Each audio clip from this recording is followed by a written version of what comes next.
We are going to begin, and I just had a few words to talk about disruption and kind of why we're gathering here today and in this time. I originally was not going to do the conference this year. I've been doing it for 17 years. I was like, you know what? I think I need a break. I just think I need to kind of chill for a while. And then so many different things emerged in the world, not just the new president, but kind of like AI was getting more and more intense. The world is getting more and more intense. And people are like, why don't we gather? I was like, you're right. We actually should gather. And so I was thinking of what should we talk about when we gather? What's actually the theme that seems to be kind of emergent in our world today? And I came up with this word disruption.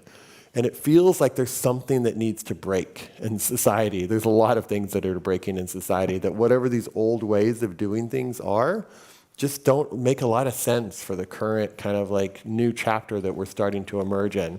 So today we are going to be exploring, today and tomorrow we're going to be exploring emergence and how we manage and handle and kind of harness emergence. Because we did this, somebody has their phone on. Because we did this, disruption, yeah. So because this got organized a little later than usual, we'll have speakers who are going to come in via Zoom, so we'll see them on screen, and then we'll have some speakers who will be live with us. So if you're watching the live stream, it's not going to matter at all, but if you're here with us, there will be people who will be present with us here, and then there'll also be people who will show up on live stream because they're in Europe or the East Coast, and they couldn't kind of make it here today. But one of the things that I think is just really, really important is that we build community while we're here. And my hope is that we all go away with better understanding a little bit about what our own particular gifts are at this time and what our own particular contribution is at this time. Not to make anybody bad or wrong or we're the good people and we're going to take out the bad people, but just to really feel into what is it that feels right for me in terms of how I want to respond to these times. So I hope that the next 2 days is somewhat of a meditation for us and an exploration for us, and a way for us to kind of tap more into our own sense of community and purpose. And you leave here hopefully making a few better friends, and you also leave here with a sense of what is your particular gift that you want to bring forth at this time in the planet right now. So that's my hope. I want to bring out Michelle Gale, who is my co-host for the next few days. Michelle, are you around? We're going to go through a few... Hi. Hi. We're going to go through a few logistical pieces for you, and then we'll have one more little exercise before we bring John out. Perfect. Yeah? Thanks, Soren. Welcome, everyone who's here and online. So we are going to have community circles this morning and this afternoon, but the ones that are this morning will be at 10 a.m., hosting with psychedelics, and at 11 a.m. on relationships. In the afternoon, we'll have a singles meetup and spirituality. Tonight, there'll be a meetup on the rooftop, so we'll tell you a little bit more about that later. And we do have some Birds of a Feather dinners tonight. I'm not sure if there's still room for more, if there's still openings. So check the website or check downstairs if anyone's not signed up, but you're interested. And we do have one schedule change later today at 1:30. Van Jones and Larry Brilliant will be shared on video. We're not going to be doing it here on the stage, just FYI, but you can join Soren and I for some community connection and meet each other. So if you were planning on that, we'd love to see you here. Cool. Yeah. And so we would love for you to get to know each other a little bit. So I know some of you are online, so this is going to be a little harder. But if you're in the room, please find somebody you don't know and just say hello and just tell them maybe why you're here. And if you're online, just reflect on that. So if you're online, just why are you here? Just so reflect. Turn back or turn sideways or turn around. Oh my gosh. Yeah, look at this.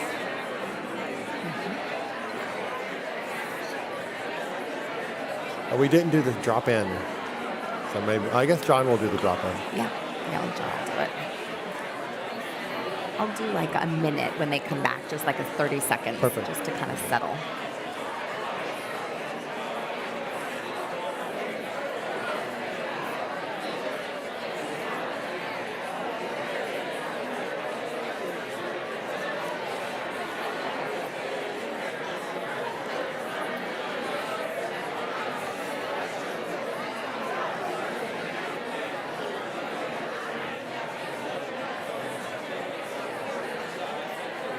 There he is. It's my friend Brian.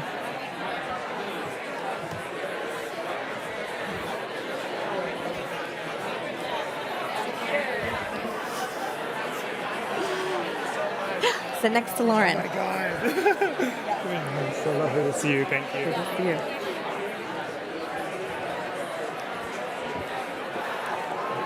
And everyone's just sharing why they're here. I got it. Yeah.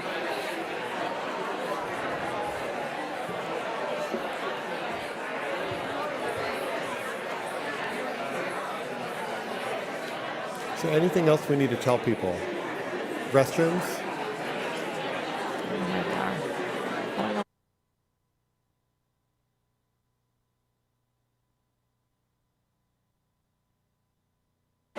My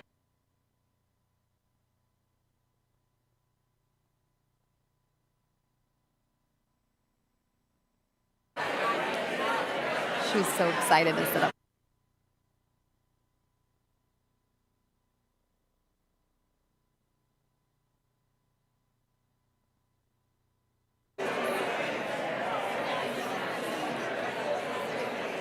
We could also ask people to move up if they want. There's seats up here.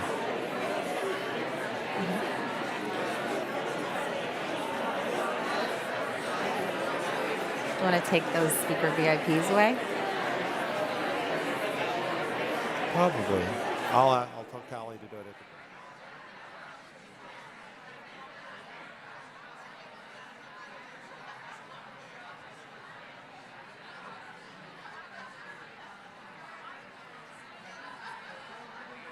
Back. Coming on back slowly. Slowly finish Wrapping up your back. conversations. So we would love to hear from. I'll get them. We probably didn't have a bell, huh? All right, welcome. Raising your hand. Remember this? Everybody's been here before. We dance to come back. We always do a little dance. You guys are having so much fun. So hard.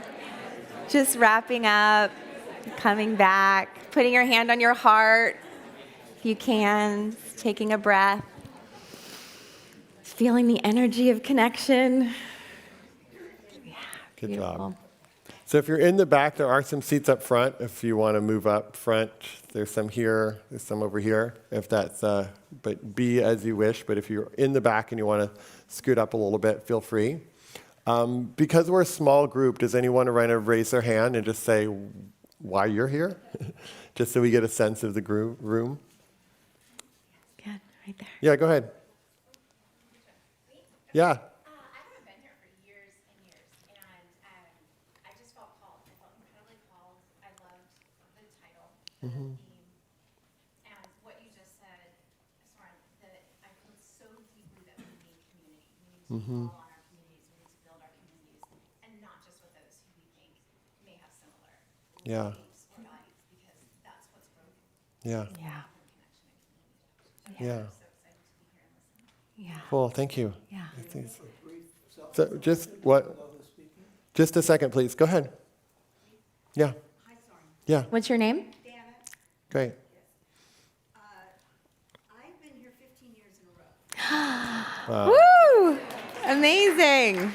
Am I is it off? Is it on? Is it- Yes. Yeah. I've been here 15 years in a row. And Soren, I've been to other events with you. We've seen each other. And I am back every single year because this is the only thing that makes the world make sense. It's Thank like, you. if I come here, I can get through the next year. And if I come back, I can get through the next year. And carry on everything I've learned. So I really want to thank you Great. Yeah. and the crew. that Thank puts this you. on. Well, it's everybody that creates that, but we're happy to play our part. Yes, we don't get to be here if it's not for you. For all of you, like thank you so much for coming, and those of you that come back again and again, and for 15 years, incredible. Thank you. Yeah. Anybody else? We have time for one or two more. Raise your hand. Particularly people who don't often speak. Maybe just say your name and what is it what brought you here today? Go ahead. This mic is coming your way. Just in like 30 seconds. My name is Manuel, and I've been coming here all but the second year that you've been doing these, and I just always want to support and contribute to the emergence of a consciousness that is meeting the moment, meeting the evolutionary edge, and I'm always fascinated by the people that I meet here. So, Thank you. Thank you. Thank you. Beautiful. Anyone else, particularly people who are She has one more right scared here. to speak in public? Here. Yeah. We love those people. I have no fear of speaking in public. Oh, good. I think this is my 7th, and I think it's really interesting watching how this has changed and where we are today. For me, I feel like it's not as deep, but it is. I love the people I meet. I met Christy last year, and I love the people I meet, and it helps me trigger thinking that may not actually apply right now, but 6 months from now, I might go, oh, that tied to that, and that tied to that. And for me, it broadens the way I think, and I love the diversity of what I hear here. So thank Beautiful. you. Beautiful. Thank you. Thank you. And you're hearing the theme. You know, these are your people. Like, look around. These are your people. The greatest compliment I ever get from people is like, oh, I came to your conference and I made a friend. Yeah. And so, yeah, you made a friend. And so we want to learn and we want to be with different people, but we're also trying to build connection. So today we have some interesting pieces planned. John Kabat-Zinn is going to come out in a moment and kind of drop us into a meditation, because nobody does it better than John. We're going to have Jack Hornfield and Dr. Vivek Murthy, our former Surgeon General. Jack will be here in person tomorrow, but he's Zooming in today with Vivek because it was just kind of easier for them to Zoom together. And then John will also then be back for about an hour to kind of like drop us in and explore how we relate to these times from a place of mindfulness and wisdom and compassion. And I feel like, you know, it's easy to complain about things. Well, these times are this, and what about this, what about that? But it's another thing to say that there's teachings in this time, and how do they break our hearts open? How do whatever is emergent break our hearts open and help us remember what really, really, really matters? And so that's really the theme is, can we not complain about these times, but can we see them clearly? And can we allow our hearts to break? And can we see what in us needs to expand? So we'll see how we do. Yeah, great. Thanks, Lauren. All right, and I get the pleasure of introducing John, who needs no introduction, but we'll do it anyway. He's a scientist, writer, and meditation teacher, best known for founding Mindfulness-Based Stress Reduction, a program that brought mindfulness into mainstream medicine and healthcare. His work has helped bridge the world of science and contemplative practice, making mindfulness accessible to people across diverse backgrounds and professions. Most importantly, John is a beloved elder to this community. We're so grateful for him. We love him, we adore him, and we are happy to share him with you right now in person or online. Enjoy.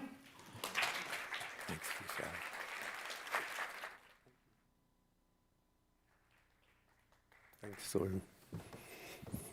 Hi, everybody. Hi, everybody online. The first rule of all of this is rearrange the furniture. Okay, I'm going to be back in maybe an hour to actually go into things in some depth. But for now, all we need to do is recognize that there's nothing but depth in this room and in the world and in the room of your own heart, whether you're online and a million miles away or whether you're right here in this room. If your mind recognizes how big it actually is, like how boundless awareness is, we're all in the same room all the time. It's even bigger than planet Earth. But one of the things we really need to learn is how to, take care of our home, because it's our only home. So the body and the planet are intimately related. And so it's a good place to start is to just drop in on your body. And it doesn't hurt for you to kind of intentionally, but not with that kind of artifice, sit in a posture that, if you're sitting, embodies wakefulness and dignity. Okay? And I can report that people are shifting their posture because they know they're not sitting in a posture that embodies wakefulness and dignity. So whatever that takes. And sometimes, it might actually be good to sit away from the back of the chair. I can't see exactly what kind of chairs are in the room, but very often they tilt you back like that. So you want to sit in a posture that embodies your intrinsic beauty. And if we're talking about meditation, whether it's sitting meditation, lying down meditation, standing meditation, making love meditation, whatever it is, walking down the street meditation, it's really important to remind yourself that this is not one more thing that you have to fit into your day that's time-bound and you need to do it for a particular amount of time. We'll get into that in the talk later. But to actually remind yourself that this is the only moment in which any of us are alive. It's this moment. Everything else is either gone or yet to come. And yet if we miss this moment, then there's no guarantee that we're not going to miss the next one. So I've come to think of taking your seat in this way for formal meditation, whether it's lying down or sitting or standing or running or whatever, as a radical act of sanity. And a radical act of love, actually. Not in a I, me, and mine form, like me, the center of the universe, but a kind of embrace of the interconnectedness of not just all of us, but who are in this room or the Zoom room, but all of us on planet Earth. All life, never mind just us humans. And then rather than doing anything, meditation is not a doing, it's a remembering of being. And not just a remembering, but actually a re-membering, so you reconnect with being a member of this larger life unfolding. And the breath is a very beautiful entry door, because, as they say, you can't leave home without it. It's always here. We totally take it for granted unless we're drowning, choking, or something like that. But it is a miracle that without any contrivance on your part, the body keeps you breathing and keeps you alive. So let's actually drop in on the sense of the breath moving in and out of the body in a posture that embodies what brought you here into this room, whether it's sort of the analog room or the digital room. Because basically we're talking about the room of your own heart. And not to get anywhere else.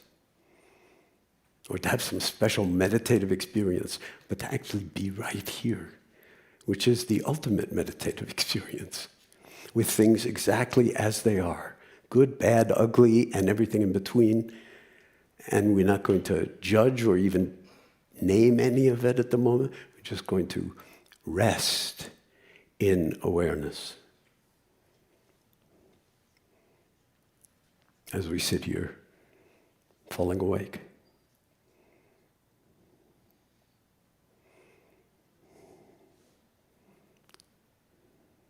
And then silence becomes your friend.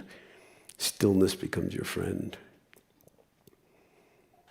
And it also becomes synonymous with awareness.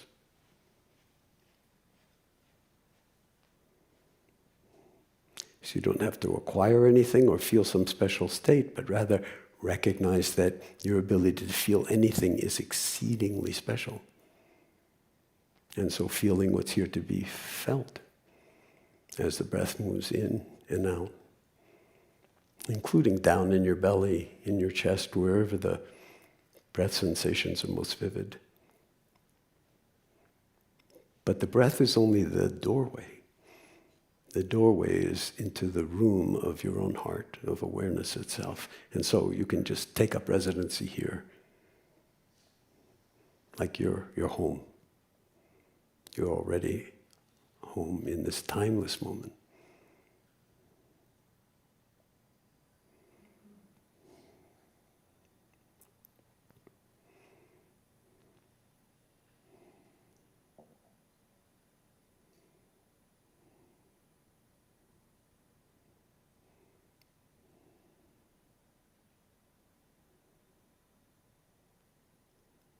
And so just to point out, because this meditation by the clock is going to be rather short, that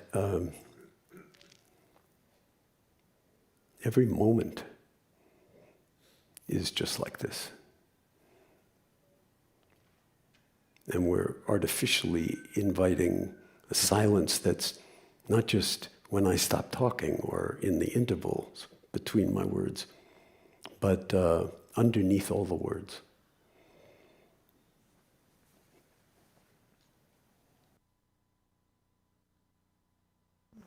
And also underneath your intention for showing up here in the first place.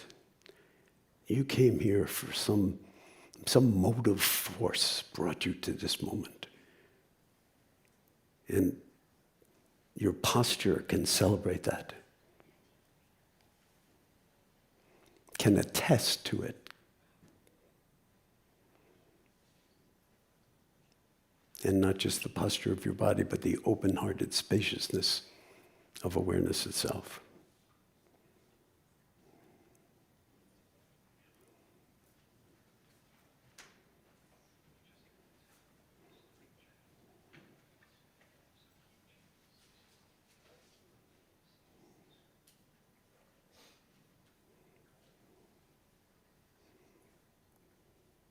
There are some lines from a Rilke poem that point to the stillness underlying everything, including music and the notes that bring music to life. It goes, not in German, but in English, I am the rest between two notes, which are somehow always in discord because death's note wants to climb over. But in the dark interval, so depression, anxiety, all sorts of stuff can be present, it's welcome. In the dark interval, reconciled, they, the notes, stay here trembling, and the song, life, goes on. And then Rilke says, beautiful. So it's putting out the welcome mat for your own beauty.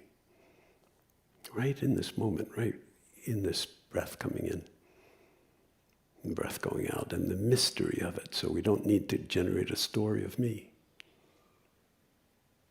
Just be the knowing and the not knowing that your awareness always has been, is in this moment, and always will be.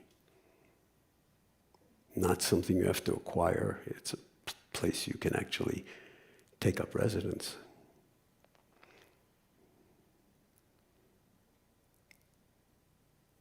And then just be at home. No more words required.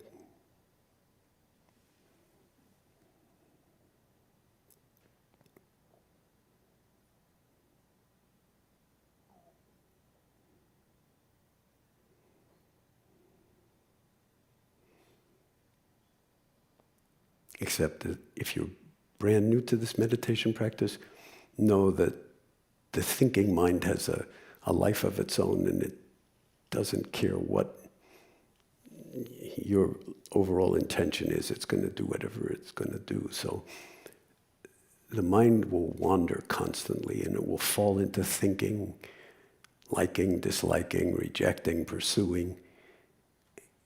And that's not a problem. You don't have to shut anything off. You can't shut off your thinking.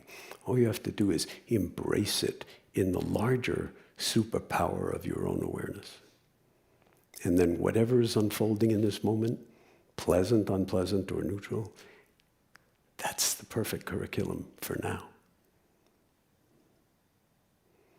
No place to go, nothing to do, and no special something to attain.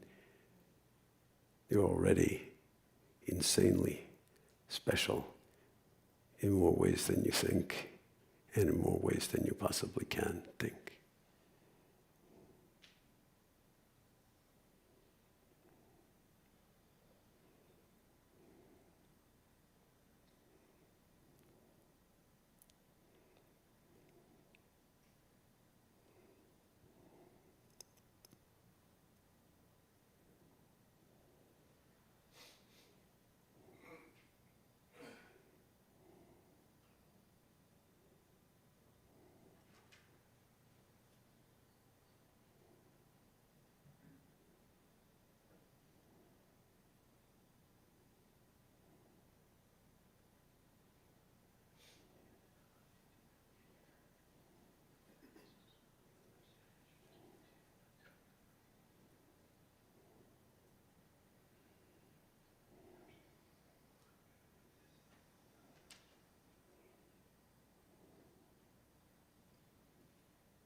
Noticing where your mind is in this moment. Is it lost in thought or is it actually here? How is it in the body right in this moment? Noticing that I didn't ring any bells to start the meditation, and I'm not going to ring any bells to end the meditation. The world will do what the world is going to do, including all those folks backstage that are, trying to yank my chain at the moment. But helpful to keep in mind that the real meditation is life itself. Okay, so there's no beginning, there's no end. If we're lucky, we get one more in-breath, one more out-breath, and then we can actually recognize that we're not here as isolated monads. We're here together. Everybody, in some sense, online and here, and actually everybody in the whole world, has so much more in common than we do that separates us. Everybody, for one, wants to be happy, wants to feel at home. And so exercising the muscle of being at home with things as they are in the midst of what Zorba the Greek called the full catastrophe. Not just when things are going well for me. That's the love affair and the skill of a lifetime. And so it's an absolute pleasure for me to be here with you today for at least the morning. And I really look forward to coming back in an hour or something like that and dropping more deeply into a kind of the framework for how we can mobilize our intrinsic genius in the face of all this disruption, madness, the full catastrophe of the human condition. It's always been this way, but of course, we always think we have to make it special. It's scarier than hell, and that's why we need all our internal and external resources, and none of us can do it alone. So the fact that we want to emphasize a we rather than a me becomes absolutely critical. Thank you, folks. See you shortly. And enjoy the rest of the program, because the people who you're going to be relating to are absolutely fabulous, and I'll say more about some of them when I come back.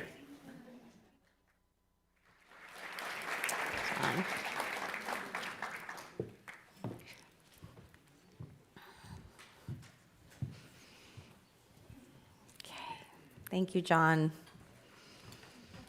Couldn't think of a better way to start. So our next conversation is titled Disruption and Belonging. Dr. Vivek Murthy served as the 19th and 21st Surgeon General of the United States. His work has widened the lens through which we understand forces that shape our health and well-being. During his 2 terms as Surgeon General, his initiatives shaped national and international conversations, garnered global media coverage, and compelled change across business and nonprofit organizations. He's drawn attention to critical, underappreciated health issues, including the epidemic of loneliness, the impact of social media on youth mental health, parental mental health and well-being, the youth mental health crisis, and health worker burnout. In 2020, Dr. Murthy published the New York Times bestseller, Together, The Healing Power of Human Connection in a Sometimes Lonely World. His 2025 Parting Prescription to America laid out a vision for rebuilding community as the key to health, happiness, and fulfillment. And no matter how many times we ask him, he won't run for president, but we wish. We'll all just keep wishing. He'll be in conversation with Jack Kornfield, who's a wisdom teacher, author, and founder of various Dharma centers. I'm guessing you all know who he is. Jack is a beloved elder of Wisdom 2.0. He will also be in person with us tomorrow for a session with his wife, Trudy. Please welcome them both to the Zoom screen and enjoy. Hi, everybody. Glad to see you. Hi, Vivek. Hello. So good to see you, Jack. Good to see everyone there. Yeah. So I'm glad this is one of the first sessions we get to start with the doctor. I can hear that old rock and roll song, Doctor, Doctor. You know, we need it. And I really like this guy, Vivek. I've gotten to know you, and there are, of course, all these accomplishments and things like that. But underneath it, you have been a real public servant, and it's like service, the way the Bhagavad Gita talks about it, as a path to the divine or the sacred. You're a public servant with heart for 8 years. And here we are in a time of tremendous cultural anxiety and disruption. And you ended your 8 years with this physician's prescription for America, the prescription for our ills that highlighted what we just heard, including the fact that you said half the people who go into the clinics and doctors' offices and medical hospitals are really suffering from not so much physical ailment, but from the sufferings of the mind and the heart. And that's true in our culture. And so you've been a truth teller in a gracious way. Doctor, we need some good medicine. Tell us what's your prescription? Well, Jack, first of all, it's incredibly kind of you. And it has been such an honor for me to not only get to know you as a friend, but long before that, to have considered you such an important teacher for me. And for all those who are listening, Jack and I were together recently, and I told him that I actually first encountered his work at a retreat almost 25 years ago when I was in medical school. And I just have been following, Jack, your work ever since then. So thank you for everything you've done for me and for millions of people out there. You know, for me, Jack, this prescription that I issued in January as my last publication as Surgeon General, this is really rooted in what I was encountering in people I met all across America, which was this sense of unhappiness that was sometimes very apparent, sometimes it was hidden, but it was often there. And I found that many of the reasons and explanations for that unhappiness that I was reading about in the papers, whether it's economic uncertainty, concern about security, or other such issues, those are really important. But it seemed like there was something else that was also going on underneath the surface. And that's what this prescription was all about. It was a reflection on a multi-year journey for me to understand what was, in fact, driving that unhappiness. And what I came to conclude was that there were 3 critical elements that we need for deep fulfillment in our lives that have been eroding over time. And those are relationships with each other, a sense of purpose, and a sense of service and engagement in service. And relationships, service, and purpose are vitally important for our mental health, but it turns out also for our physical health, that when we are engaged in all 3, and in each of them individually, it actually has positive effects on cardiovascular health, on our overall mental and executive function, as well as on our sense of well-being. But what we're seeing is that over time, these have in fact diminished. So now we have about half of young people and about a third of adults who are saying they're struggling with loneliness, for example. We have over 50% of young people say that they have little or no sense of meaning or purpose in their lives, which is really stunning. And you also look at it and you see that less than half of people in America are engaged in both formal and informal acts of service in their life. We are just less involved with helping each other. And I think of these 3 elements as the triad of fulfillment. And they're really vital. They're the heart of what our lives and society should be built around. But that triad, Jack, has been replaced by a different triad, one that I heard about time and time again from young people whenever I would ask them, how do you define success? And what they would always tell me is that it was fame, money, and power, that those are the 3 elements that constituted success. And if they could get all 3 of them, then hey, people would write books about them and make documentaries about them. They would have really made it. Yet what we have seen is that that triad of success, which increasingly is driving society and amplified on social media and in the traditional media, that there's nothing wrong with that in and of itself, but it does not necessarily lead to the kind of fulfillment that we all as human beings desperately seek. And I think that the erosion of the triad of fulfillment has led to this deeper unhappiness and is also manifesting as conflict, as political polarization. And this is why I think to address the challenges that we're seeing today in the world, we're not going to solve that with one single policy or program. We have to get to the deeper root causes and understand that rebuilding that foundation of relationships, purpose, and service is now one of our most important tasks. Well, when I listen to you, you have to forgive me, but when you didn't put down fame, money, and power, But your emphasis sounds almost un-American for the modern world. Um, the real question, though, is how do we do this? Because you're opening our eyes and really having us reflect on the importance of our connection to one another in relationship and having some sense of purpose and serving. How do people do this? Yeah. Well, yeah, I want to talk about that. And let me just say one thing about the earlier piece about this being American versus not. What we're seeing here is actually a very interesting phenomenon that's sweeping across modern societies, including America, much of Europe. I see this increasingly in India and in other countries too, which is this sense that, again, money, fame, and power are the definitions of success, that they're the epicenter of what we need to build our lives around.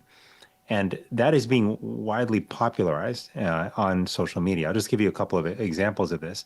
I was visiting India, for example, about a year ago when I was in office.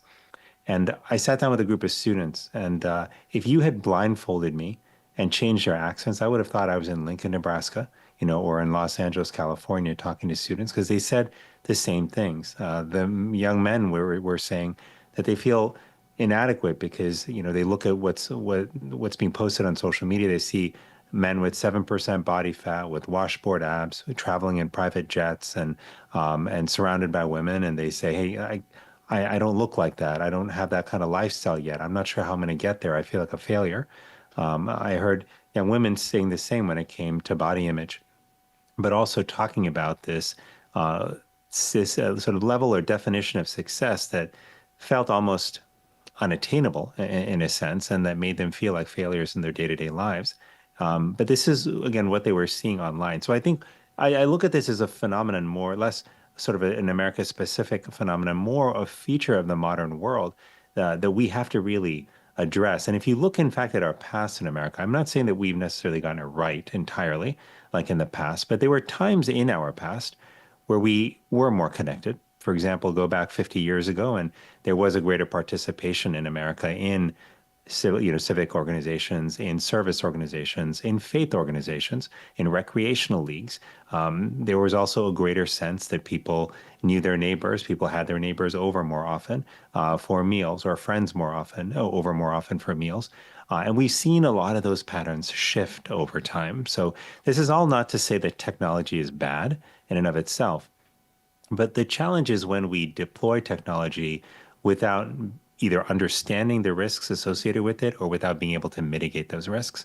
And for all of its conveniences that technology has brought, I think we have not mitigated some of the isolating effects of technology, some of the damaging effects on dialogue, on the way we talk to each other or don't talk to each other, that have emerged in a world where social media has become the place to exchange ideas as opposed to in person.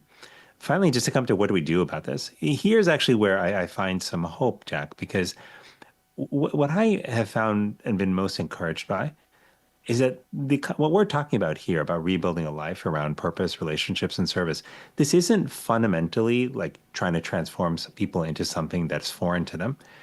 In fact, I think most people deep down inside want to be a part of a community. They want to feel a sense of purpose in the morning. They want to be enmeshed in a network where people help each other, and where that's just the norm.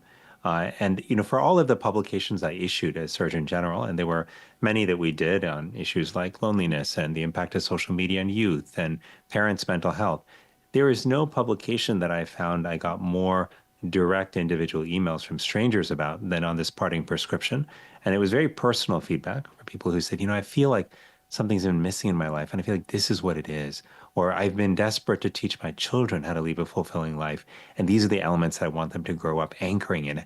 And this just feels right. How do we do this?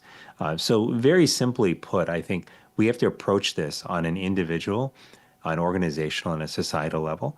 I think at an individual level, we can think about how we build social connection into our day-to-day lives. It was simply as spending 15 minutes a day reaching out to someone that we care about, for example, looking for opportunities to serve or help other people. If you can just help one person each day, it can mean something very small. It could be reaching out to a friend who's struggling. It could be helping somebody who's lost on the street. But these small acts of service all add up. At an organizational level, I think we can give thought now to how we design schools and workplaces to actually encourage connection and community, to actually engage students and workers in the workplace in service collectively, which we know has a profound impact on how people feel and then in turn how they operate in the workplace and in school. And then finally, at a societal level, I think this is where culture really comes in. And I find myself, Jack, asking myself, what is the story that we are telling ourselves, our children, the public, about what matters, about what constitutes a fulfilling life, about who to look up to? And I want to see ideally more books and more movies and more television shows and more newspaper articles written about people who are building their lives around those three core elements, because that's what I want my children to see in terms of role models. And that's ultimately, I think, what's going to drive the mental and physical and spiritual health and well-being that we know every human being deeply needs. So part of what you're describing is also the phenomenon of late stage capitalism, um, where there's so much emphasis on that other triad of it's both exploitation and accumulation, fame, money, and power, and all of that shown. Um, I'll make it more personal here, because I love the prescription of reaching out every day to someone else and finding a way to serve, and then building it into our education systems. You recently retired from these 8 years of service, and you and I were talking, and I suggested, with all that you carry, maybe it would be good for you to go on retreat. And then you were concerned, well, yeah, but my dear wife, she's taking care of the kids and the family, and how could I go away again after I've been so busy for all these years? I said, well, tell Alice, that she gets a week in a spa, so you do a little bit of trade-off. But anyway, you had, in a sense, that fame and visibility and power. And even at your level, there is a question of how do you embody it? How do you show your children? And you went on a bit of a retreat. So would you talk about that, how it actually works in your own life? Yeah, no, thank you for asking, Jack. And I should say thank you so much for the encouragement to take some time and to go on a retreat. It was, again, it whetted my appetite for doing a longer retreat. And even the short time I had was so valuable and was really worth it.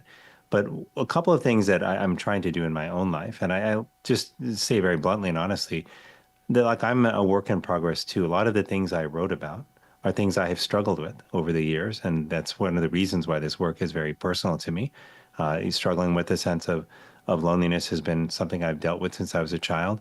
But also when it came to issues around purpose, for example, I was one of millions of children who was brought up in a society where it was, in fact, wealth, power, and fame that were held up as success. And in the world of medicine that I grew up in, it was things like, are you publishing in the most elite academic journals? How much research funding are you pulling in? Are you being promoted to professorship, at the academic institution you're at? Like these kind of things, which again, there's nothing wrong with any of them. They're fine in and of themselves. But when we come to tie our self-worth to them, when we look to them for our deepest source of fulfillment, that's when we fall short. And I found myself in that bucket as well. So when it comes to my children, I find myself thinking about this all the time with my wife, Alice. How do we teach them to really build a life where they are anchored on that triad of fulfillment? And I know that there are many things that we're trying, but one of the things that's really important is for us to lead by example. As somebody once told me when before we had our first child, sometimes your kids will listen to what you say, sometimes if you're lucky, but more often they'll listen to what you do. They'll take from your example.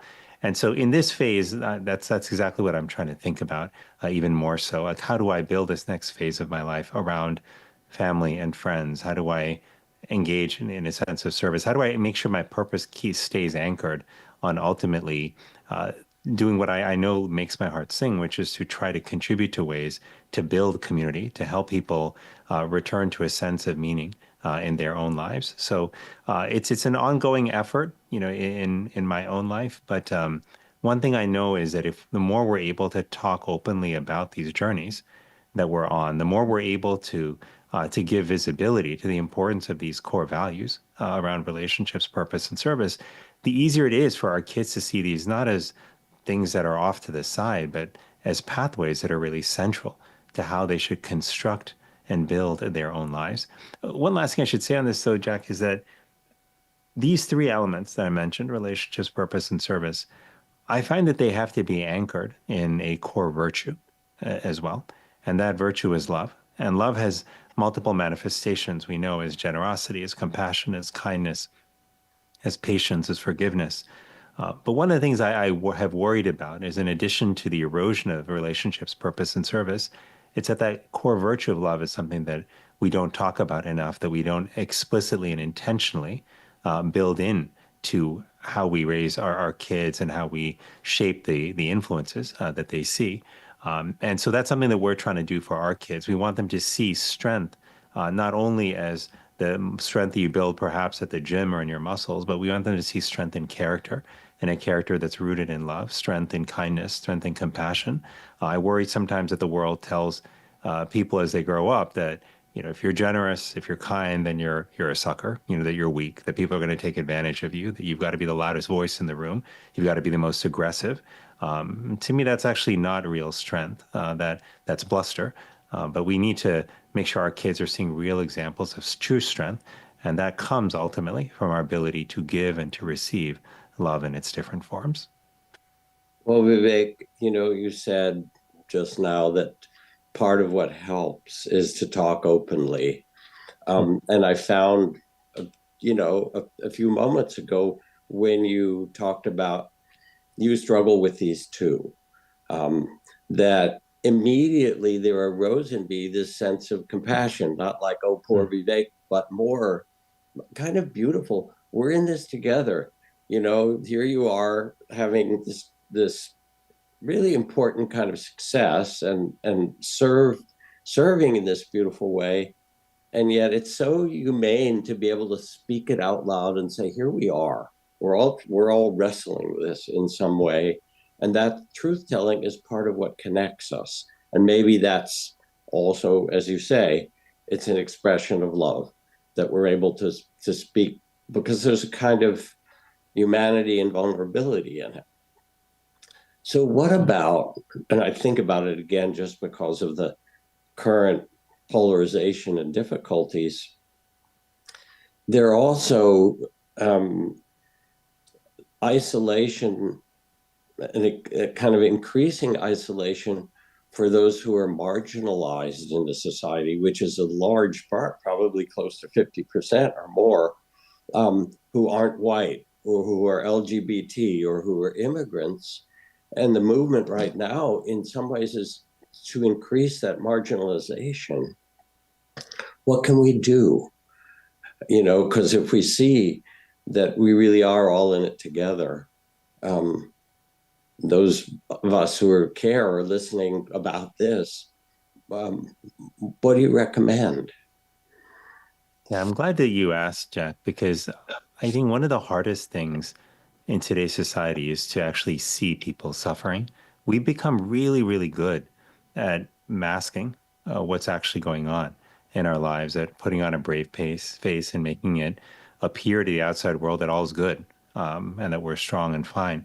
But the truth is, many of us are struggling inside, and sometimes that may come from discrimination, based on race, based on your, on your sexual orientation. Sometimes they can come from trauma that you've gone through that you're still contending with. So, we all have our own challenges and our own inner demons that we're wrestling with.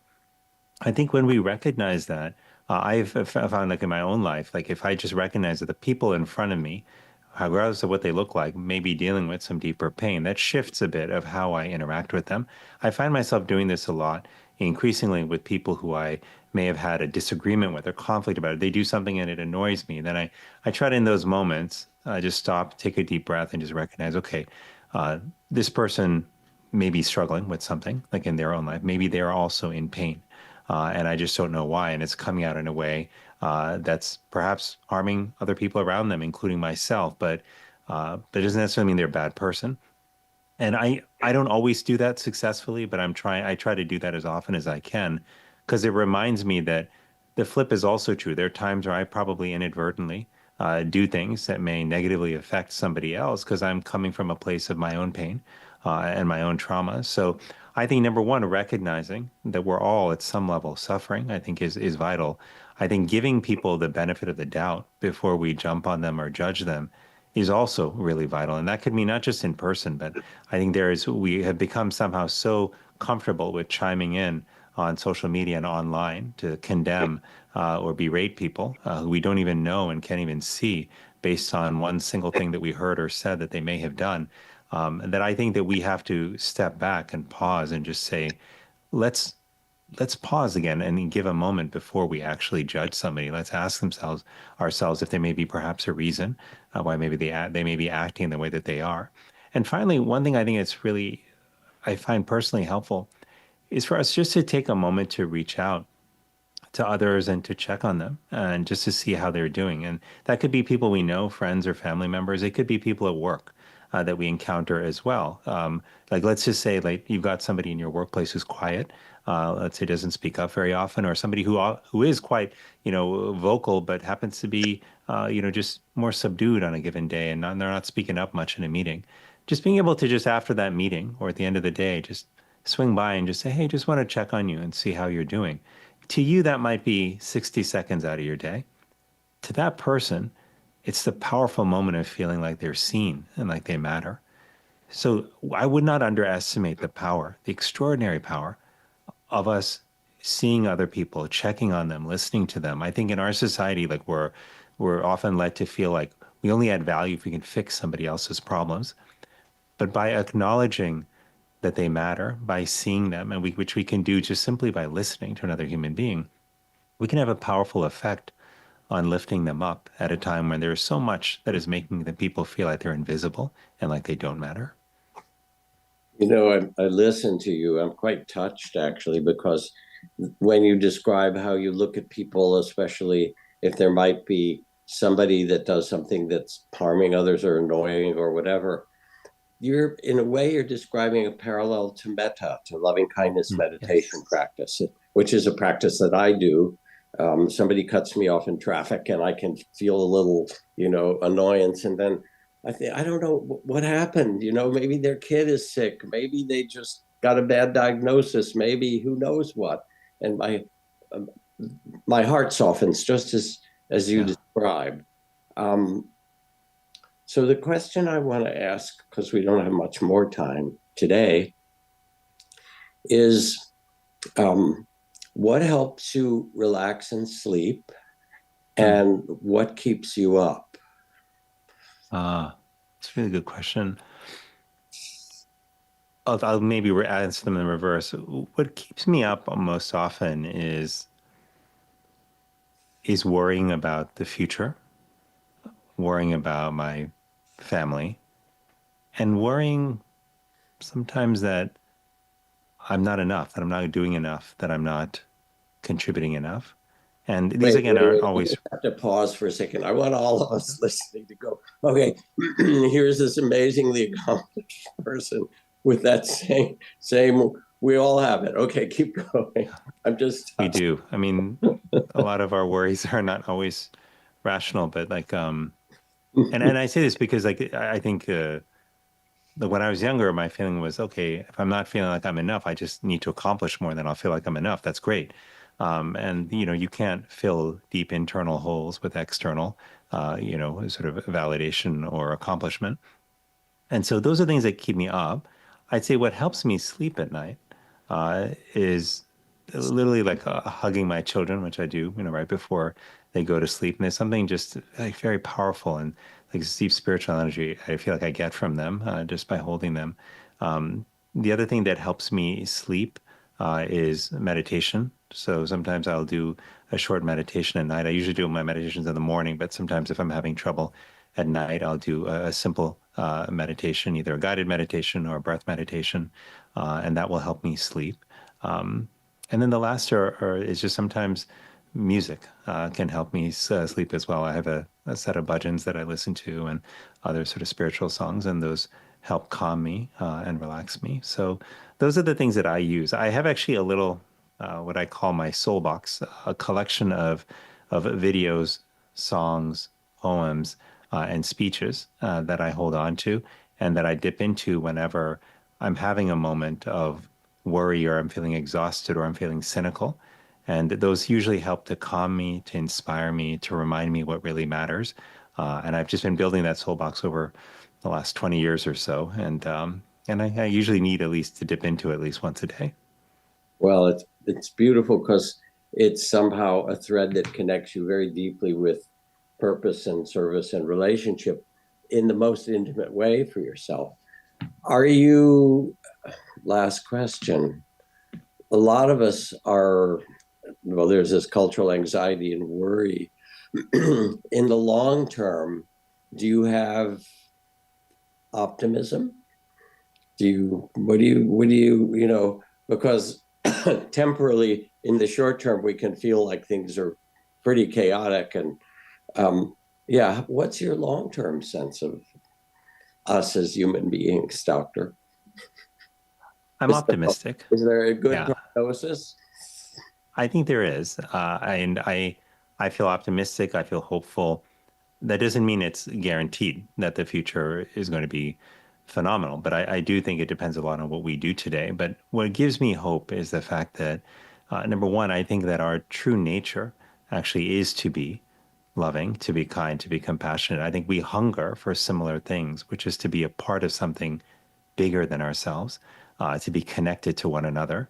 And I think that hunger is emerging more and more strongly among people today. I think because we are starting to talk more openly about it, I'm already seeing more conversations in the United States and increasingly in other countries as well around this fundamental question of how do we live lives of purpose and meaning and connection. And then we're already starting to see more experiments around the world where people are starting to do this, whether it's in their workplace, in their school, in their family, in their neighborhood. And I've been blessed, to have the chance to travel to many parts of the country and the world and see examples of this.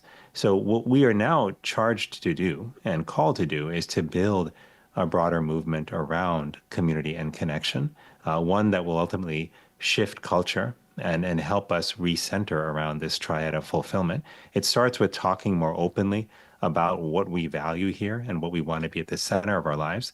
And it follows with actually building that out in our individual lives, in our institutions. It evolves ultimately to choosing leaders and role models, whether it's in our organizations or in public office, who then embody those core values. But I do believe that we can get there. I think the more of us who speak up, who choose a different path, and who do so vocally, I think the more quickly we will ultimately get there. But Jack, this is fundamentally about not transforming into something we're not, but returning to who we deeply are, which is beings who are loving, who are kind, who are compassionate, and who deeply want to help lift each other up and be a part of something bigger. Thank you, Vivek. I'm heartened. I'm touched and inspired. And basically, this is really good medicine. So, may we all take it. May we all take the medicine and do something beautiful with it. Thank you for all the service and all the care behind it. And yeah, you've got a few more things to accomplish, and then you can check them off. But no, really, really grateful that you kind of have carried this, because you really carried something for all of us, and it's a pleasure. So, thank you, Jack. That means so much to me. Yeah. To do this together means a lot, and this is the work that I want to dedicate the rest of my life to. So I'm just grateful to be, again, in friendship and partnership with you and so many others out there who are listening today who I know care about this deeply, who want to help lift up humanity. And this is the work we now have to do together. Okay, everyone, enjoy the conference. Okay, take care, everyone. Beautiful. Thank you, Vivek. Thank you, Jack. Wow. We are so lucky.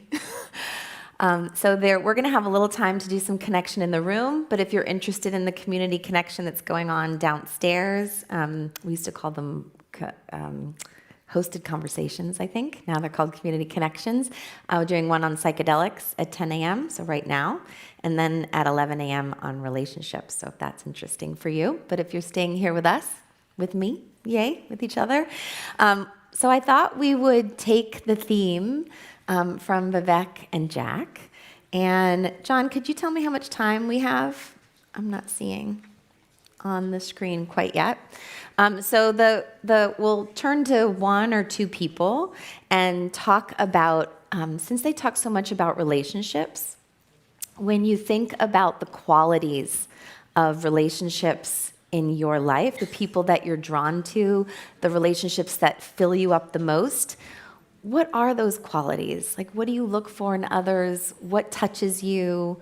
So that's the offer for the connection, but you can also talk about anything that feels right to you as well. So I'll let you know timing. I don't see exactly, probably about 6 minutes or so. So if you're with two people, 3 minutes each, I would imagine, and enjoy some time to connect with each other.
And you can start bringing your conversations to a close as feels good to you. And if you've been sitting here for a while, I don't know if anybody wants to just like stand and stretch just for like 30 seconds if you'd like to, or just move your body a little bit if you're at home on the live stream. Feel free just to move. Too bad we don't have time for Annie to lead yoga. Yeah, just a little stretching. Beautiful. All right.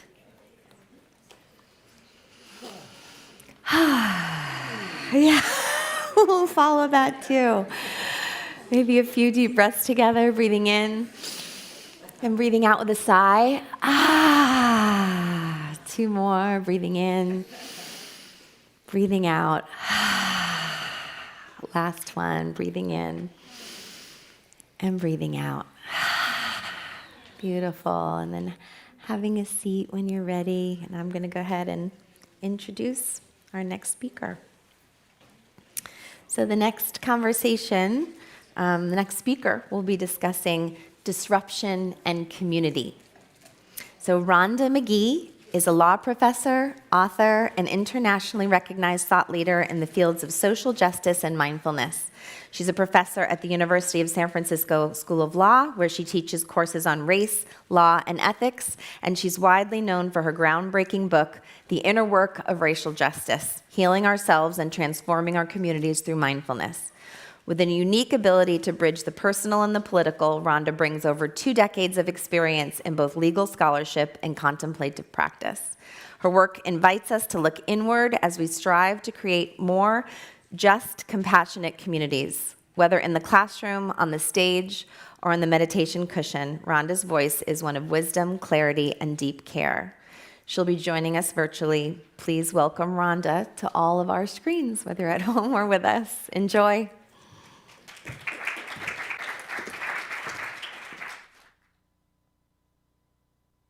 Hello. It is an honor and a joy to be with you all virtually today. I'm joining you from Stockholm, Sweden. I'll be giving a presentation to medical educators, folks training the doctors of our future, just in a couple of days. So I feel fortunate to be able to be with you through the magic of technology. So this morning, what I want to offer to you are just some reflections on the theme of disruption, but in particular to continue in a way some of the beautiful invitations and reflections that we've already heard so far, just listening to the conversation between my dear friend Jack Cornfield and the Honorable Vivek Murthy. I'll continue to call him that, no matter what role he officially is playing anymore. Just listening to their conversation and hearing reflections following up on John Kabat-Zinn's invitation that we, allow our mindfulness practices to support us in really accessing clarity and compassion and really resolve during this challenging time. All of these preceding comments have really provided a beautiful kind of opening for the remarks I just want to share with you all. Really looking at, yes, the beautiful power of community. We just heard a bit of reflection on how being in community, being in relationships and serving and engaging with a sense of purpose can really help offset some of the ways that the challenges of these times are showing up in all of our lives. And for each one of us, the challenges are showing up in ways that differ. But when we come together, and it doesn't take much in my experience for us to sit down together, turn to one another, look into one another's eyes and ask how we're doing. And we'll start to hear, yes, maybe a very different, very unique story from the other person. But after a minute or so, we start to see the themes a kind of a phrase, a feeling, some way in which what their experience resonates with at least some aspect of our own. This ability that we human beings have to connect across lines of real and perceived differences has been a touchstone for my work for many, many years. The realization that I had as a young girl growing up in, North Carolina in the latter part of the last century, and in a changing America at that time, benefiting from the time of the civil rights movement that had gone before to open up opportunities for people like me that hadn't been open before. I was able to kind of feel my way into the possibility of connecting in the sort of desegregation moment that we were in at that time. So bringing together people who had been officially separated for many years and different backgrounds and different cultures, learning from each other, growing together in public school classrooms and later in university settings and workplaces. I also happen to have become, for a period of my life, a military officer for the U.S. Army. So there were many different places and times on my way to becoming a law professor and working as I do now to bring mindfulness into dealing with conflict and engaging across difference and building communities. Throughout my life, I've really had experiences just like everyone, I would say, in this room in one way or another, in which I've had the opportunity to see from my own experience how possible it is for us to turn towards someone whose lives from appearances may look very different from my own and actually find some bridge of possibility for connecting. And so as we come together now at a time when, as has been mentioned, and we'll continue to reflect on this together, because I think it's a kind of an ethical responsibility we have as mindfulness practitioners, teachers, facilitators, leaders in different ways, to lean into our practices at this time to explore what the challenges look like from our own perspective and the particular position and places and spaces that we inhabit, but also to open up the aperture and be curious about what this moment is like for others. Those moments when we open up that aperture with curiosity and inquire how others around us are living, these are, I think, essential moments for the possibility of building a sense of community. When we hear the word community, we often think about those opportunities we've had in our own lives where we have literally met other people and explored things that we have in common interests. So we might have had a community, where that formed around a club that we were, some sort of interest we had in a hobby, right? We might have community that forms these days. Often folks have experienced some way or another that their social identities have been a pathway toward a kind of community. We often experience certain kinds of communities through the professional and other, disciplinary engagements that form the basis of our livelihoods. So when we think about community, it is often, something we've experienced as a result of common interests. And when we think about community historically and culturally, we often see not only common interests, but perhaps common heritage elements like religion or language that we have in common that can help form the basis of community. So each of us in our own way has some experience with what might be called community, but at the same time, I've been speaking about it in a more or less traditional ways. These days, we have the word community being kind of bandied about all the time. We're seeing it all over the place. We have communities, that crop up online. We have community being used more and more by sort of sales folk and in the corporate setting um, because of the awareness that many have, that simply to speak about community may open the ear and draw some folks closer in, because many of us have seen over the course of our lives the fading away of some of the more traditional means of community, the closer connections with family and members of a particular religious or heritage group that maybe a generation or two ago had been so commonly associated with how our communities form and how they form a sense of resilience. These forms of traditional means of feeling our way into community may not be as commonly an aspect of our lives today. And so there really is a yearning, right? We know that religious participation has decreased over the last generation. So the formal ways that we might have experienced community by being members of churches and or members again of cultural expression groups. These things may not be as common in our lives. So we're often hungering for the experiences of community. But what does it really mean for us?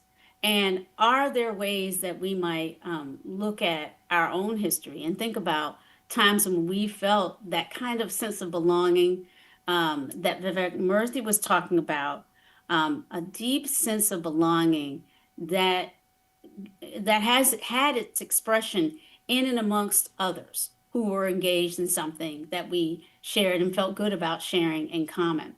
Sometimes we've had a sense of community, again, at workplaces, sometimes in schoolrooms, sometimes, if we're lucky, in the actual neighborhoods where we live. But again, we are often, sometimes living more isolated and sort of experiencing ourselves a little bit more disconnected from those with whom we share street addresses, more so today than perhaps might have been so in the past. So the question is, how is it that we can bring this desire that many of us have for this experience of community, even in these difficult times, where yes, there's more polarization, and yes, there are more things for us to kind of worry about these days when we come together.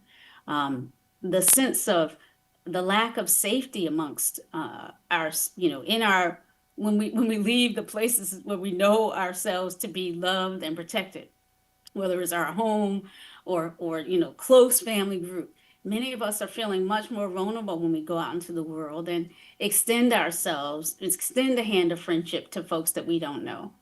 So I imagine I'm not alone in actually feeling some of the ways that some of the changes that we're going through, some of that is showing up in a greater reticence or concern about reaching out across these lines of difference. And many of us feel more and more that the culture that's been created around these phones, where we, have all the kind of community we might ever need on these devices, might, often makes it all that much more difficult to reach out. And yet, when we can reach out, we can really feel, if we can reach out in ways where we feel safe enough, where we feel that we are connecting with someone who's actually open to our story and our unique experience in the world. There's so much evidence of the healing power of those kinds of connections. Whether we look at cognitive psychological reports, whether I just look at what happened in my law school classes over the 25 plus years that I taught, class after class, a whole generation of law students, I would see them come in as strangers. And after just a day or two in the intensity of taking the same classes, communicating about things that matter, engaging in something that they cared about, and testing themselves and challenging themselves together, they would fast build this sense of community and a sense of relationships that, and for many, almost legendarily, would continue throughout their lives. So community and connection matter, but it's hard for us. So we know that the mindfulness practices that many of us engage in help make us aware that when we get together, as John Kabat-Zinn, my friend the teacher, used the phrase people stress to describe some of the ways that just coming together can be stressful, right? We long for connection. We also, when we get it, we can feel exhausted by it, fearful, not sure how much we want to be seen. And so, what I want to just offer is a little bit of encouragement because it's really, I think, never been more important for us to believe in the power of connecting across these differences. If we look at all those who've made significant change in the world, pick your favorite hero. I've had actually the beautiful opportunity in the last few days that I've been traveling here in in Scandinavia. I've had a chance to explore some of those who won the Nobel Peace Prize and some of um, their messages to us that I want to just amplify here. Because the messages that I've heard from those who've been honored for lifetime work in addressing the highest risks that we're facing today, that our societies might fall apart, that violence might erupt politically or in our neighborhoods, and war that we know is happening around the globe too often to too many people, that these wars may continue and more people will suffer, whether in the Middle East or in Europe, where I am, or even in the United States.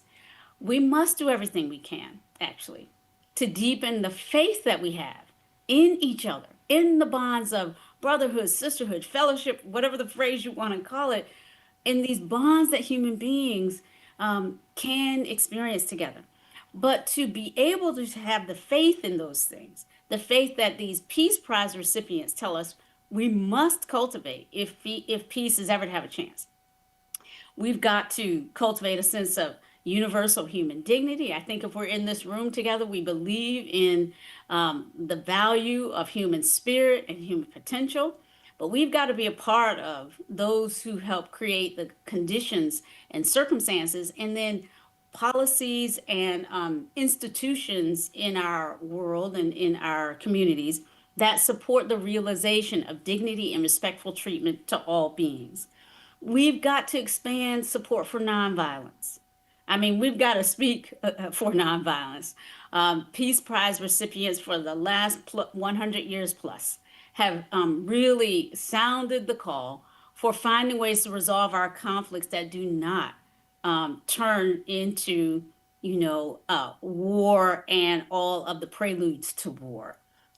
So finding ways to meet each other in our vulnerability, but with a fierce and loving heart, really is essential. And I think this is a community that knows something about that and has some, real, in a way, let's say, responsibility, right? The ability to respond to the temptations to use violence to resolve our conflicts. We can offer something more. We can offer the skills by which we can resolve conflict more peacefully.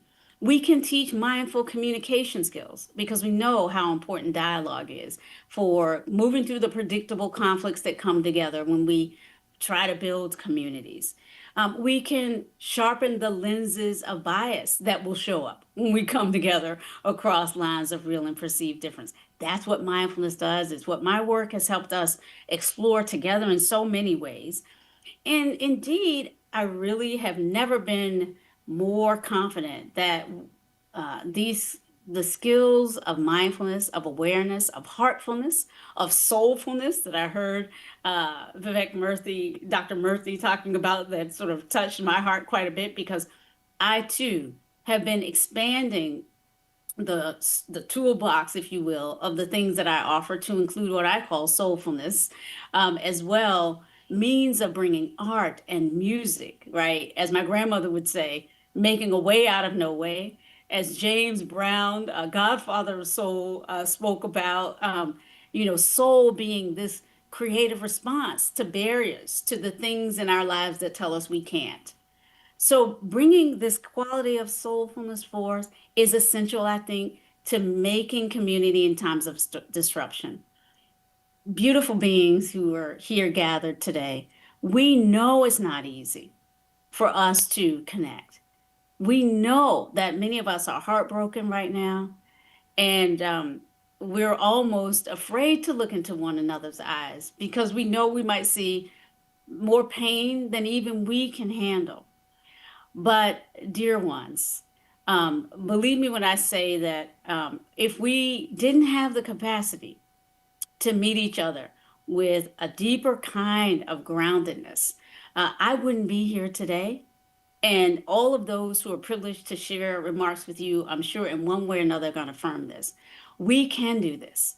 And through the practices of mindfulness, compassion, this sort of fierce compassion that can lead to our healing ourselves, but also supporting others, through joy, the joy in being alive together that can lead, yes, to, loving kindness and love, right? The love that we are is really what's being called forth here. We can experience a kind of equanimity, a kind of way of being, even in the challenges of being in community together at this time, that will indeed affirm us in the effort that we're making here. My dear and beautiful ones, it's never been more important for us to lean into ways of healing ourselves that can support us in healing one another and transforming and healing the communities around us. So I am really so grateful, and I look forward to being a part of your communities of practice, and your network of support for moving through these times mindfully, heartfully, soulfully, and with a quality of deep resilience. We are the mountain, beautiful beings. We can come together in this feeling of strength. And I'm just really grateful to have this network, this Wisdom 2.0 community as a part of my sort of mountain of support. And I hope that you will continue to lean into this as you continue from here. Thank you all, beautiful beings. I look forward to being with you again in person before too long and virtually when I can. Be well and safe.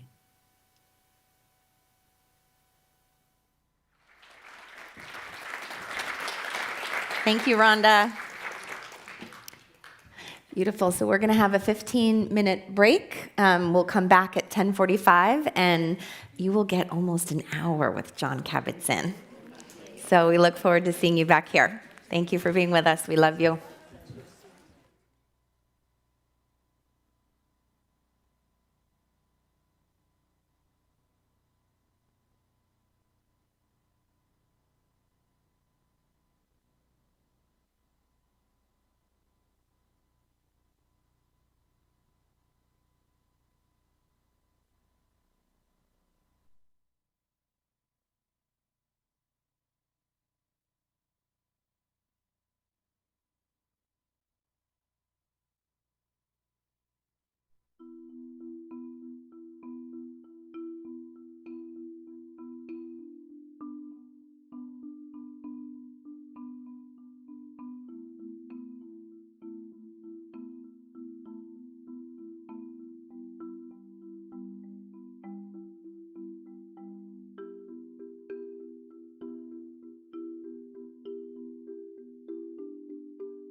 Perfect. Yeah, there we go.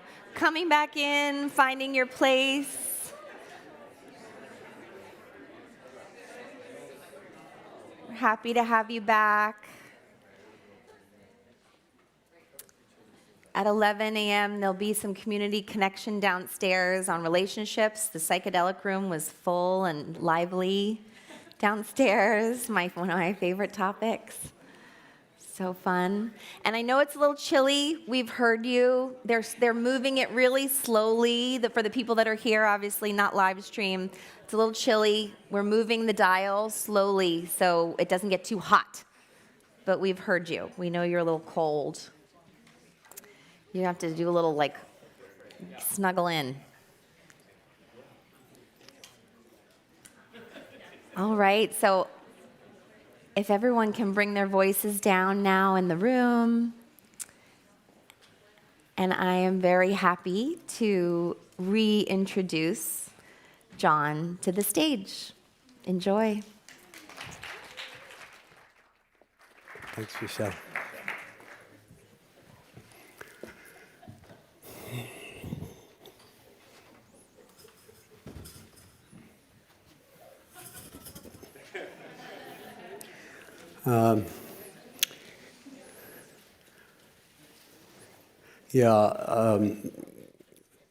I like to create as little distance as possible between us. Of course, I can't control that in the online world, but everything we've heard this morning is about, in some sense, recognizing that there is no distance between us, that we are part of the same tree of life, so to speak.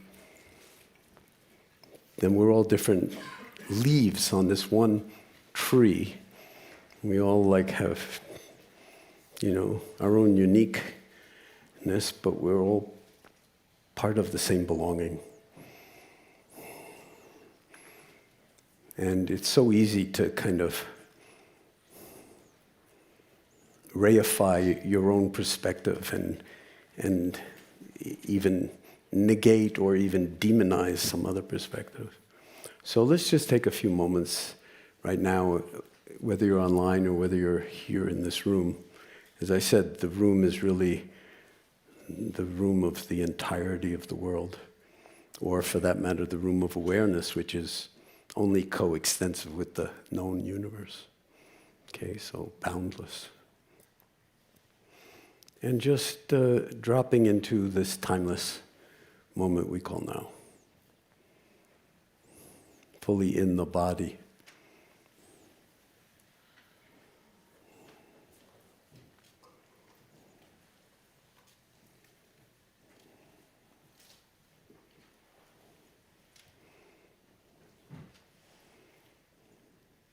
And if you understand anything about silence from your own direct experiencing of it, then as was suggested this morning and in those little few lines from Rilke, the silence is never not here.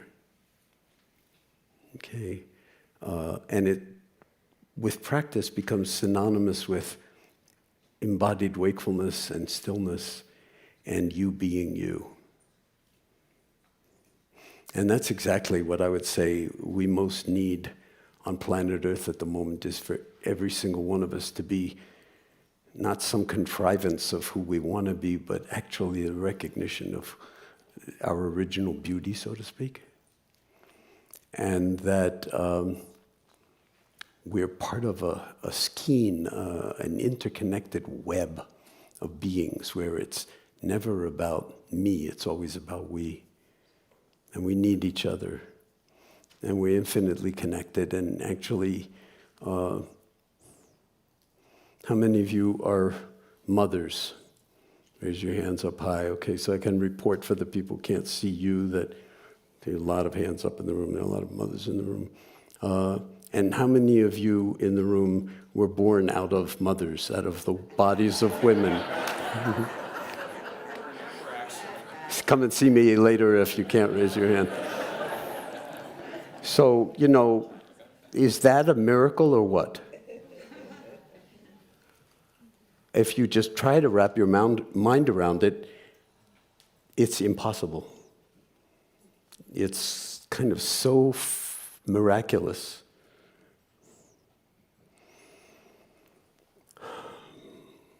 And so we are sort of deeply interconnected in ways that are profound, generationally and in every other way. And we are breathing the same air. And I recently learned from one of my colleagues who's a Zen teacher and also a climate scientist, Kriti Kanko. I used to think that the atmosphere of planet Earth was, oh, that's so nice that I can now see you with the house lights on. I was told that the atmosphere is to the Earth the way the skin of an apple is to the apple. It's that thin. But then Kriti said, no, it's like 1/3 of the skin of an apple. It's so thin, so delicate, those 62 miles up to outer space, that we don't recognize how amazingly stable and dynamical this Earth system is to keep us alive, and how miraculous it is to actually be here. And if you go up to the International Space Station or to the moon and look back at the Earth, you don't see a line between the US and Canada. So that could really propel Trump into, in some very dangerous ways.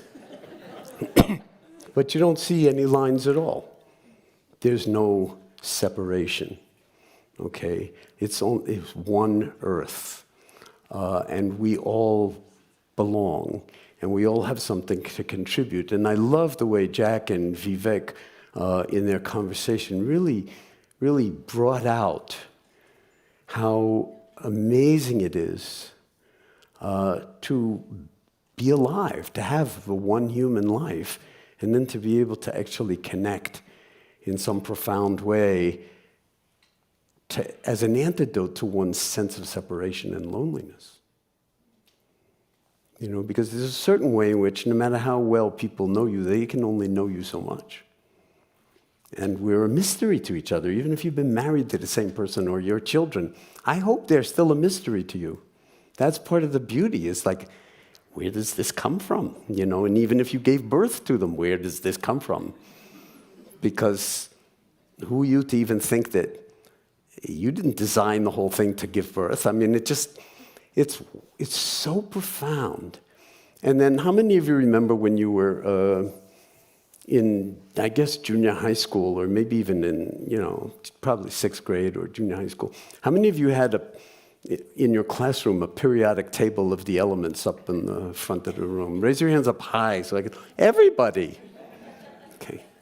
I've been thinking a lot about the periodic table of the elements lately. Because we are walking periodic tables. Of course, those stuff in the middle, where you have the things on the both ends, and then you have all that stuff in the middle, those are the rare earth elements that we want to kill over. Okay? But when it comes to the somebody must be home. When it comes to the body, all of the elements that make up the body, hydrogen and carbon and oxygen and nitrogen and phosphorus and sulfur, they're all in the periodic table, they're elements, and they all came out of either the hydrogen out of the Big Bang and everything else out of stars. Mostly when the stars explode, because it's only when they explode that the energy gets high enough that you can put neutrons and protons together in larger numbers and come up with, say, calcium, bones. So we are these miraculous beings that come literally out of 13.8 billion years of evolution since the Big Bang. And we have this one little planet at just the right distance from the sun to not be Venus and to not be Mars. with an atmosphere that's one, third of the skin of an apple in thickness compared to the apple, with no lines between any of the so-called societies on the various continents. And we have a history of being able to create some of the most beautiful things in the world, in all the museums and the concert halls and everything else, and the architecture in cities like San Francisco. And yet we persist in also killing each other at scale and developing weapons that every generation of the weapons are just more capable of killing more and more people. And that's a very lucrative business to be in if you're a capitalist, because if you're supplying weapons, either to Ukraine or to Gaza or anything else, and they're being used, you need to resupply them. So if you're in that business, it's like, I don't want to say it to die for business, but it's, because it's a killing business. But I think what Vivek and Jack were getting at, and Rhonda too, and certainly the practice of mindfulness, is all about the Zen koan. Is it possible for human beings to live together on planet Earth? Because our weapons now are at a point where we can annihilate ourselves in an infinite number of different ways and dysregulate all of the planetary cycles, whether it's the carbon cycle or the sort of phosphorus cycle or the heat circulations in the atmosphere, and the ocean currents, like the Gulf Stream, and the coral reefs, and we're disrupting everything. And we know it. That knowing quality, it seems to me, is the only thing that will actually save us from ourselves, is if we can wake up to the lawfulness of the universe that, the Buddha articulated in that tradition only 2,600 years ago, that if you mistake your relative sense of self as something permanent and actual, it's a prescription for suffering, and also for aggression, for meanness as opposed to kindness. So I would say that at this particular moment on planet Earth, and my experience of MBSR, when I started MBSR in 1979, the idea was to bring meditation into the mainstream of medicine. And you heard the Vivek Murthy, the Surgeon General. Well, in 1979, when I started at MBSR, one of the reasons one of the things that inspired me was the 1979 Surgeon General's report that stated very clearly that stress was a risk factor for disease, for morbidity and mortality, as they say. And so why not actually have a safety net in every hospital that would catch people falling through the cracks of the healthcare system? Because in 1979, there were cracks in the healthcare system. Now, it's all chasms, It's like there's almost no healthcare system, and whatever there has been that's still beautiful is being dismantled by the government itself, by DOGE. The grants are being stopped. Everything good is actually being stopped out of ignorance. They don't even know that it's good. It's just like, if the universities are doing it, it must be bad. So without inquiring, it's just like destroying. But the notion that we could bring meditation into medicine, the words sound a lot alike, and that's because they're linked at the hip.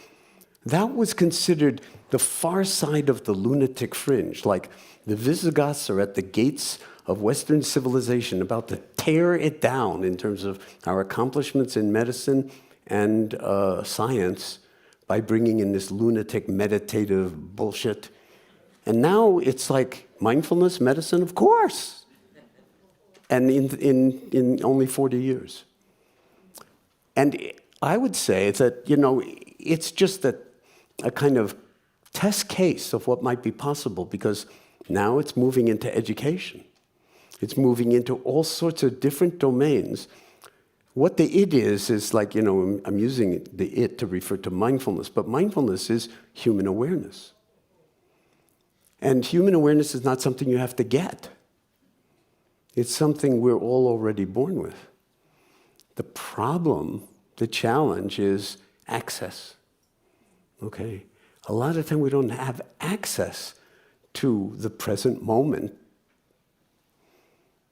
Whether it's Vivek talking about it, or whether it's Jack talking about it, or whether it's Rhonda talking about it, or me talking about it, because the present moment really needs to be realized, recognized, and embodied. And that's what mindfulness is all about. And there are an infinite number of ways to find the doors. And different doors, lots of different doors. Same room, one room. And it's the room of the human heart, that the word mindfulness, in all Asian languages, the word for mind and the word for heart's the same word. So if you're not hearing heartfulness when you're hearing mindfulness, not understanding what is really being pointed to. So I will just say a few more things, and then I want to just get into dialogue. And the thing I want to say is, in terms of the possibilities for humankind on the planet,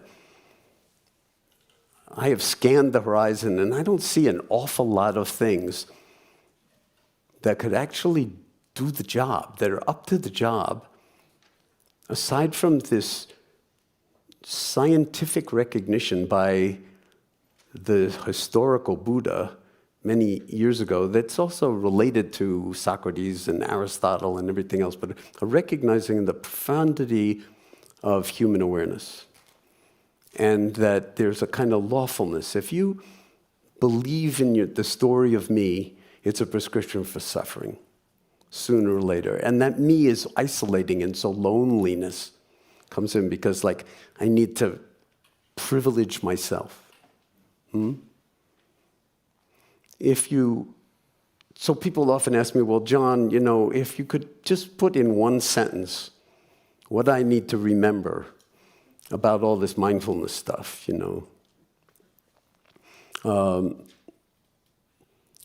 The Buddha actually was asked that question, can you put your 45 years of teaching into one sentence? And I like to say, on the off chance he wasn't joking, maybe we should all memorize that sentence. And it's this: nothing is to be clung to as I, me, and mine. Now, the personal pronouns, everybody's kind of a little bent out of shape about them, and we're going to war, and we're can't use pronouns anymore. If you mention pronouns, you're too woke and you're no longer human or whatever it is. But my challenge is, what about the I, me, and mine? Okay? Those pronouns are really suspect. Never mind about other pronouns, but the we is very important. But the I, me, and mine, investigate it. And his response was, nothing is to be clung to as I, me, and mine. That's encapsulates the entire teaching. If you see me, I, me, and mine, and you're identifying with it as you're wrong. Okay, it's a form of ignorance, and you're then creating separation needlessly and not recognizing that you belong in the periodic table, that the periodic table is in you, that we are all part of this larger emergence. And it's very, very transient. That, the dinosaurs ruled for, billions of years and they're gone. And then the little mammals give rise to us. But who knows how long humanity is going to be around, especially with, sort of we have Stone Age minds with nuclear weapons. Okay? And what we need is, minds for this moment. And we actually have them, but we have to cultivate access to those minds, hearts. And that's why I use the word mindfulness as a kind of umbrella term for the Dharma, or for this deep wisdom of how we govern ourselves, how we conduct ourselves to maximize beauty and connectedness and well-being and minimize suffering and harm. And when we practice individually, then our lives can be much better and healthier, as we've been proving in the science of mindfulness in the whole domain of neuroscience and clinical psychology and so forth. But on a much larger level, the we of humanity that doesn't differentiate between Canadians and Mexicans and Americans and, Israelis and Palestinians and all of those ways in which, and even Russians and Ukrainians and on and on and on, that we're like us and them, and when we go to war with them, because otherwise we're going to... This is all about the personal pronouns, a sort of self-identification that's wrong from the beginning. I mean, every culture has its beauty, so let's not negate the beauty, but there's no need to protect it because the beauty is everywhere. And what would it require to see that? Waking up. Simple, not easy. But if mindfulness has in 40, 45 years moved this far into the world in the West, it's only 5,000 years old in the East. Imagine if China woke up to its own 1,000-year history of Chan from the Tang and Song dynasties. Second to none in terms of its depth on planet Earth. Imagine if China woke up to it. Much more likely that China will wake up to that than we'll be able to deal with our measly 50 years of mindfulness on this continent. But who knows? Because none of it's linear and none of it's predictable. And all of it depends on us. So that's why I pointed out that earlier that, what brought you into this room is precious. Even the Zoom room, okay? Because it's the same. I love being on Zoom. I absolutely love being on Zoom because we're all in the same room, and the room is the size of planet Earth. People in every time zone. And they're staying awake even at middle of the night. Why? Because this matters. This that's hard to put into words, that sometimes just looks like this, but that sometimes looks like a hug, or seeing the pain in the other, and instead of turning away, turn towards. Whether it's your own child or whether it's a neighbor, as Vivek was pointing to, that we need to reach out and be more relational. Excuse me for a sec. So often reporters will ask me, John, okay, talk about mindfulness all the time. Just give me what is mindfulness in one word. And I have a whole lot of responses. I have several one-word responses. But one of them is relationality. Relationality. Everything's connected to everything else. That's why I brought up the periodic table. It doesn't get more fundamental than atoms. Elemental stuff that's somehow made to this. Like, this is an unbelievable miracle. And it breathes, as I would say, even when you're asleep. You don't need to worry about it. I often ask groups of people, how many of you are breathing? And everybody say, yeah, I'm breathing. I can get with that. I'm breathing. And I say, if it was up to you to breathing, you would have died a long time ago. Because you're so unreliable. I mean, you get distracted, whoops, dead.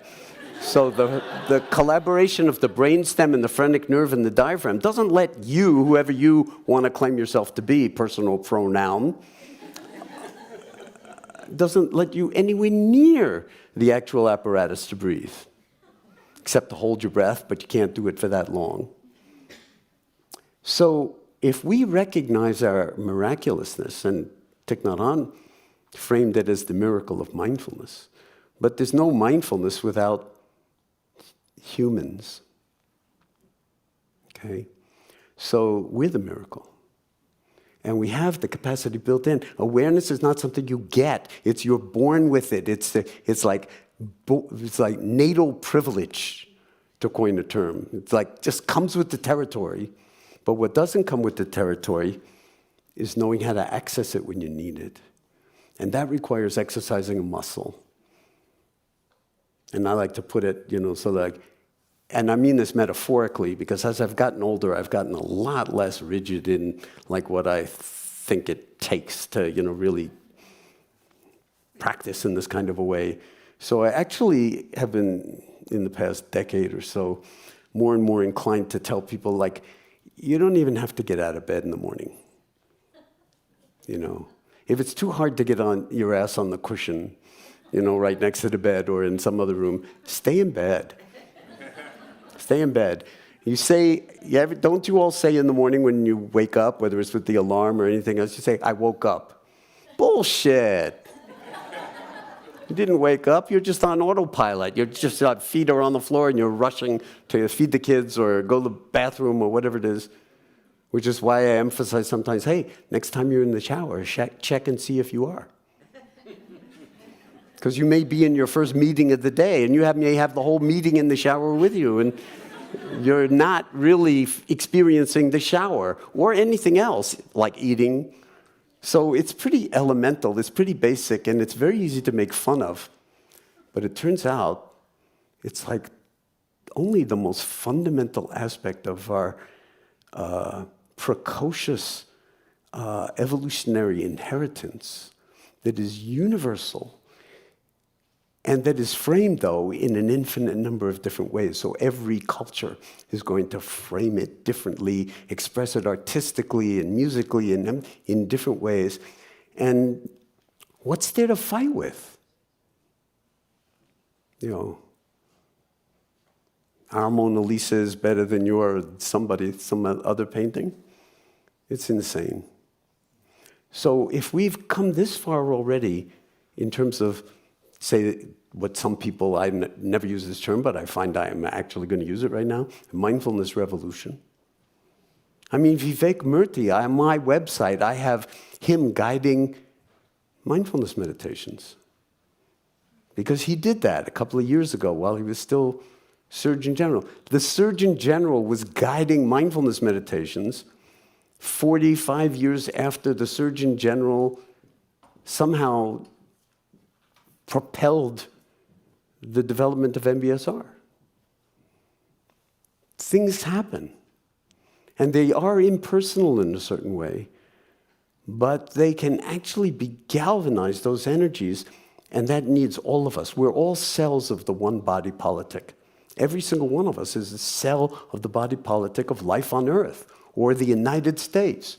And we should take it seriously when forces of autocracy, which you could think of as a little bit like cancer, just sort of take over. Because every cell needs an oxygen supply. There's trillions and trillions of cells in your body. And every single one of them needs an oxygen supply. You say, well, you cells, you don't look the right way. Well, you're not going to get that much oxygen. We're going to keep all the oxygen for ourselves. How long do you think you would last? Not long. And it's the same with the body politic. We need to learn how to govern ourselves, which is the root meaning of the term dharma. And so my optimism really has to do with the fact that if mindfulness has carried us this far, why not take it to another level? Through love, through that radical act of embodied wakefulness and love, and seeing where we fall into othering. And then not just write ourselves a restraining order, but actually extending ourselves beyond the limits of who I am or what I do, which are figments of our own story of me, and build a bigger story, and soon the story of no story. Okay? No more me. No more I, me, and mine. Except relatively speaking, you remember the story of Nasruddin, the great Sufi sage, and he went into the bank one day to cash a very big check. And the bank teller says to him, in the days when there were banks and bank tellers and stuff like that, this is way before ATMs, and said, Mr. Nasruddin, this is a fairly sizable check. Can you identify yourself? And he pulls he's wearing full-length kaftan robe and stuff like that. He pulls a hand mirror out from inside his robe and, yep, that's me all right.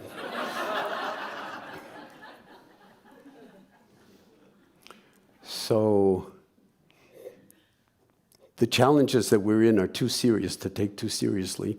And when people ask me, well, if you could just say one thing about what I need to remember around this whole issue I'm pointing to with I, me, and mine, it's don't take seriously what's not really serious. Okay? Seriously. And with that lens, you can see how easily we precipitate, we collapse into defensiveness when something tweaks us. I don't like that. That's a threat to me. That's a gift to actually look at, and it's like, who is that me that feels so threatened by somebody that's different? And actually, like, on purpose, as part of your meditation practice, note that for sure, and then just open, just for fun, just as an experiment, see what happens. I'm not suggesting that you go out and try this in the most dangerous neighborhoods at 3 o'clock in the morning in San Francisco. Okay? I mean, you have to also be discerning. But within reason, you can play with expanding the sense of seeing the other as human and worthy and a flowering of life and meaning on planet Earth and belonging and fears and loneliness and all of that stuff that everybody was talking about.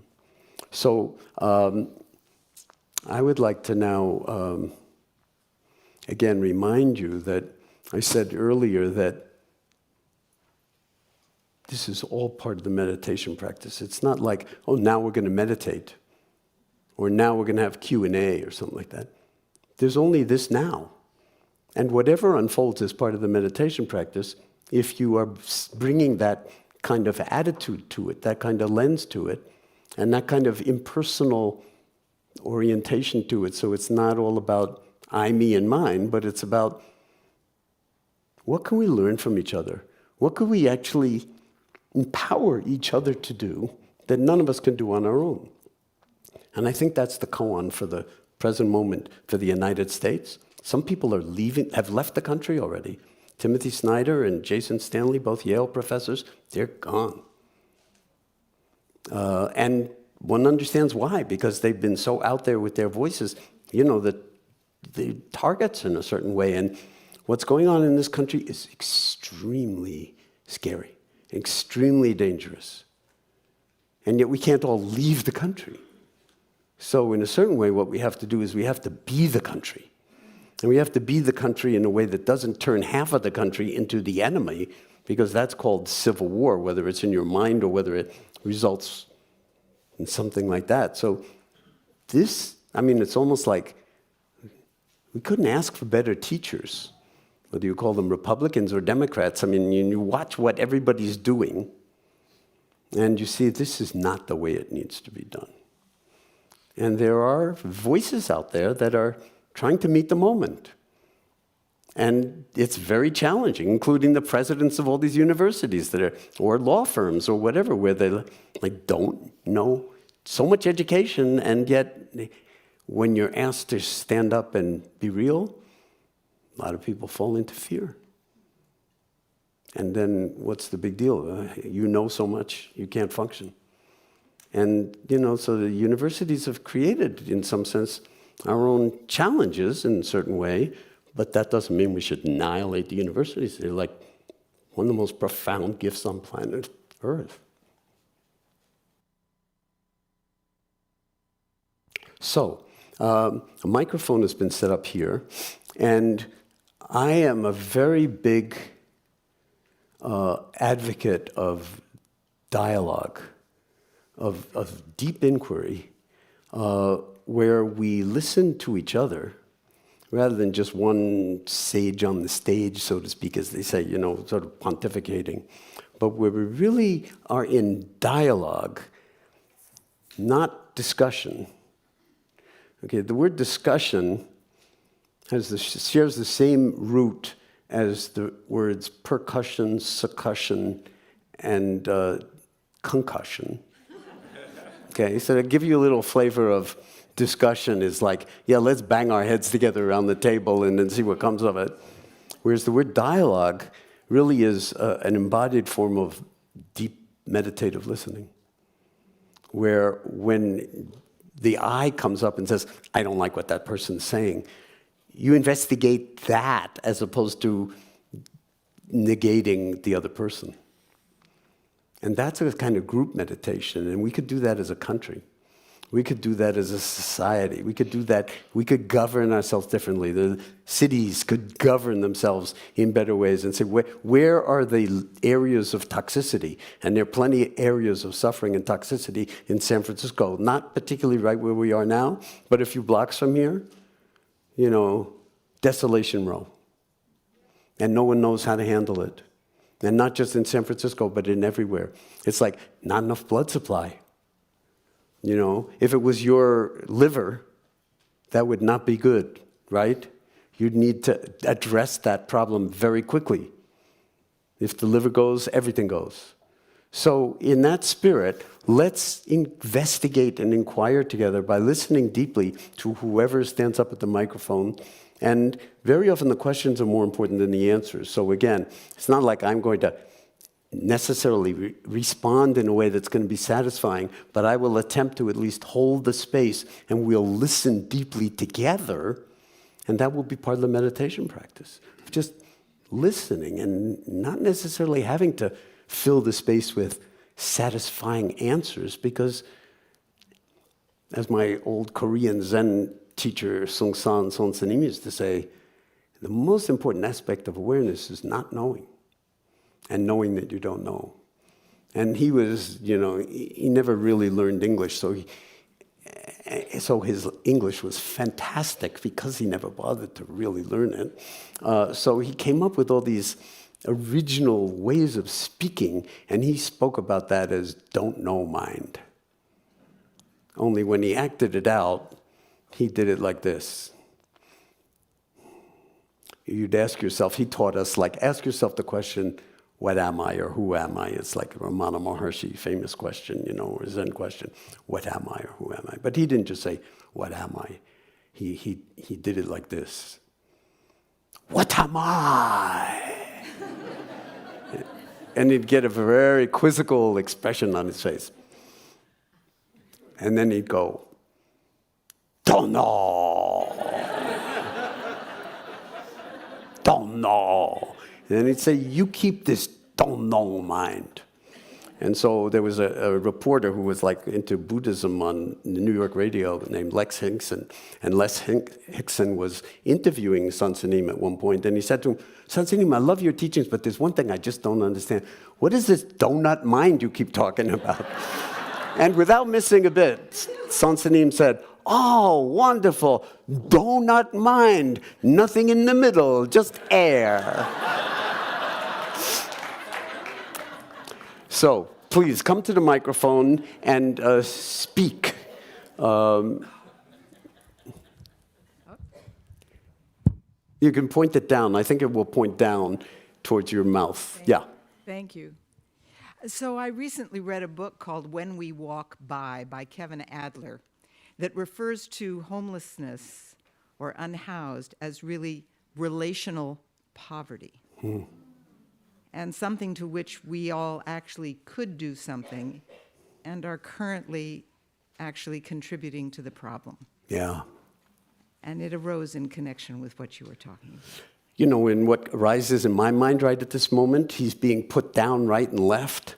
But Jimmy Carter actually spent most of his life after his presidency trying to address that. And there are ways to do it in civil society. Yeah. But I think what's so interesting about it is that it's an individual act as well as a societal one, meaning that literally asking someone if they're okay. Yeah. Which I would say I, among many, don't ask. Yeah.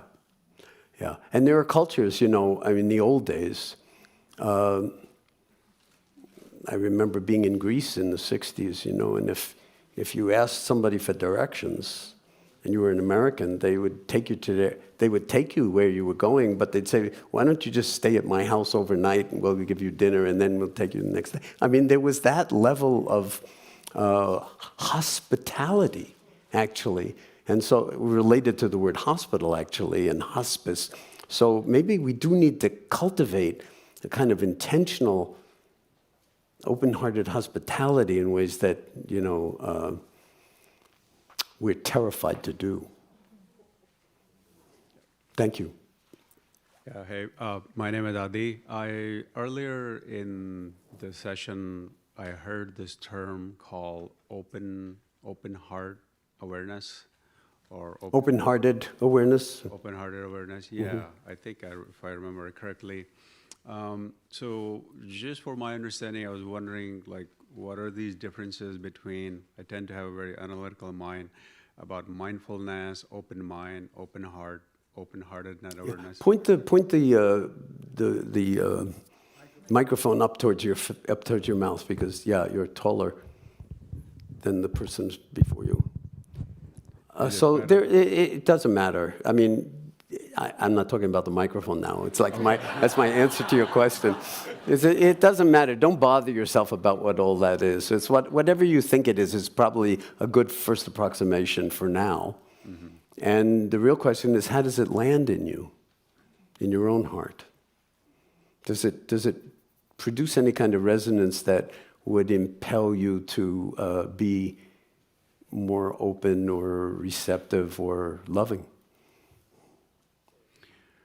Of yourself, even. I think in my experience, it seems that when I'm attentive of my heart, yes. I feel I see more spaciousness, or I feel that there's more space, but then very quickly my mind takes over and my thoughts rush in, and sometimes my mind would even say, "Dude, you're crazy. What are you doing? There's nothing here." Well, that's where, when you recognize that that's just thinking, then under the right circumstances, not being naive, you can actually stretch your envelope of possibility. Talk to somebody that you ordinarily wouldn't talk to. Or don't be offended by the first thing they say that you don't like. And that's a yoga. I mean, it's like, there's some stretching there that needs... Maybe you stretch into it in a loving way, and not to the point of breaking, but at least, a little bit. You can find commonality where the mind is saying, othering, different worlds, not interested, frightened, whatever. So the mindfulness is here all the time. There's you don't shut off the awareness. The question is, can you access it? Because otherwise, it doesn't engage. Like, if anybody remembers when there were clutch cars, the flywheel has to engage. The clutch disengages and engages the flywheel with the drivetrain. So when there's no engagement, then you just walk away. Okay. Yeah, thank you. Thank you.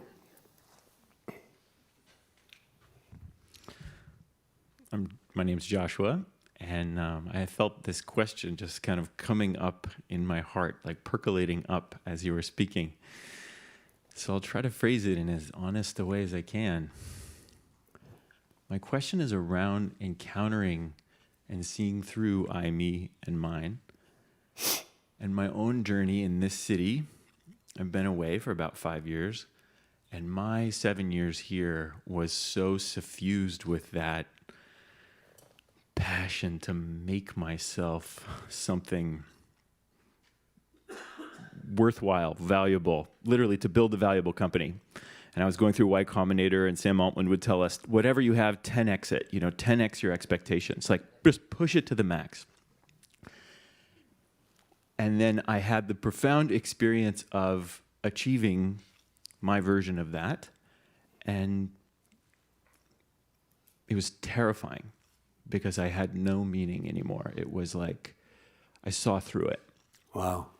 And I'm back now after having a long hiatus of doing inner work, of sitting. And I see how much energy there is early in life to do that. It's a natural human thing. Carl Jung said the first half of your life is to build a self. And then now you have to turn around and you have to dissolve it. You have to dissolve it. so I have this passion to work with that natural human energy, but I don't know how, without saying, just forget all the I, me, and mine. But when I was in my 20s and 30s, it was just a burning fire in me. And now I'm like, how do I turn around and just say, no, it's all, I can't just say it's all one, it's all good. It's a developmental arc. Yeah. In a certain way. As an elder, how do you help the Thanks for younger noticing folks that to I'm do an that? elder. Yeah, I don't know. If you live long enough, that's what they project onto you. I'm teasing, of course, because, yeah, I mean, that's part of my own work is kind of gulping and realizing, like, I'm turning 81 years old. How the hell did that happen? So, yeah, what you're bringing up is huge.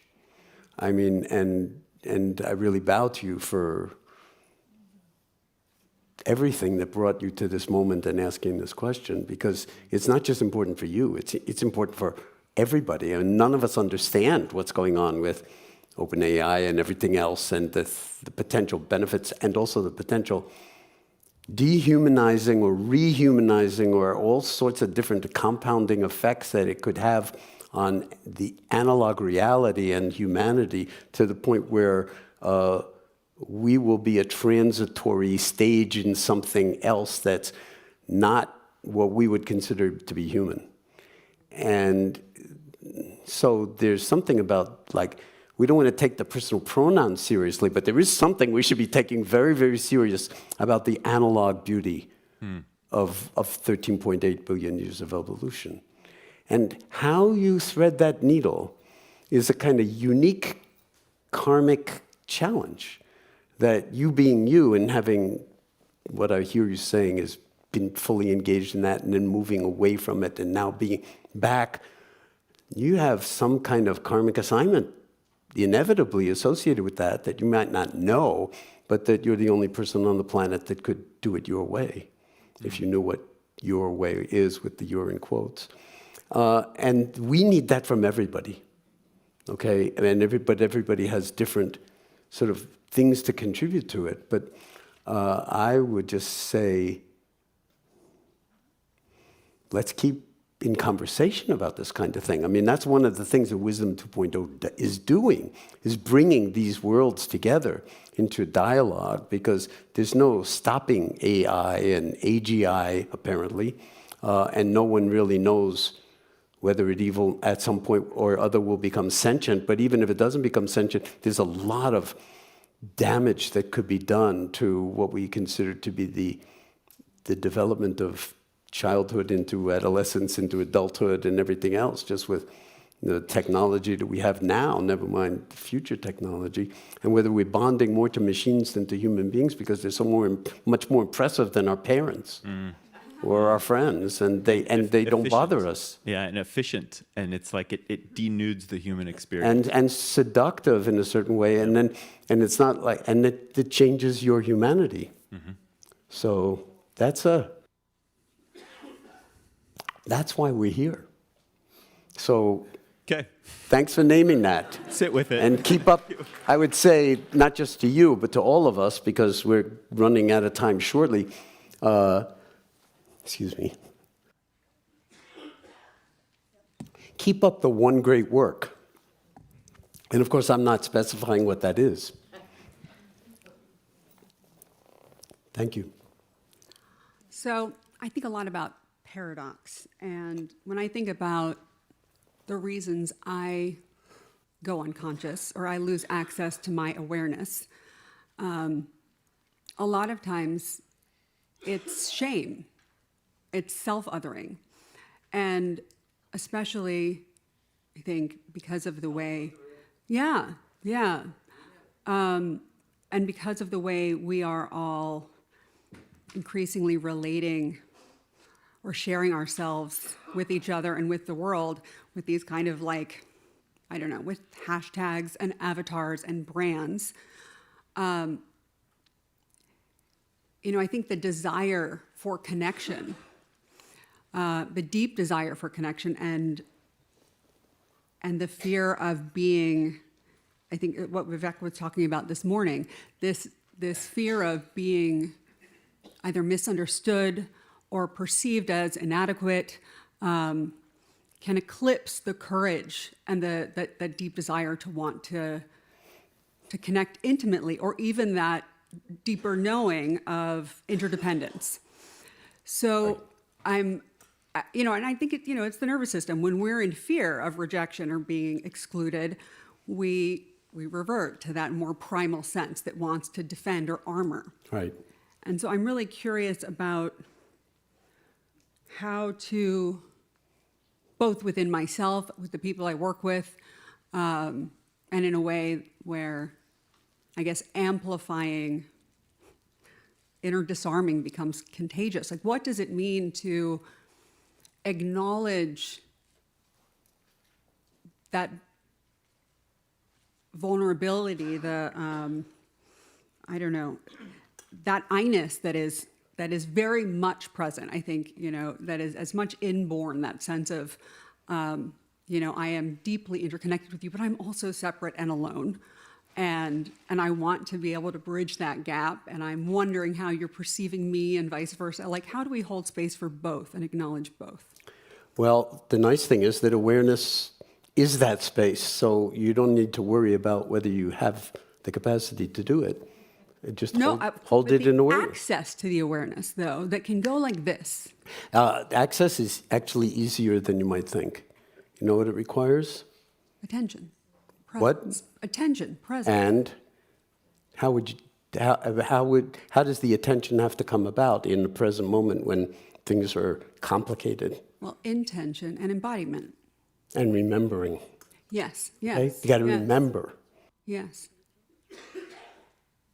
Sorry about this. I have this kind of chronic sinus thing that sometimes. It's awful. How dare you? Yes, how dare I? It's a sign of my elderhood. So, so I'll choke my way through the rest of this, or it'll just dissolve. But no, this is again. It's like this is really the curriculum. Yeah. This is the curriculum. And so it's more the questions are important, much more important than the answers. Yeah. And we need to share the questioning. And we'll all have a whole bunch of different ways to be in relationship to this. Mm-hmm. But if we're not asking the right questions, then we're just, in some sense, reifying those personal pronouns and building a more elaborate and, in some sense, a kind of evasive story of myself. For sure. So in a world where we are in multiple places, in multiple contexts at once, yeah, and where, we can be in this room and connected to Zoom and we are, everything. Right in this moment. What reminds you in moments where maybe there's fear, anxiety, or dysregulation of any sort to come back to your body? I mean, practice, of course, but... No, don't write that off that fast. Practice, of course. That's it. You just answered your own question. But what is practice? It's coming back. It's remembering. Yes. What if you didn't leave? What if you didn't have to come back? What if you didn't actually get lost? Because while, yes, you could say, relatively speaking, you were lost, there was this awareness functioning. Totally. Do you hear what I'm saying? Oh, yeah. So how okay, do so then build there's that no into the there's no operational dualism systems of the forgetting? Because right now I feel like we've systematized forgetting or going away. And going into sort of auto-hypnosis. Right. So how do we reverse that impulse with these frameworks that we have that, as you say, aren't going anywhere? When you wake up in the morning, check and see if you're awake. If not, finish the job, even before you get out of bed. And you can say when your feet hit the floor, yes, I really have awoken, rather than I'm on automatic pilot already zoning through to get the kids out, to school or whatever it is. Right. So it's like, I'm sorry, but, my view of it is that we're, every single one of us is a multifaceted genius. Sure. And that we didn't get that message probably in first grade or even kindergarten. But we are. And I brought up the periodic table as just one of an infinite number of examples, I mean, of how miraculous it is to be embodied, to be sentient, and to, be able to breathe and come and go from this room and have a life out there. It's like, and it's impermanent. You're seeing somebody at this sort of other end of it. It doesn't last forever, but our conceit is that like, well, yeah, but not now. But if there's only now, then in a certain way, on my PhD thesis for MIT in molecular biology, my thesis defense had about 8 or 9 people, only one woman, all full professors, some from Harvard, some from MIT, and maybe 2 or 3 Nobel laureates in the room, but like heavy-duty people. And on my thesis, like the first page of my thesis after the title is a one-liner. I don't even know where I got it, but I wrote, because it was like such an ordeal to get that thesis done, "He who dies before he dies does not die when he dies." And so, here I am walking into this room to defend my thesis, and they said to me, "Well, John, what is this he who dies before he dies does not die when he dies? What is that?" And I said, "Do you really want to know?" And we spent half of my thesis defense on that one question. Seriously. So this is kind of the curriculum in a certain way. Nobody escapes death. But the question is, and Oprah once asked me this, on live TV, at her home, under some amazing live oak trees with the 3 giant television cranes and everything else, and she slips in this question in the middle of a whole other dialogue we were having. And she says, "John, what do you think about life after death?" And I said to Oprah, "I don't really, have any concerns about life after death. My question is there life before death?" And that's a really worthy question to be asking ourselves, not necessarily in words, but moment by moment by moment. Who am I? Where am I? Am I in touch with my feet walking even? With the air on my skin? With the look on my child's face when I wake them up in the morning, or when I put them to sleep, or when they're frightened, or whatever it is, or my partner or spouse, or just the air coming off the bay? And so then you're actually switching what the neuroscientists call your default mode from one. We didn't talk about like what happens when you put someone in the scanner and tell them not to do anything, but they go into this like very heavy activity in the midline of the frontal cortex, which is called the default mode network. You default to the story of me, starring me, my laundry list, what I have to go shopping for, whatever. That you're told not to do anything, and you just fall into that story. But meditative awareness can actually shift the default mode to wakefulness. Then there's no place to go. As they say in the Heart Sutra, there's like fundamental Mahayana Prajnaparamita wisdom. Wisdom beyond wisdom, no place to go, nothing to do, nothing to attain. So that's why in the guided meditation this morning, I said, don't try to find some special state. You are the special state in this moment, and the state is never permanent. It's always impermanent, so it's changing constantly. But what's enduring is the awareness. And it's impersonal, it's not yours. So I try never to use the personal pronoun associated with awareness. It's really hard.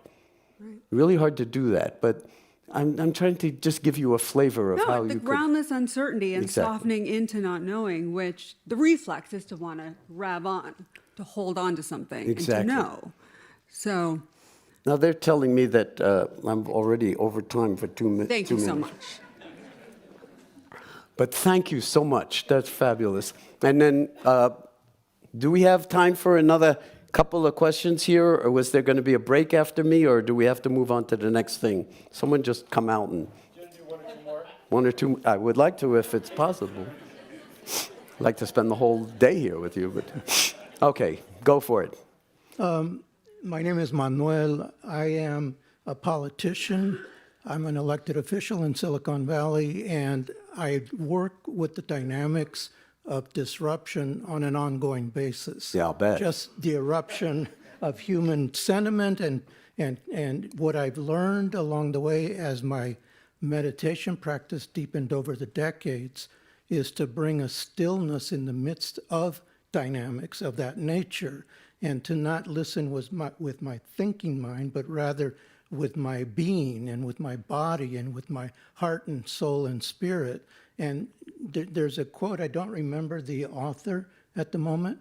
There's a quote that says, from conflict to paradox to revelation. That's the divine progression. And the Zen master Suzuki said, if it's not paradoxical, it's not true. And all of that works in a way to, like, I actually welcome when things get disruptive, because I think life is wanting to actually bring something forth that isn't seen yet, isn't revealed yet. And when I look at what's going on nationally, I can't figure it out. This thing is upside down in so many ways, and all it tells me is to become more still and to listen to the subtle and to the unknown. And I trust the unknown. It has constantly revealed itself to me at a depth and a level that I could never figure out on my own. You should start a school for politicians. I mean, we need more people like you. Holy cow. I'm actually writing a book for politicians and for others. You know, it's called The Reconciliation of Love and Power. I bow to you, my friend. Thank you. Yeah. That was beautiful. Okay. Do you have a comment for me beyond? I already said it, you know. Just deep bow to you. That is absolutely beautiful. I mean, I don't have anything to add. I just want to applaud. I actually think that politics brings life more intensely. It's a convergence of humanity where it's living and breathing. And if you're open to all of its cross currents, it will continually. What you're talking about is mindful, heartful politics. Yes. Okay, so that's how we govern ourselves. That's pure Dharma. Yeah. And that's what the world needs on a global scale. Local scale, intermediate scale, global scale. Yeah. Can humanity as a species wake up to the name we gave ourselves, Homo sapiens sapiens, which means literally the species that is aware and is aware that is aware. Exactly. So awareness and meta-awareness, not cognition and metacognition. Yeah. So Okay. this is fantastic. Thank you. Ahua, as they say Okay, in we'll take Spanish. one more, and I'm afraid it will have to be one more because I'm not in control of the universe. Hi, John. My name is Puent. I have a question about, as elders, guidance for mindful grieving. There is so much for the young people coming in as well. There's so much grief that's, and how to process it properly. So, for example, my husband and I go for walks in the old growth forest and say, okay, the most powerful people on the planet, they don't get to have power over my state of mind. And then, recently in the last couple months, we read the news that, old growth forests and the national forests are going to be cut down. So there's a lot of grief that come for a lot of us working on the climate change and climate action, or people working in general. And I just feel like as the society and the pace of change quicken, there's going to be so much grief, and the society is just not very conducive to processing grief and how to process grief mindfully. So like now our new motto that we're now clinging to is even the sun will die, as a way of holding on onto that memory. Yeah, and if you take a long enough view, that is actually true. And long before the sun dies, it's going to swallow the earth. Right. So let me just take a moment to take that in, because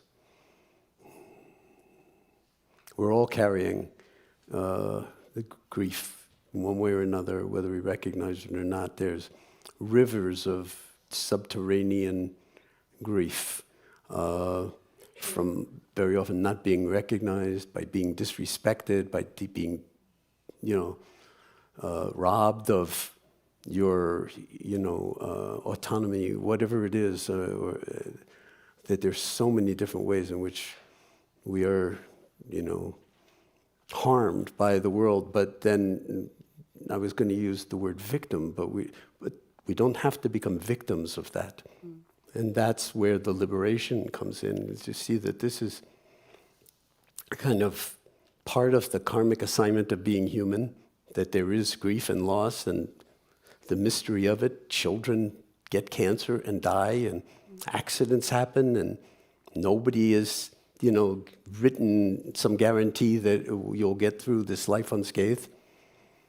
So that's where heartfulness comes in. That's where compassion comes in. That's where cultivating equanimity in the face of all of that comes in, and taking refuge. And the word refugees, because now there are more refugees on planet Earth than probably since humanity has come out of Africa. And it's going to get worse and worse and worse with climate change. So we need to actually honor what it means to be a refugee. We're taking refuge as best we can under very horrible circumstances. And there's something to get out of the wind, to kind of find a way, they're called divine abodes, where we can actually be out of the wind for a moment and just regroup or reconnect with our possibilities and our own interior strength in connection. And so that becomes part of the meditation practice, and that becomes, in some sense, an embodied societal aspect of the meditation practice, is to take care of those people who are in need of refuge by providing refuge. The government is now doing the exact opposite of that at scale. And it's not sustainable. Talk about the environment and sustainability. So we're in an absolutely critical moment in the United States in terms of democracy versus autocracy versus fascism versus unbridled, rampant capitalism that's like beyond even imagining, where there's no ethical constraints at all for the president actually enriching himself while in office because of the privileges of the office. It's like, come on, I mean, it's absolutely fundamental, and but when things shift in a certain way, then the rules seem to change, at least for the haves. And that's where the body politic has to heal itself. How we do that, I'm 10 minutes over already. Thank you. So we'll stop here for now. Thanks so much, folks. It's just absolutely beautiful to be with you. Maybe we'll get to...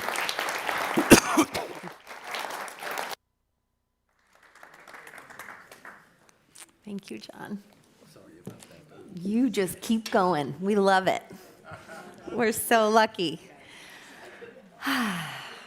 So it's time for lunch, but before we go, let's just pause for a moment.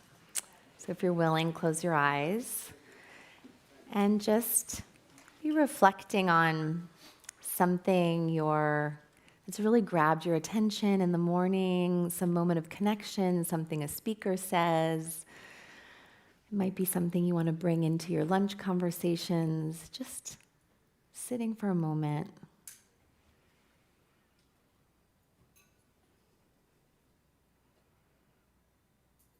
Just what feels alive.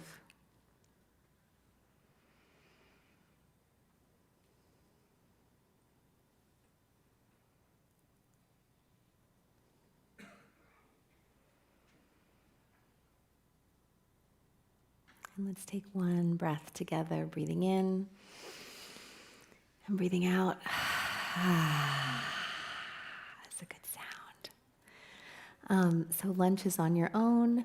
We're going to come back here at 1:30, and we're going to be doing a community connection, so a little change in the schedule. The talk that was supposed to be happening with Van Jones at that time, we're just going to send you via email, and rather than do it on the screen, and we're just going to have time to connect as a community. So we'll be back here. Van Jones is not going to be? No, he was going to be on the screen, but Van Jones is not going to be on the screen. We're going to be sending you that talk, and we're going to be in a community connection at 1:30 today. Have a beautiful lunch. And also, there's people here that don't know other people, maybe. So if you see someone kind of looking around and wandering, bring people in. It's such a beautiful time to get to be together and be inclusive, and love each other. We'll see you after lunch. Love you. Enjoy your lunch for online.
Oh, wait a minute, I need to get. So welcome back, everybody.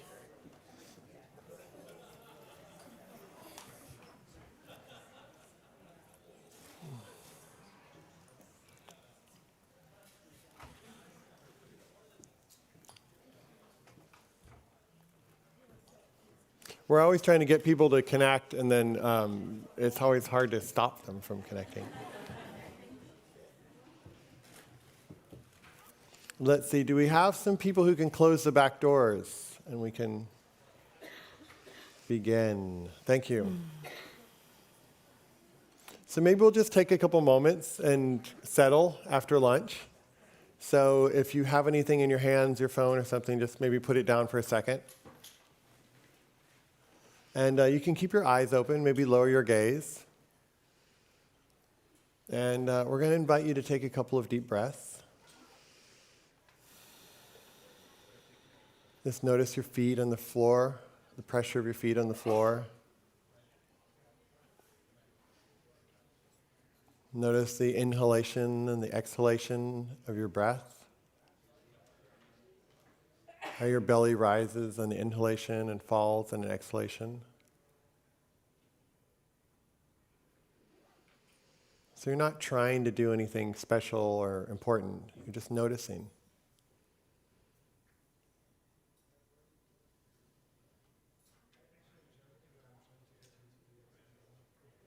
Staying as much as you can with the present moment as it is. So welcoming any thoughts, any feelings, any emotions.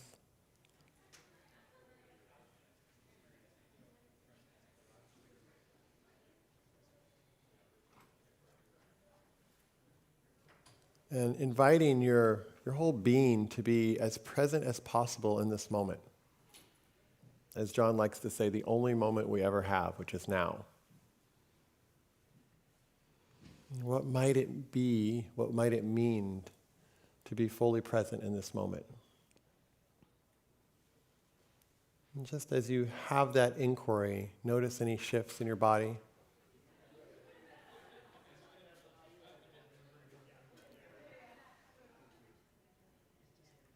And see if you can notice that sounds arise, thoughts arise. They come and go like waves on an ocean.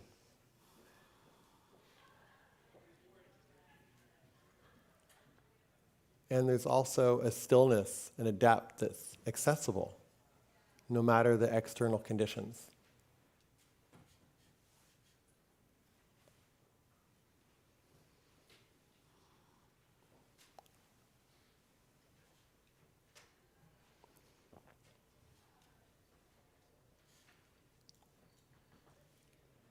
When you're ready, you can kind of look up or open your eyes if your eyes were closed.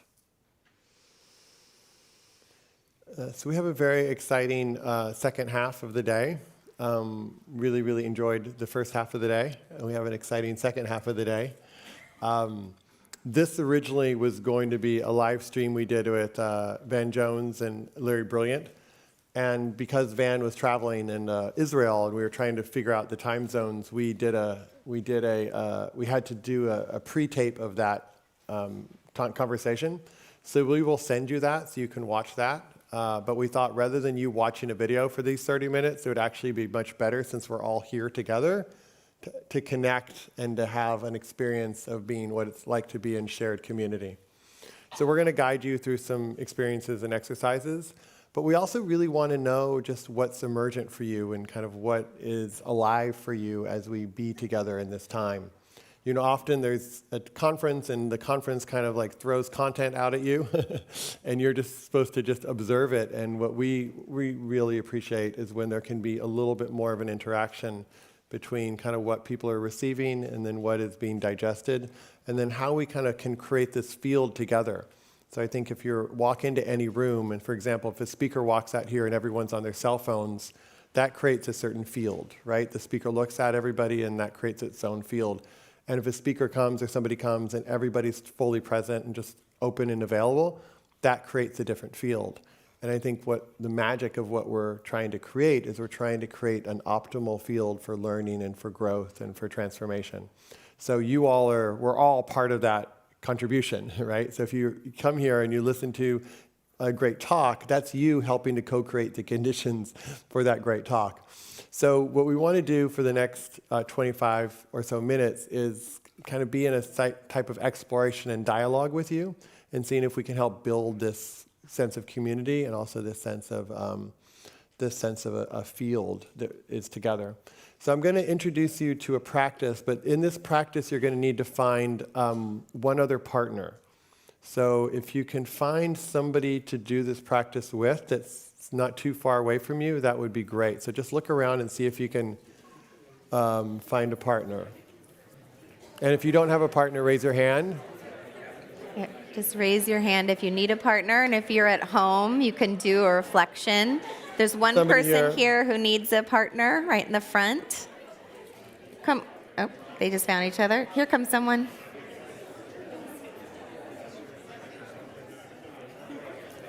Just raise your hand if you need a partner. Come on in. I see someone in the back raising their hand. If anyone needs a partner, there's someone right there behind you if you need one.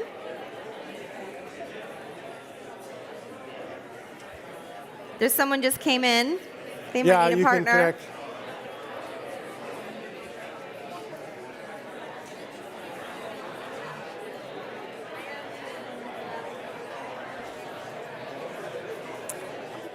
Let me get their attention back. Sure. And then All right. bring your attention back after you've said hello, and Soren will give your instructions. Just coming back. You can wave. We always wave when we come back. Sometimes we move our bodies. It helps us get back. You guys are the best. Wonderful. So here's the experiment that we're going to take part in. Is we're going to take out our phones. Does everyone have a phone?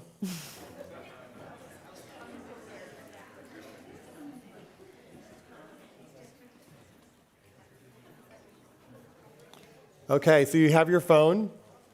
You're going to hand it to the other person. So take your phone. You're going to get it back, but you're going to hand it to the other person. It's an organ of my body. You're going to hand your phone to the other person. All right, so hand your phone to the other person. Now, I want you to notice how it feels like to not have your phone. The thing that you rely on that is supposedly your access to source and your access to the world, you do not have. So take a moment and just tune into yourself for a second without your phone. And just notice the sense of anxiety that's there. Maybe there's a feeling of joy. Maybe there's a feeling of fear. Just notice what inside me gets triggered when I don't actually have the thing that I have with me all the time. So can you just keep your focus internally, and just know what it's like. See what it's like internally.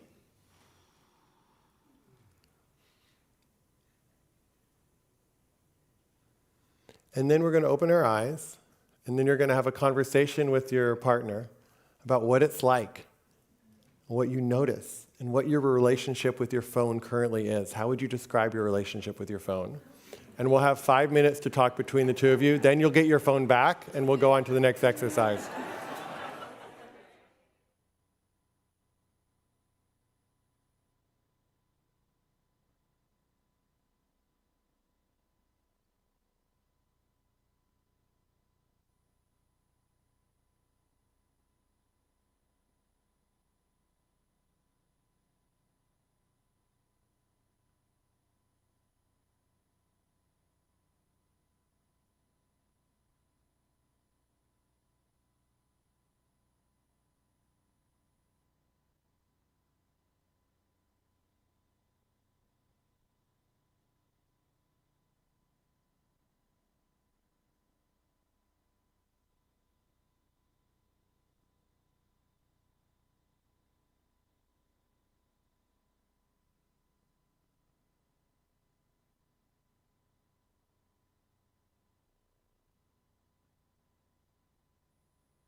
coming back. Are they coming up to the stage or? All right, if we can bring our attention back. Okay. Now, this is a really important moment. This is a very important moment. So you have a decision to make. You can either get your phone back or you can let the other person keep it. So make a decision right now. You already back. But part of what that exercise has always done for me is it shows me the level of anxiety that I often carry about this thing and how much does this thing really matter or not really matter. And what is underneath our longing? And what are we actually looking for?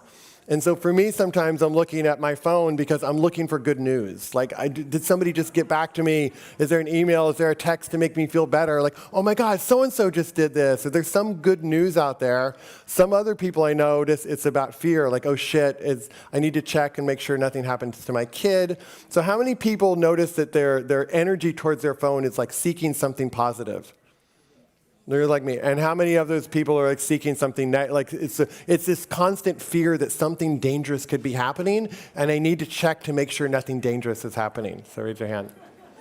So the practice we want to do next, or the lesson we want to introduce next, is around what actually authentic human connection means to each of us. So what does it mean to be authentically connected to another human being? And I think it might differ between some people that means one thing and some people means that something else. But if you go around and you look, when I look at cafes and restaurants and places, there'll probably be like 19 out of the 20 people sometimes all on their phones. And I'm like, and I look at I'm on my phone sometimes too, but I would guess if we could ask those 20 people, what are you really looking for? They'd be like, oh my God, I'd love to like actually have an authentic connection with somebody. And when I ask people like, tell me about the most amazing experiences of your life, I've never had somebody said, wow, there was this social media post and it just like so meaningful to me. Like, it's usually some human love and connection and contact, right, that we had with another person in the analog world. So we want to just allow everybody to reflect on this. Like, what is it that actually feeds a sense of like connection and meaning and purpose and all the things that Vivek spoke to earlier today around love and connection and purpose. So we're going to find a new partner and just talk in as open a way as possible, reflective way as possible. What does actual, real, authentic purpose and meaning and love mean to you? And it might be the qualities, right? It might be an action. It might be the qualities of. What was that? All right, so a new person. Did something happen?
Mom usually tells her.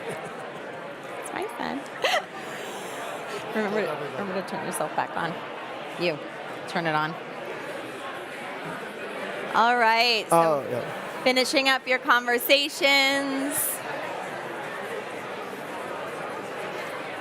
Starting to bring the last few words and sentences to a close.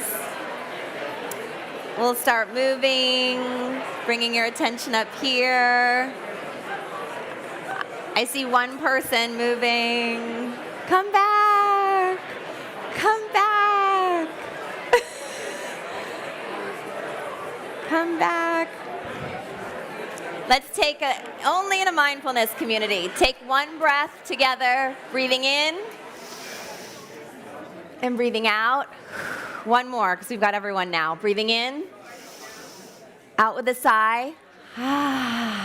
One last one. We're not all here. Breathing in, breathing out with a sigh. There you are. Welcome back. So we want to harness the wisdom of the group. Yeah, we'd love to hear what you learned, what surprised you, anything you'd love to share. We have one mic over here, and I have another mic I can come around with. And if you haven't spoken, we're particularly interested in the people who have yet to speak, so that the people who have spoken can kind of step aside, and we'll hear from the people who usually don't speak. So if there's something you want to share about that experience or lesson or what a connection means to you, yeah, and your name maybe would be nice. You can probably tilt that down, too. It's okay. What I heard today. Okay. I think it's on now. Okay. It should be turned on now. What I learned today is that goodness, kindness, and love are timeless. I'm turning 70 in a few months, and I talked to someone that is in her 30s herself or so. And the thing I already made someone happy. Okay. So the things that I tried with my children that are now 48 and 41 and 34 is the same thing that this young woman is doing these days. Modeling. Modeling love, kindness. When you're in the car, someone cuts you off. When you're doing this. So that's what I want to share. Thank you. That love and kindness and goodness are timeless. Thank you. Thank you. Anybody else? Hi, I'm Carolina, and I want to share that being here gives me hope in humanity every single year, every time I've been here. Wow. So this opportunity to gather, and it's just so nourishing, especially with what's happening. And we're here, and it's like we're preaching to the choir, right? People who are practitioners, who do the work, who face their shadows, who do all the things, right? And we get to do it all the time, but sometimes we feel like, and you, John, you were speaking about a cancer, right? Like how it feels like it's spreading, and we're doing our work internally, sometimes alone, and it's like it's not enough to bring the light to the world. And sometimes it's so disheartening and so disappointing. And as a Latina, seeing how my community is being targeted as well. It's so hard. Yeah. But being here brings so much hope that, there's light, and then there are so many heart-centered people who want to bring more compassion to the world. And so this is heartwarming to me. So thank you. That's connection to me. Thank you. Anyone else on what human connection means to you, if you want to, or what feels relevant and emergent? Right here and then here. Oh, which one first? Okay. Okay, thank you. Soren, I went to your first talk at Intel, and I've been a fan ever since. And John, listened to you at Spirit Rock, Everyday Blessings. I mean, I so much gratitude to how you and this whole community has shaped my life. I just wanted to share one thing about communication. When we traded cell phones, what if it got a little edgier? What if we each shared our social media feed? How would that feel? I mean, because we all live in these silos, right? And your social media reflects your silo. Yeah. We're more and more, we have algorithmic reality. Somebody used the phrase, algorithmic reality. So the algorithm's reality that it presents to you is very different than the algorithmic reality it presents to me. So we've always lived our own reality, but particularly today, we live in our own reality. And I think, though, deep down, we're longing for something more authentic, right? And something more real. And I think about all the teenagers, 50% are depressed and lonely, and how do we meet that sense of longing in ourselves, and how do we support that in a culture where it's so hard to be vulnerable and say, I'm lonely or I'm sad, and how do I help or how do I connect? And so I think that's kind of the work that we're all participating in, is how to really get to the core of what that means. Yeah, so thank you.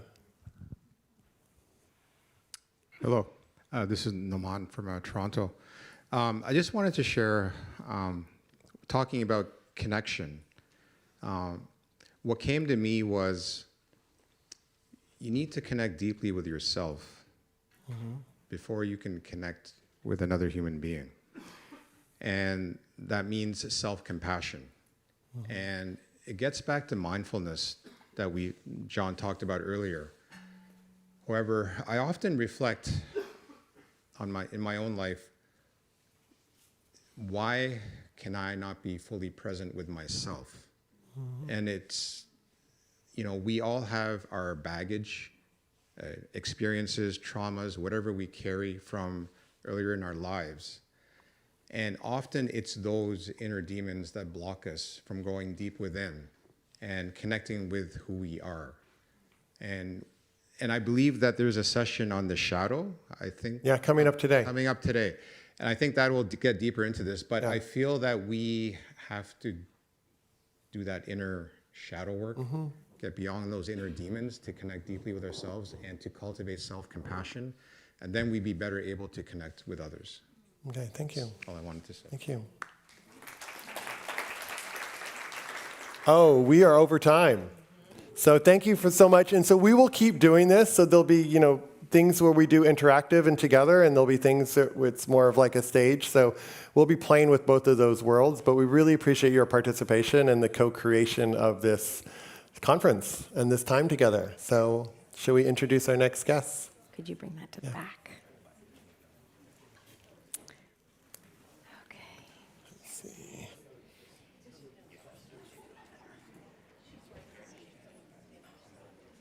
Okay. We're going to get started. So our next conversation is titled Disruption and the Media, Empowering Independent Voices. So Hamish McKenzie is co-founder of Substack, a new media app that connects you with the creators, ideas, and communities you care about most. Founded in 2017, Substack is building a new economic engine for culture by putting publishers in charge and enabling subscribers to support the work they deeply value. Hamish is a writer and former journalist based in San Francisco, and he'll be interviewed by Cecily Mack, co-founding general partner of Wisdom Ventures and author of the forthcoming book, Undimmed. Please welcome Hamish and Cecily to the stage.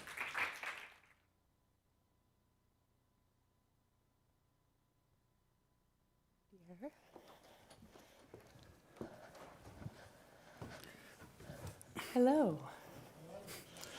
So before we get started, before Michelle's introduction, how many of you in the room, by show of hands, had heard of Substack? Look at that. That's cool. Pretty good. Leave your hand up if you are a subscriber to a Substack. Cool. And leave your hand up if you are a writer on Substack. Yes. Love it. You have a friendly crowd here. Yeah, it's nice. Thanks, everyone. I love it. Hamish and I had an opportunity to meet a few weeks ago, right at the tail end of your TED Talk. Congratulations. It was awesome. And I actually want to start by asking you to what you attribute all of this success. What is making Substack work? I think it's the timing. I think it's the time of where we are in technology and where we are with culture. So I think a major thing, apart from the brilliance of the people who came up with Substack and who worked there, of course, I think a major thing is how easy and sophisticated online payments have become. So the advent of Stripe was not a small thing for the success of Substack. I kind of feel like we went from the era where social media was coming up and was dominating because everything was free, and then there was a huge advertising infrastructure to support it, which is kind of like the Mark Zuckerberg era.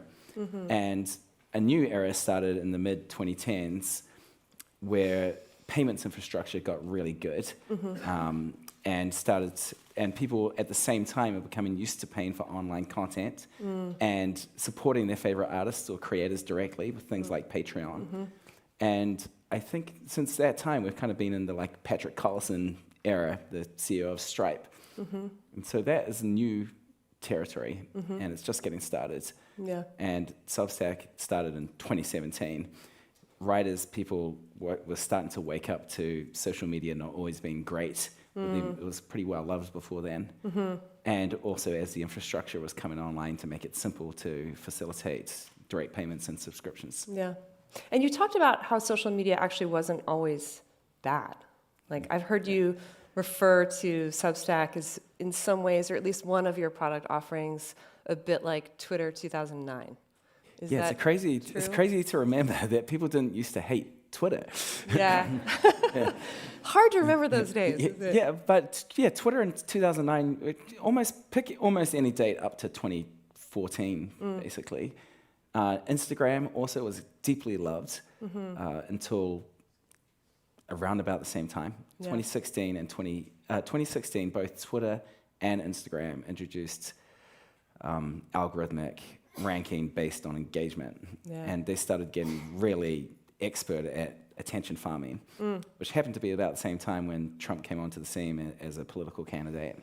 And so we had this sort of cultural collision with this business collision and technological change. And I think around that time, if you go back and look at Google Trends, if you search for misinformation in Google Trends, you see it's barely a blip on the radar until about 2016, and then it starts taking off. Yeah. So social media, I'm 43 years old. I was coming up in the age of blogging in the early 2000s. I was a tech reporter covering the arrival of these major social networks. And I remember a time when people loved Facebook. I remember a time when people loved Twitter and they loved Instagram, and their feelings ultimately changed. They're much more sort of controversial platforms now. And I think the business models, the games that they're trying to play, or that they sort of are forced to play, are largely responsible for why people have these mixed feelings about them now. Yeah. And I'm going to maybe make you a little uncomfortable and read something that you did say on the TED stage about this. And I want to ask you how you think they're going to help Substack steer the right course through this. So you opened your talk with, "We are amidst the most significant media disruption since the printing press. We are in the age of chaos media, a cacophony of voices online driven by algorithmic whims and viral trends, but the rewards go primarily to the platforms." So how do you see us breaking that model? You don't necessarily have to speak to Substack per se, but how do we get out of, how do we disrupt this current trajectory we're on and heal the divide or make it better for both the creator and the reader? Because I think we can all agree it's absolutely a mess. Yeah, we are in a chaos era. And I think our media system's in chaos, and our culture, our political culture in particular, reflects that chaos.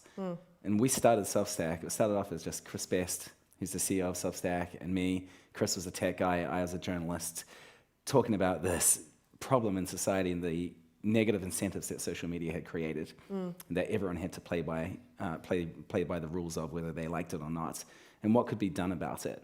And our view was that it wasn't enough to hope for the perfect government regulation that's just going to solve everything, or that these dominant social media giants are just going to get better at tweaking their algorithms or get better at content moderation or something like that. Or all of a sudden start really thinking about the well-being of the Well, then, readers and- they're not. I don't think they're trying to do evil. I think they're just Yeah. sort of, well, this is actually the insight. Our view was that the thing that you had to change was the system. Yeah. Change the game that people are playing and change who gets the rewards and what is rewarded and what is encouraged.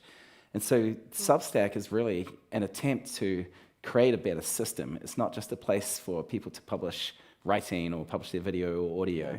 It's about creating a different media ecosystem with a different set of rules, where it's not so much about capturing attention, but it's about nurturing relationships. A subscription is a proxy for a trust relationship. As the publisher, the way that you succeed is to keep rewarding the attention and respecting the trust of your subscriber base over time. And they reward you with something that is scarce and important to them, their money. Or even if it could just be their email address. That's a big step as well. It's different from like mindlessly clicking follow in a feed. Yeah.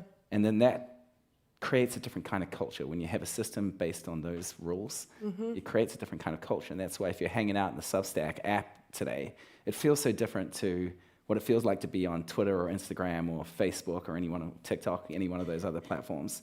Yeah. And it's much lower with toxic behaviors and much higher with supportive, quality, culture reinforcing behaviors. So it's an incentive game, which makes sense. Like we can see that you're working hard and you have a brilliant team trying to build and support incentives to drive that kind of positive behavior. What are some of the maybe invisible incentives? I mean, the reader-creator relationship and the paid subscription model is an obvious, clean, well-lit space, which many of us love.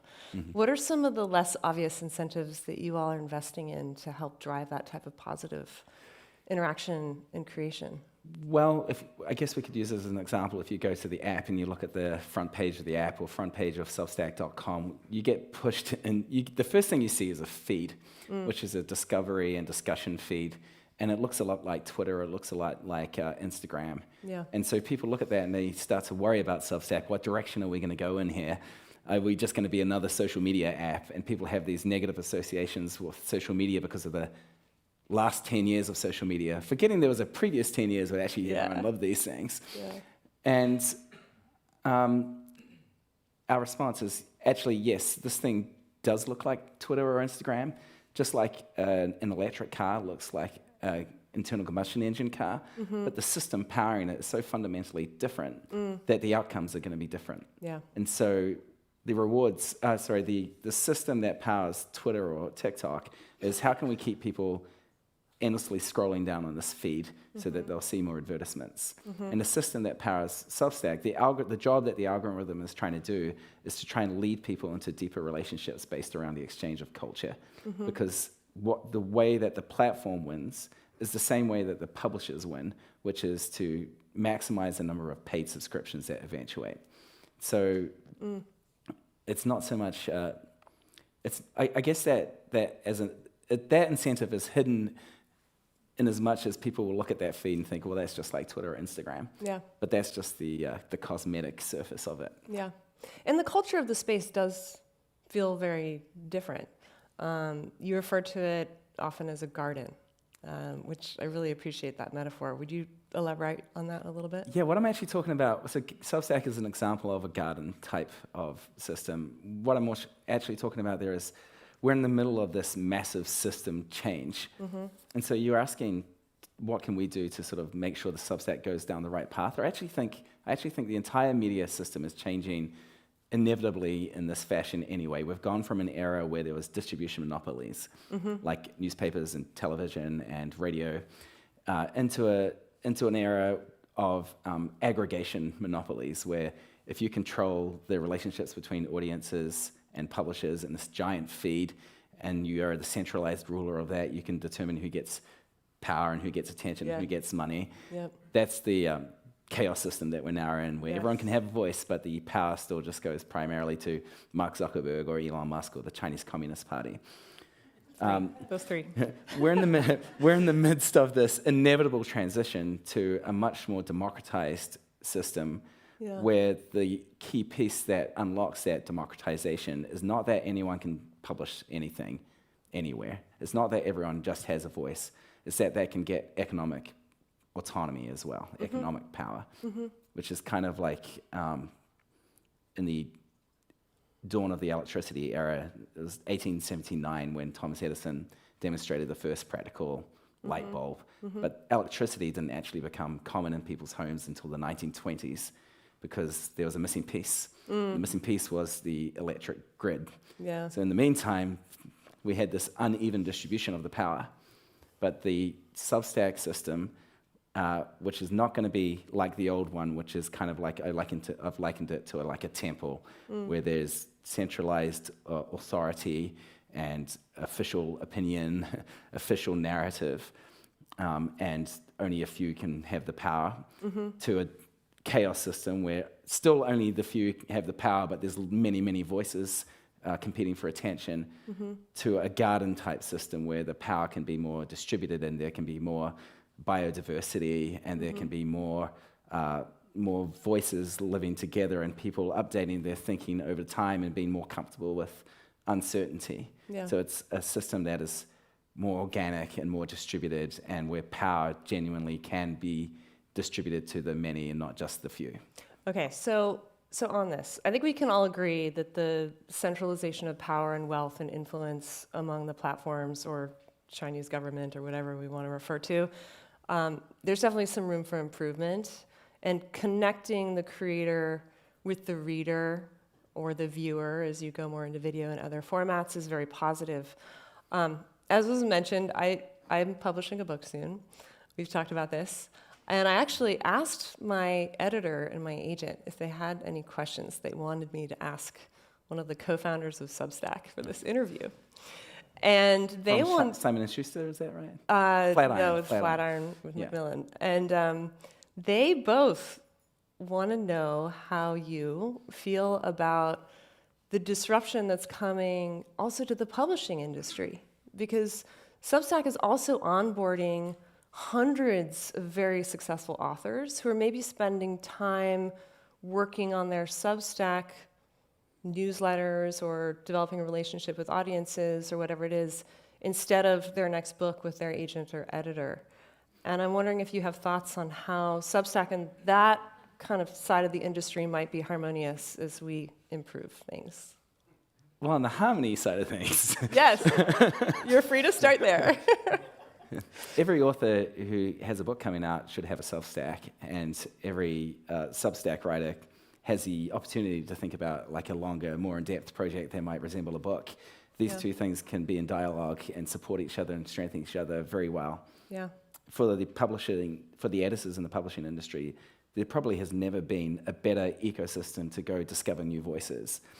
Substack is a place where new voices can rise and thrive purely on their talent and their ability to build their own audiences, which many publishers should look at as a gift. And many do, and we've heard many examples of writers being discovered by agents and editors and going on to publish really successful books. And also, I want to add finding each other.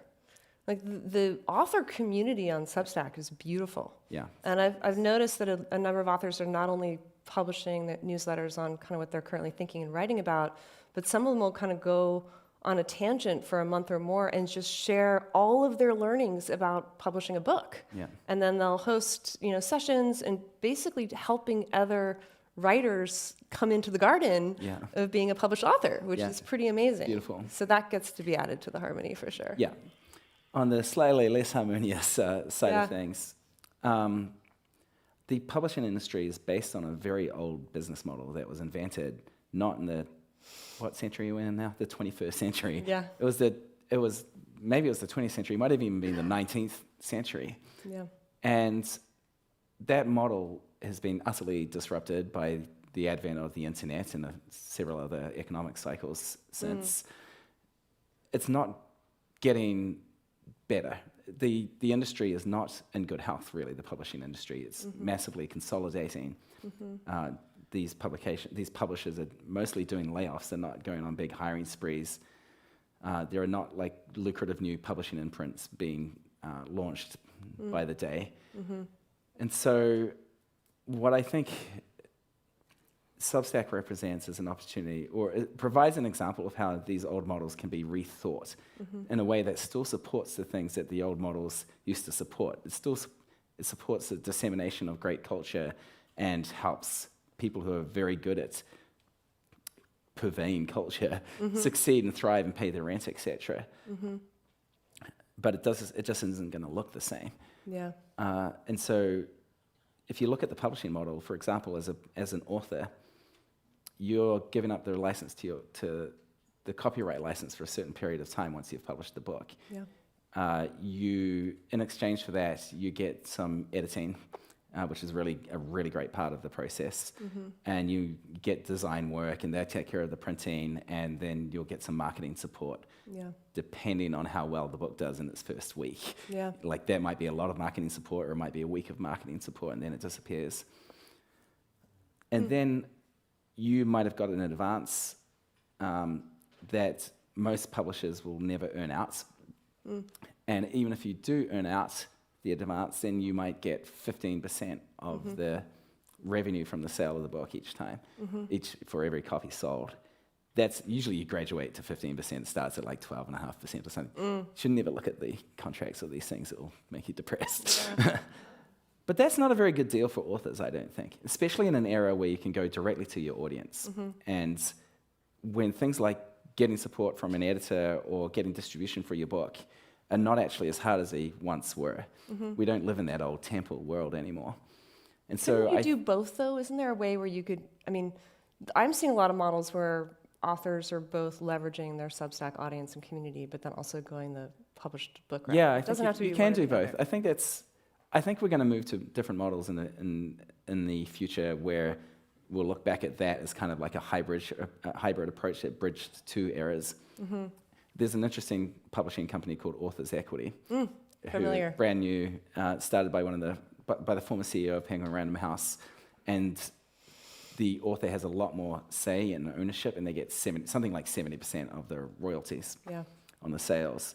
And so I think that's like a good model for like where the future of publishing could go to. Totally. In general, I think in this direct-to-audience era that the whole media system is inevitably moving towards, and that Substack is only part of, the goal for media companies, including publishers, should not be about owning and controlling talent. It should be about uplifting it and supporting them, helping the talent succeed, and then sharing in the spoils of that success, while also letting that talent retain independence and ownership to the extent they want it. Yeah. Amen. So as Substack continues to succeed in growing its subscriber base, attracting phenomenal authors, it seems like every week there's some newsworthy migration over to Substack these days. I know Glennon Doyle's arrival last week or the week prior was very noisy. Do you know what happened with that story? No, tell us. We would love to know, because This there's a lot of chatter about. So Glennon Doyle, huge arrival, a major name, much loved, brought 200,000 subscribers over from her personal email newsletter and put them into Substack. And then there was some objection from some of the people who are in the Substack ecosystem who felt like there was a pie of attention that she would be taken away from them. Oh wait, can I at read their you what I expense. have here? Oh yeah, sorry. This is a comment from one of those cranky people. Okay. I wasn't going to use that They word. say, Substack once felt like a small rebellion. Now it's starting to feel like another domino falling. And it went on to complain about how we're just, this used to be this little village, this nice place where all the friendly, good people used to spend time together, and now it's starting to feel like a cutthroat city, and you got to kind of like fight for resources, and the magic is disappearing. So tell us what happened. Well, it is a city, and it has been a city for a long time, and not all cities have to be cutthroat. There can be lovely neighborhoods in cities and communities that are... In Finland. Finland, only... Yeah. Maybe Denmark as well. Denmark too. New Zealand and Definitely everyone New else Zealand as well. Where are the flies? That response is interesting and a little bit dispiriting. George Saunders is a fairly major author who's been on Substack for many years. Jeff Tweedy, the founder of Wilco, Patti Smith, godmother of punk in New York. Yeah. Major names have been on Substack for quite a long time. And what happens is, I think some people being a writer is a scary and often lonely job, frequently done by very sensitive people who want to do good in the world and have a strong sense of insecurity. I'm just describing myself, you, everyone.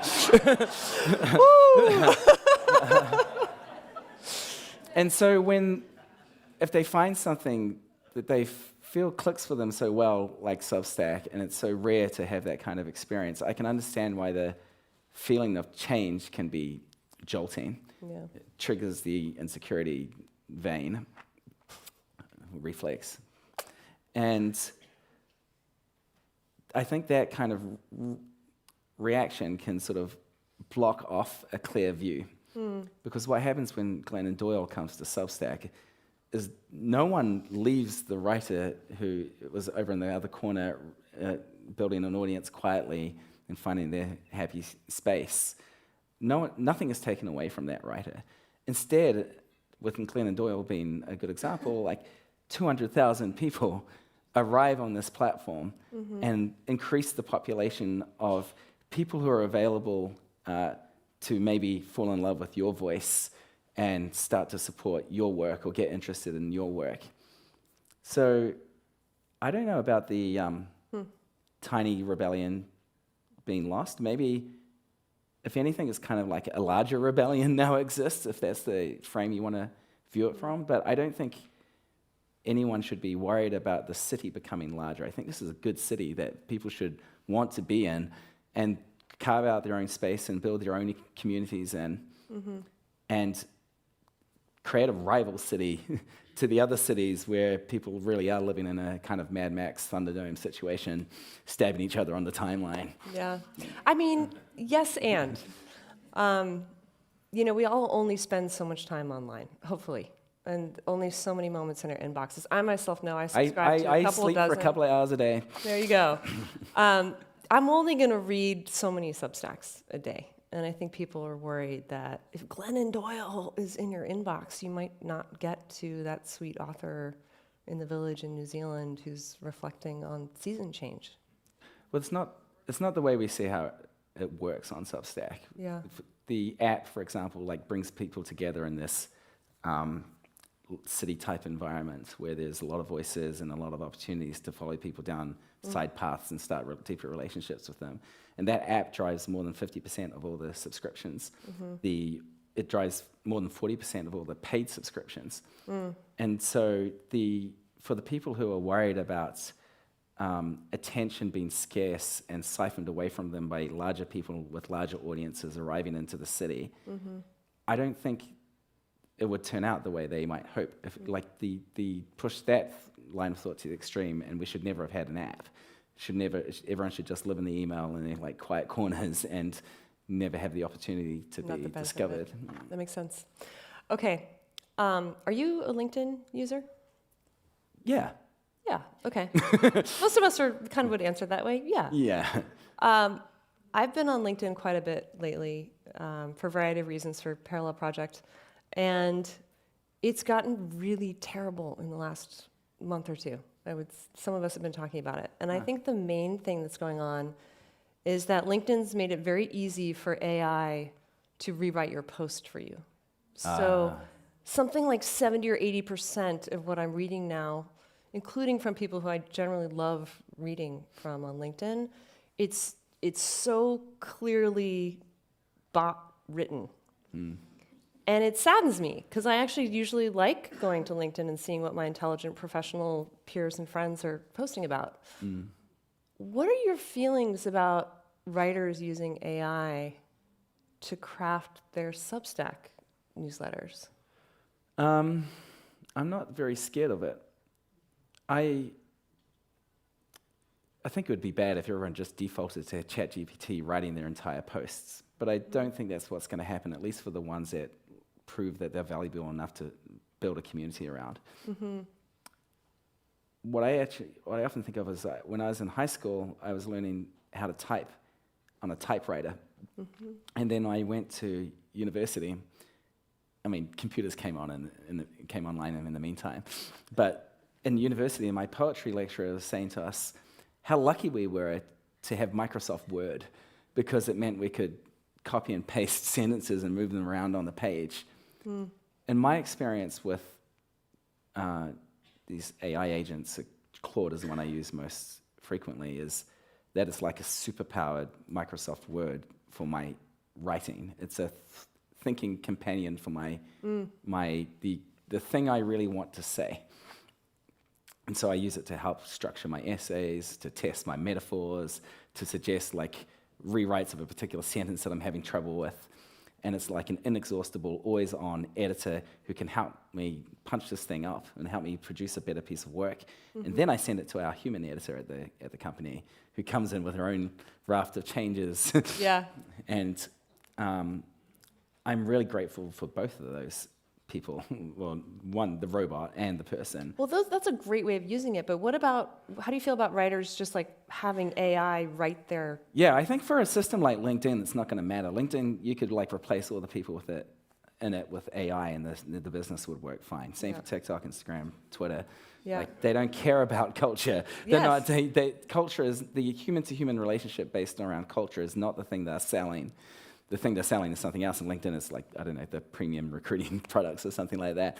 Twitter, it's the advertising, and Instagram's the same, TikTok's the same. They're all just becoming TikTok.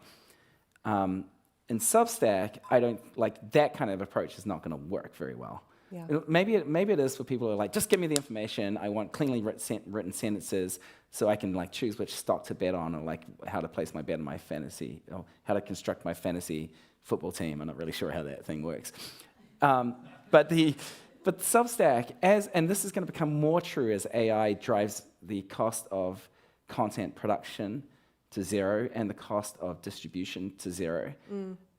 Substack is about the value of human-to-human connection, the human-to-human relationships, the soul connections. And in that case, the piece of writing or the piece of video or the piece of audio is only doing part of the job. Yeah. It's the best expression that person could come up with at that time of what they feel is important to say. Yeah. And there's a community of people gathering around that important thing to say. Yeah. Because they believe it's important as well. Yeah.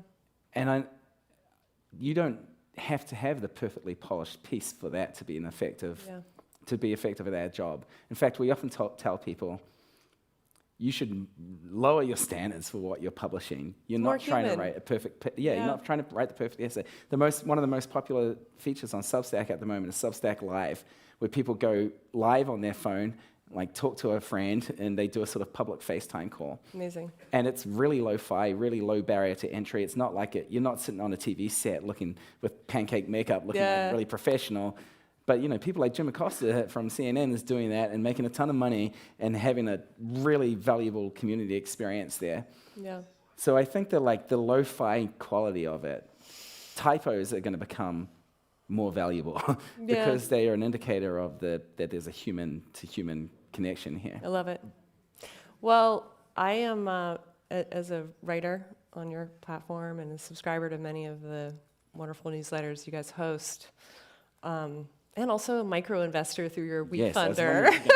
Yeah. I just want to say that we really appreciate what you're doing. I'm very hopeful that Substack is able to kind of stay the course and weather all of the temptations of scaling an evidently very successful business. And thanks for building what you're building and joining us today. It's Thank you very much. And thanks for hosting me. Yeah, of course. Of course. Thank you.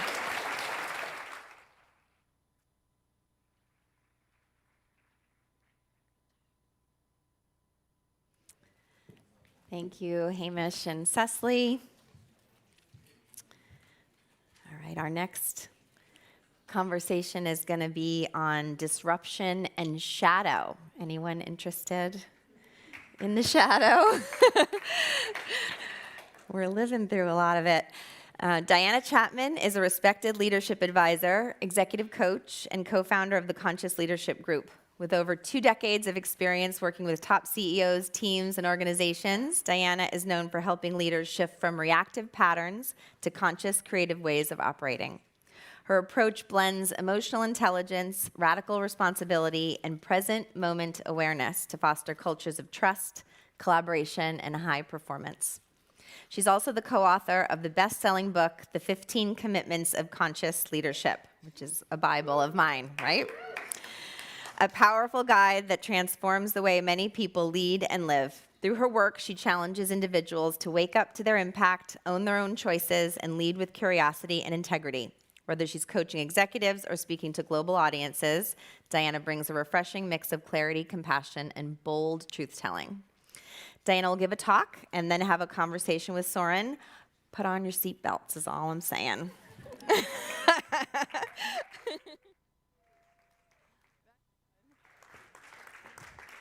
Hi, everyone. I think I'm going to sit. So this might surprise you a little bit, but I love to judge.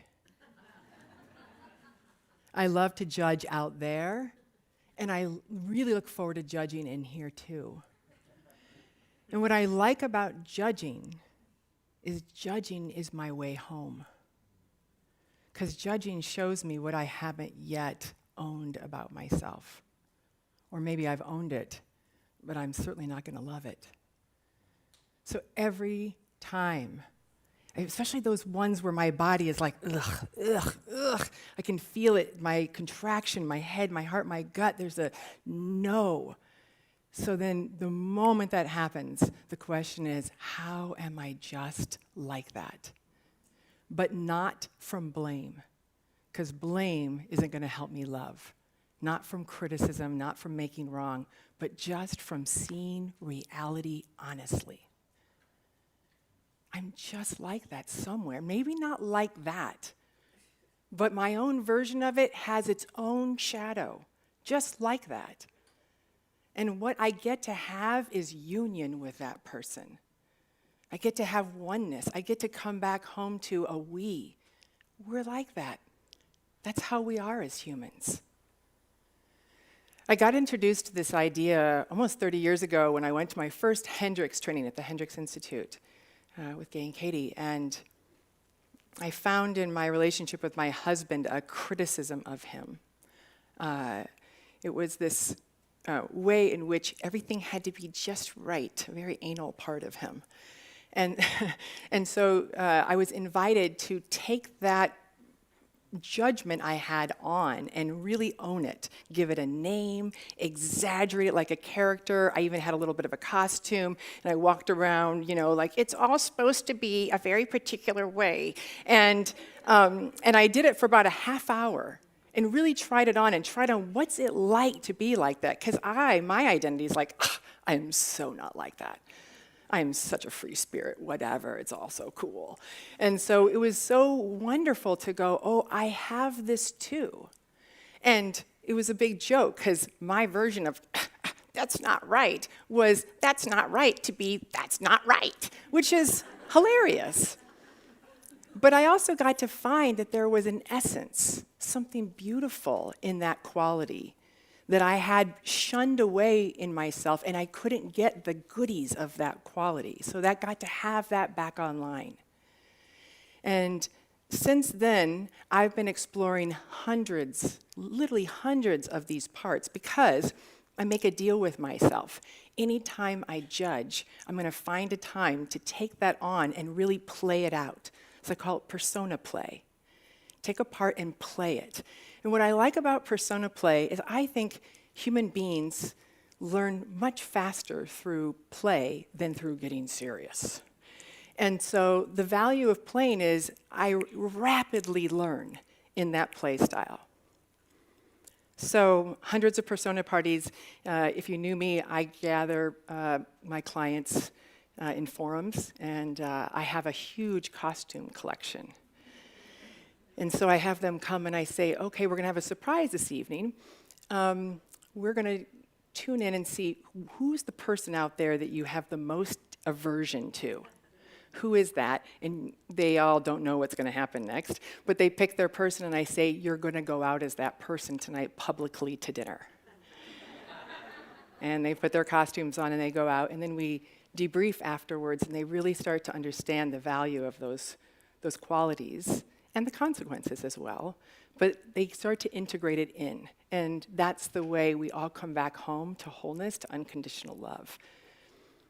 My concern is that in my own self, there was a way I was doing my shadow work in which it was still kind of ha, ha, ha.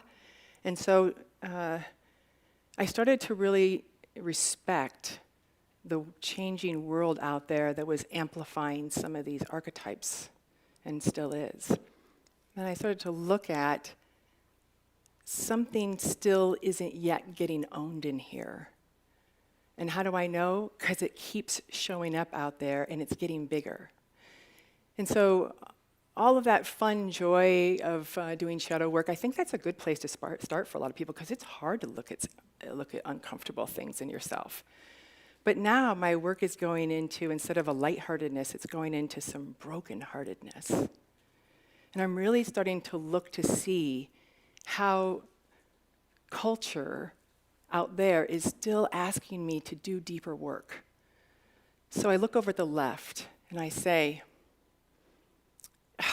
so frustrating. You say you're so accepting and then you cancel anybody who's doing something that you don't like. So I come back over here and I say, you're still doing it too. You have to look. Not it's bad or wrong, but you have to be honest about the way it is. You do it inside of here. You cast out any part in here that you don't think is acceptable. You just want to cancel it and get rid of it, cut it off. So I've been really feeling my deep heartbreak about that is just part of who I am. I can cancel me, you, them. And when I do it, it hurts.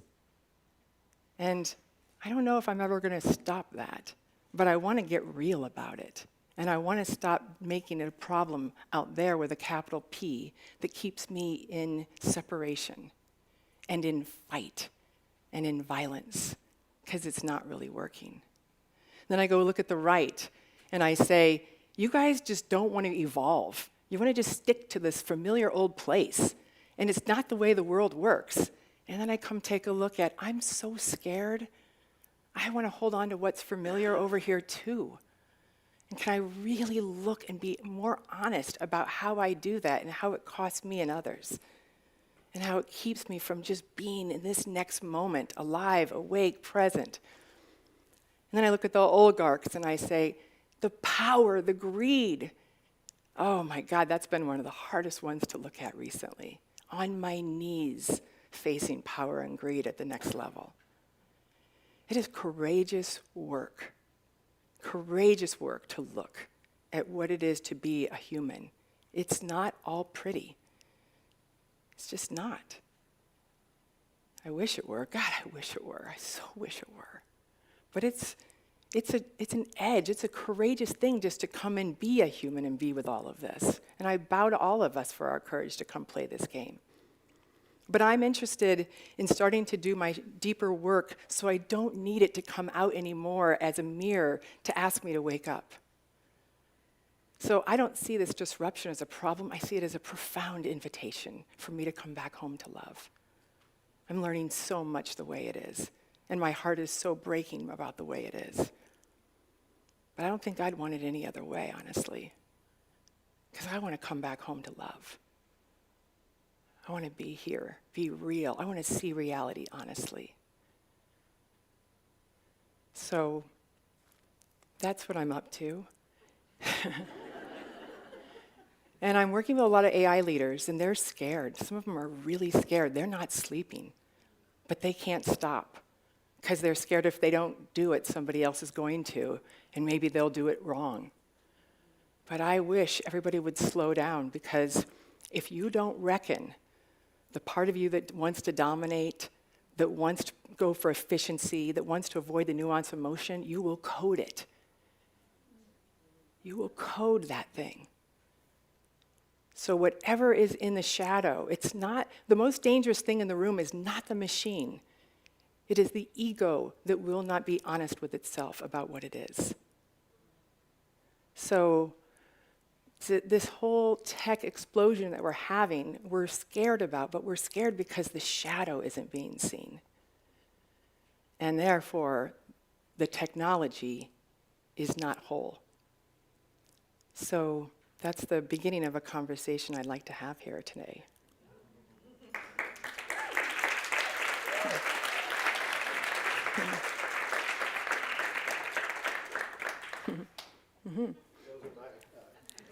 My sign. It's great. So I wanted to explore, I think one of the big challenges of our time is that everything gets externalized. I don't know quite the phrase is like, we're the good people, they're the bad people. And I thought, the people who identify as kind of liberal or open-hearted or whatever we identify as, like we really need to look at our shadows, including all of us. And I was like, I don't want to do that.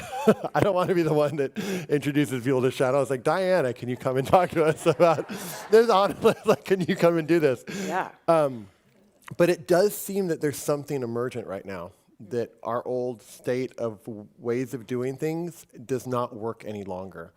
And I'm curious just to kind of begin by people who might be watching this who are like, I think I kind of know what she means by a shadow, but do I really understand what she means by a shadow? So I was wondering if we could just start with identifying that element, what it means to you, so that we're all kind of on the same page. A shadow to me is anything that is disowned, being relegated away, anything denied, judged. It's anything that just won't be welcomed. Okay. Just as it is. Yeah.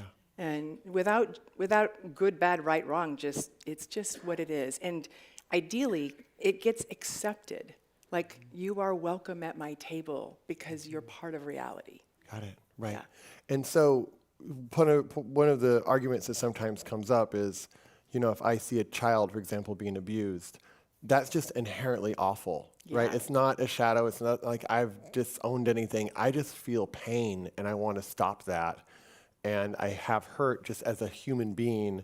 And I'm curious, can you talk a little bit about how you see whether we're I don't know the languaging, like moved by something because the pain just draws us as a human being versus something that we're drawn by because it's kind of a trigger in us? Well, yeah, because it's like, oh, ouch, that hurts over there. Mm-hmm. And there is a way I can come to that with presence that says, hey, I'd like you to stop. I don't think that's a way. But I can also come to it from a righteous place. It's like, how dare you do that? And then I have to go, I'm still occasionally eating factory farmed food where animals are being probably horribly abused. Mm-hmm. But because of a convenience, maybe at an airport or something, or somebody's house, and I don't want to say anything. Yeah. So I'm still part of okay by me. Mm-hmm. So I gotta look at that. Because then I gotta see I'm you too. I'm agreeing to abuse things too. Yeah. And that's, that hurts your heart. Yeah. It just, to see I am that too. Yeah. It sounds like we both grew up in conservative-ish towns. I grew up in Lubbock, Texas. I grew up in Fort Wayne, Indiana. Yeah, and I think part of what we're looking at today is the division between these two ideologies, or these two positions, right? Yeah. And back when we were children, we'd go to the gym and play, and kids, and like your political views didn't really matter. Everyone went to the same cookouts, the football games, there wasn't nearly that same sense of animosity that seems to kind of exist now. And I remember when Obama was president, I would speak to some of my conservative friends, and they just hated Obama. Like, whatever he represented, Ivy League, Harvard, multicultural, like all these things. And I could not, it's so hard for me to understand their hatred of him.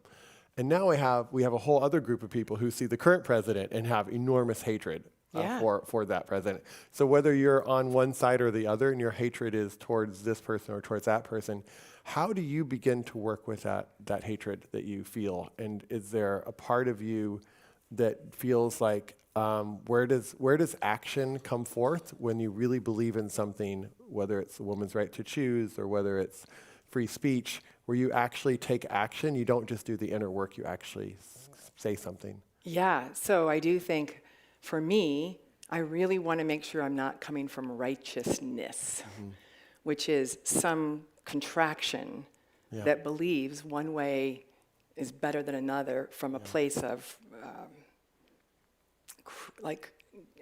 violence, honestly. Yeah. It's violent. So to be able to say, I understand why you might want what you want. I have compassion. I have no idea how your life was, whatever. And I want to take responsibility for the world I want to live in and the world I think would support other people. So I'm going to choose this because it's my preference. I'm not righteous about it, but it feels like what love wants. Yeah, got it. And that's Got it. all I got. And I don't know if I'm right. And you have to be willing to toddle in the unknown of what do you do if you're not sure? Right. You know, I had it even today. The man who probably has the most impact in me being on this stage died 2 days ago. He was my husband's brother-in-law, and his memorial is tomorrow. And they're burying him, and I had to make this choice about, like, do I go to that and be with my nephews who I love, or come here? And, like, if I was righteous about don't be selfish, or all the stories about how you're supposed to be, I would just be sitting around. But instead it was just like, what does love want? Wow. If I'm not right either way, if there's no good, bad.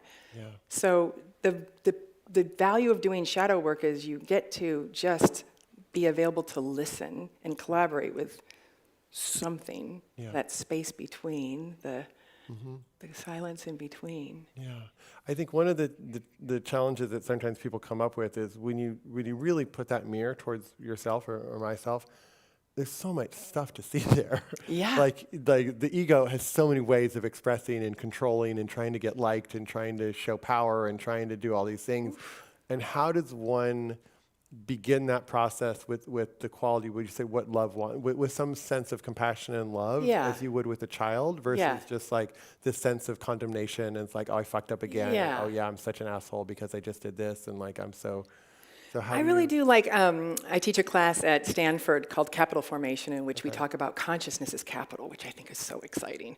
And we did a persona party with 60 students, and I think I have a picture of just those of us who were the teachers. We came together, but we all dressed up in personas, and then... it might appear here, it might not, we'll see. Yeah, we'll see. And all of the students came in their personas, and I think there's just something about play, about playing with the part. It's just a good place to start.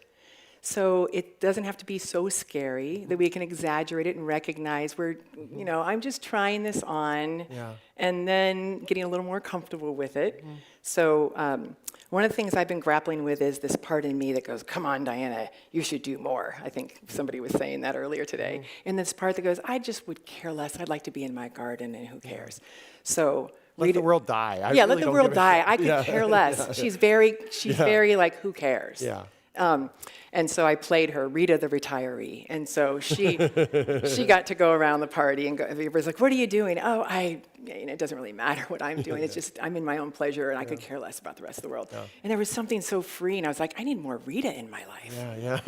Oh, she's fabulous, But she's been a shadow in my world. Yeah. And so because there's a story. What's the story? The story is like it's irresponsible.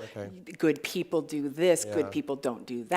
The world is falling apart. The world needs, you got to do something. come on, it's irresponsible, it's selfish. We need a hero, and you're the right hero. Yeah, exactly, and it's a strong, and so I have to look at it and go, you're quite the bully, and can I love the bully? And I've really learned to love. I love my bully.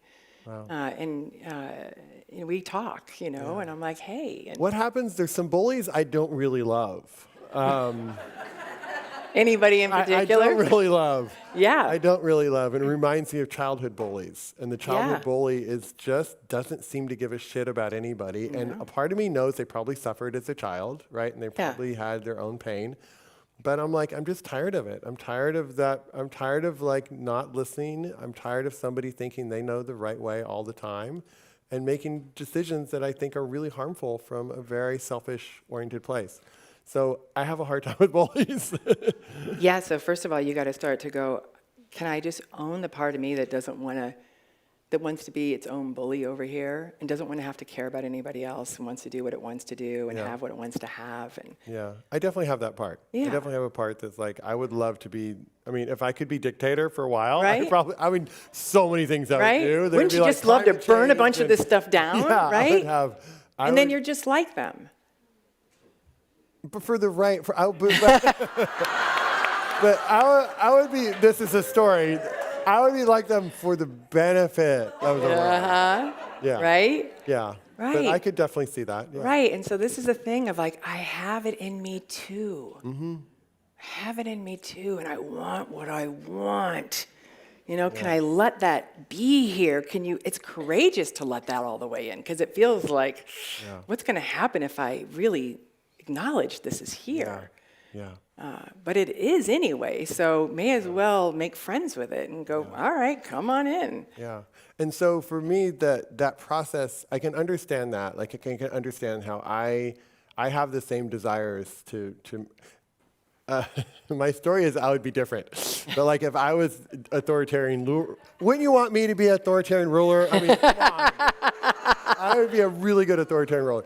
No, but I have that part that would, I would take the power. I would love the power, right? Mm-hmm. And I would do amazing things. Right. There would be shadow work in every school. Or Right. whatever. I don't know what I do. And then you don't know what would happen, because if you start to get the power, you don't know like what happens when you start to get power, and maybe you want a little more, and then you get lost in it. Yeah. And all of a sudden you didn't even mean to. Right. Yeah. But that's you what become happens. what you oppose. Yeah. Yeah. But it's possible, you know. Like you probably very possible. Yeah. Very possible. Lord of the Rings shit.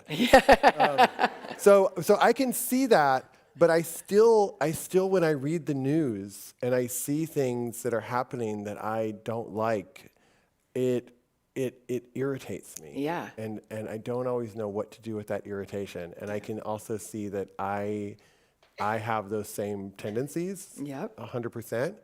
And I think we're all living, if you're a Democratic orientation in the U.S. and you have a Republican or a strong authoritarian leader president, or the other ways where you're conservative in the country and there's a liberal who's doing a bunch of liberal things. Either way, there's an animosity towards that direction, and there's this feeling of shit. Why is this happening? Right. And I don't always know what to do with it. Well, but there is always this.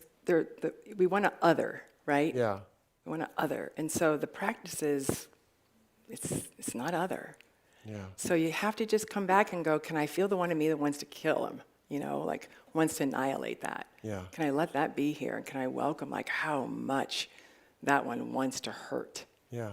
And hurt my brother, whoever he is. I can feel that in me. Yeah. Yeah. And can I breathe with that and own that and feel that would be somebody's son, somebody's dad that If I see the person as a child, I don't have that energy. Yeah. Like if I can see like this person was a child that came from, as John earlier, a mother, like we all came from mothers. Right. And grew up and had Buddha nature and has his or her own conditioning. Yes, Like, that's beautiful, and I love that work. And mine is often, I usually say like, what if everybody is my sister or my mom? Because I can treat it, I feel kinship, right? It's different. Yeah. But I think shadow work is different than that work. Okay. Because shadow work is still saying, you still got to go find it in you. Mm-hmm. You still got to go see it's here, and it's not like them. You don't do it like them, but you got to go look how you do it. Got it. And it's really not fun to look at. Yeah, and the assumption is that everybody has that tyrannic, whatever that is. That's right? my Everybody experience. has that, yeah. Sometimes it's just toward this one. Mm-hmm. It never will hurt a person out there, but I will criticize and shame and blame everything in here and try to take it out. Yeah. Some version of it. And so as you see our culture going through what our culture is going through, and other cultures are going through this similar things where there's huge shifts and they seem to be going towards authoritarian leaders in a certain direction. It just is what it is. Some people love it, some people hate it. What's the teaching that you think what's the teaching for all of us to have? Is it that and as we begin to own that, what happens? Or do we not Well, I care just think what this happens? is a symptom, it is a symptom of a collective unowned shadow. Okay. It's a symptom. Okay. And so we all co-created, and it's not a monster, it's me.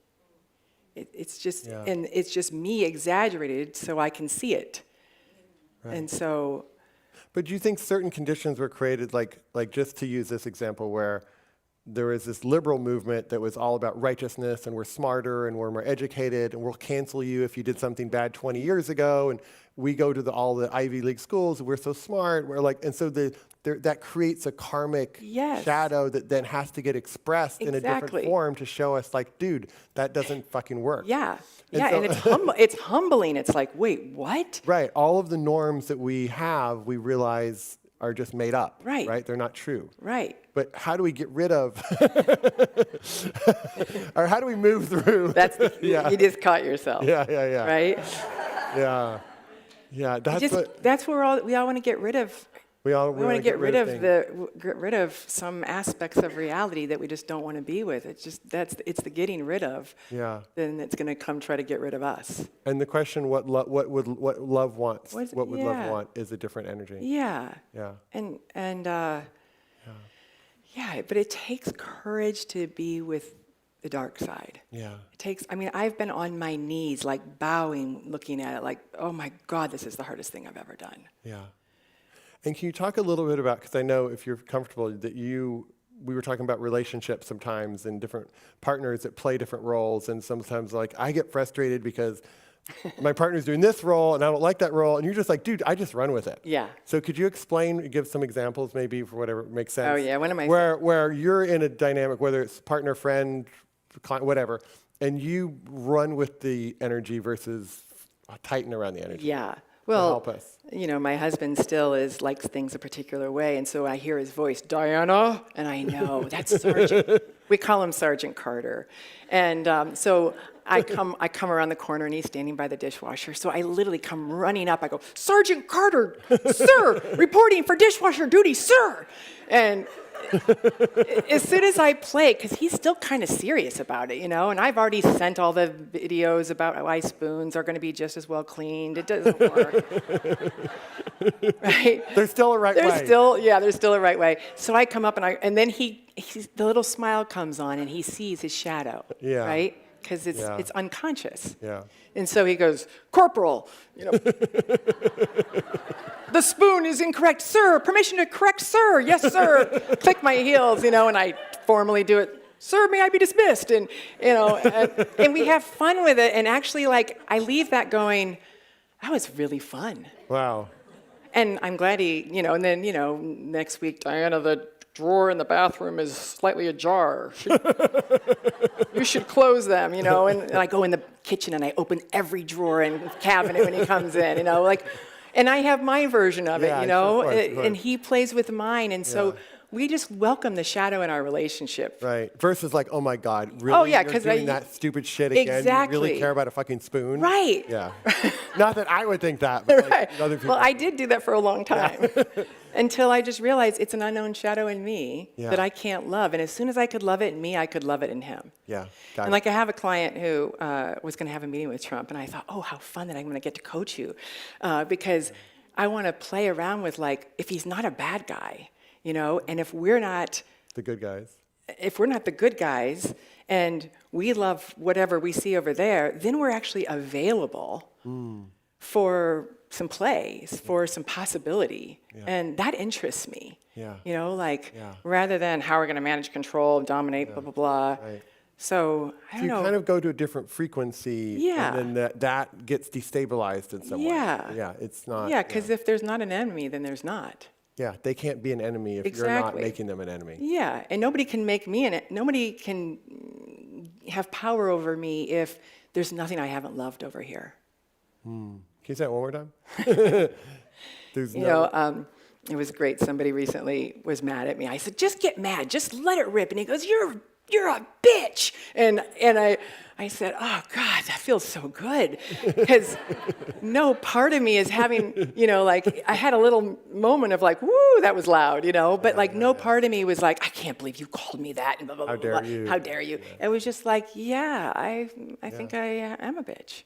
Yeah. You know, and I think she was here, and maybe that's okay. Yeah. You know, and I want to just be aware, was that a conscious choice or unconscious, and can we learn and toddle, and if I just want more space for us to get messy and we're trying to do it right. Yeah. Beautiful. So we want to hear from you. So there's a mic, and if there's questions, whatever this is coming up for you, we would love to just kind of open it up to the community and see what emerges as you're getting introduced to shadowy aspects and how do we work with these parts of ourselves that maybe we initially don't want to look at or see. By the way, I do have a pro tip. Go ask AI. If you spend a good amount of time with AI, go ask it what your shadows are. I asked it a couple of days ago, and ooh, it nailed me. All right, it was what were one or so two good. things it said? What are two? Do you remember one or two things it said? Well, one, it said something like, you like to be, you in your vulnerability of being vulnerable and led, you will try to make yourself be the smartest one in the room. And I was like, oh, that's so true about me. You know, like, All right. We probably won't get to everyone, but we'll do our best. I'll go quick. My What name's is your Susan. name? Susan? Okay. And years ago, I went to Debbie Ford's work on shadow work. Yeah. And I remember she did an exercise about the bus. The people on the bus were all parts of you. Yes. And one of the things I'd love for you to speak to, which was such a surprise to me, because I was going down all the negative parts of myself, somewhat like your conversation is. Yes. And she said, remember, the lovely parts of Yes. you are in your shadow too. Yes. And you need to claim those. Yes. So. Yeah, you know, like third grade, I got really shunned by being the smart one in the class and literally like bullied out of the playground. So I was like, put her away. I'm never going to shine like that again. I'm just learning how to make that okay. Yeah. So the light ones are, the pretty shiny stuff is shadow for a lot of us. Yeah. It's a great, I think thought. and I think that's so important for all of us to look at too. While we're looking at the other things, we Yes. also need to look at the parts of ourselves that are wonderful that we've put way down. Yeah. I remember I was having lunch with a friend and she was ordering and I was so cringing because she's like, do you have this? And I don't like this and I don't like this. And the waitress is like, oh my God, you know. And I was like, oh, it's just horrible. But I realized like, that's something unowned in me. So I went out to a dinner with a crown on and a cape. I like to use the costumes because then everybody knows why you're going, hello, I'd like your finest table here. And I did the whole night. It was the best dinner I ever had. Literally, it was so good. I even like pulled the waiter off from other tables. It was like, I'm sorry, but I need all the attention. And I realized, like, I have been, like, not enjoying life because I'm... queen. Yeah, my queen wasn't out. So, yeah, it's a great... Thank you. You're welcome.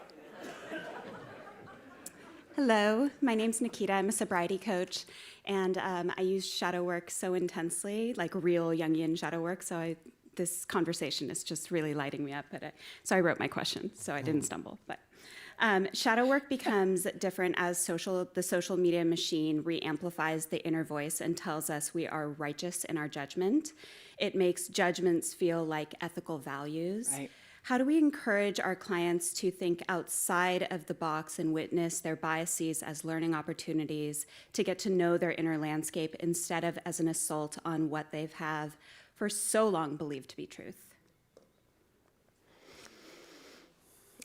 Ask me again, like, just without reading it.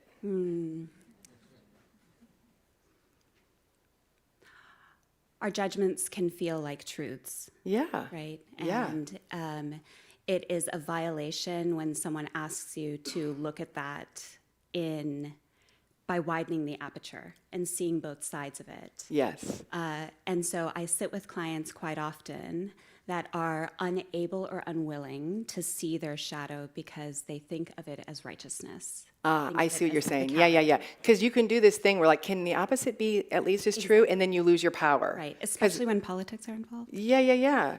Yeah, but I say you still get to have your preferences. You still get to want what you want.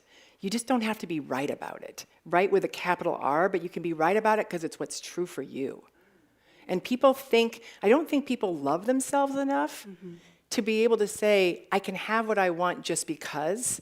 I think people think they have to be right about it in order to give it to themselves because they're not lovable enough otherwise. Thank you so much. Yeah, you're welcome. Hi, my name is Heno, and I'm going to lower this because I feel like I'm going like that. So my share is because I have 3 daughters, and in this new environment, it feels like there's so much hate, right? They're going to school, and the teacher's so upset of the news that she woke up, and then she's in history class, and then my daughter's questioning. So where do I come from? I was born and raised in Guatemala during the Civil War, right? Up until I was 16 that the peace was signed. but my dad was in the Army. So for 16 years, anywhere I drove, we were always scared that we were going to be killed if they find out that I was in the Army, right?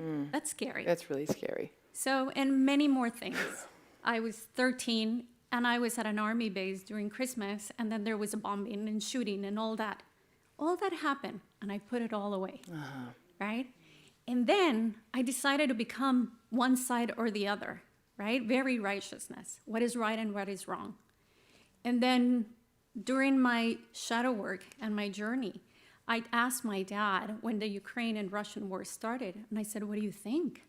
And he said, wars are between two egos. Yeah. And they only destroy families. Right. Because some people decide to go one side. Yeah. And then you don't know that you're destroying everything within you. Yeah. I'm a big believer now that the moment one soul kills another, it kills itself. Yeah. And you can never live without that. And because of that, I don't like to put now anyone on the right or the left. So when my daughters come in and ask me, what is this? I said, think about when it's your debate. What happens when you have a debate and you have to debate something that is not something you believe? You have to get the best arguments to it. Yeah. And if you believe that, then you want to win the debate. And that is your perspective. Yes. And that's what everyone is doing. So you just got to see, these are always going to be their facts. But the authenticity that we talked before is really in the kindness of the heart. So I hope there's more like Manuel, politicians that are doing things from the heart, and then we can teach our children, right? This part of what I judge about you is what I'm judging about myself. You're so beautiful. Your journey's so beautiful. Thank you. Thank you. Yeah. Thank you. I'm glad there's more people like you. Hi, I was delighted how you opened your talk today talking about judgment. I get nervous on a mic, so forgive me if I'm a little bit shaky asking I just my want question. to, here's a great practice. Yeah. Let's welcome shaky as much as it is. Okay, shaky it Because is. shaky is a shadow that Okay. most of us put away. Okay, I like that. Shaky, Right? Like, shaky's here. what if you just got to be as shaky as you are? Right? Okay, I raised as a good girl in originally South African, so it's even like 20 years behind here. So my brother, who I love very much, called me judgmental in like a real break between our relationship. And I realized that that was a way to keep me quiet. And so I've been thinking a lot about judgment. And my conclusion is judgment, for me, comes in 3 phases. There's an observation, and then the second piece is my reaction to that observation. And I think those 2 phases are actually very healthy for someone like me. Yes. And then there's the last piece, which is, I think I know better for you. Right. Based on what I know for myself. Yes. And that was the piece that I felt like maybe that's where I need to learn to just stick with the first 2. Right. Right. Yeah. Because the other one is judgment from righteousness. I'm right. I know what you need. And I know better for you than you know better for you. And so I just wondered what you thought about that. And the reason that I ask is I actually think it's really healthy to have some judgment. Yes. And it's really, it was important for me to know not to be quietened. Yes. With the shaming of being judgmental, which didn't fit the good girl. Right. And so I am concerned when many thought leaders say no judgment. Right. And so I I agree. really had to like parse Good. it apart. Yes. To understand what is helpful and not. Yes. Good. I like what you're pointing to here. People who know my work know I use this model of the line. You're either above the line or below the line, and above the line you're in love, and below the line you're in threat. And so you can judge from love and you can judge from threat. So it's not judgment for judgment's sake that's the issue. It's about where am I in my judging? And can I look to see if I'm righteous, then the judgment's in threat. But if I'm right for me and what I believe is in service of the whole, I judge from love. So I like to keep it simple. You know, is it love or threat? And then how do you know? And there's like, find your little ways you know how to discern between those two states. Yeah, because you could feel it energetically. Yeah, exactly. Yeah. And one is about not making that an other. Yeah. And the other thing that I noticed is that last part for me, like phase 3, is very energetically consuming. So if you give that up, you actually get so much time, energy back. Every time you put a shadow away, it's like on your computer, you know how you open tabs up? And you ever try to run a computer when there's so many tabs open?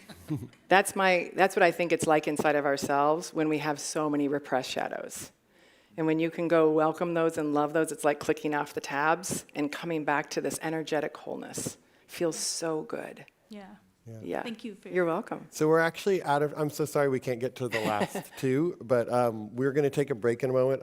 Our apologies. But I wondered if we could just leave people with something, and whether there is, what would we leave people with if we wanted to leave people with a piece that they can take with them? One of the things that I know about your work, which is just playfulness and curiosity. Yeah. Like how do you allow something with a playfulness and curiousness versus like, oh shit, I just did that? Like, wow, I just did that. Yeah. But what would you like to leave us with? Yeah, I love this thing I call like a persona interview. And it's 7 questions, and I don't know if there's some way we can post it later. share. It's on the Conscious Leadership Group's website, conscious.is/resources. It's called Persona Interview. But I like it, you get to ask the persona, what is your name? And it gets to decide. And then you ask it some questions like, how old was Diana when you first showed up? And this shadow that's been repressed. And who did you learn your style from? And starting to just get to know, what are you most afraid of? In your heart of hearts, what do you want? What's your gift? And being able to start to get to know these, I think like journaling on some of your parts and that have been shunned away and getting to know them with an interview is such a beautiful practice.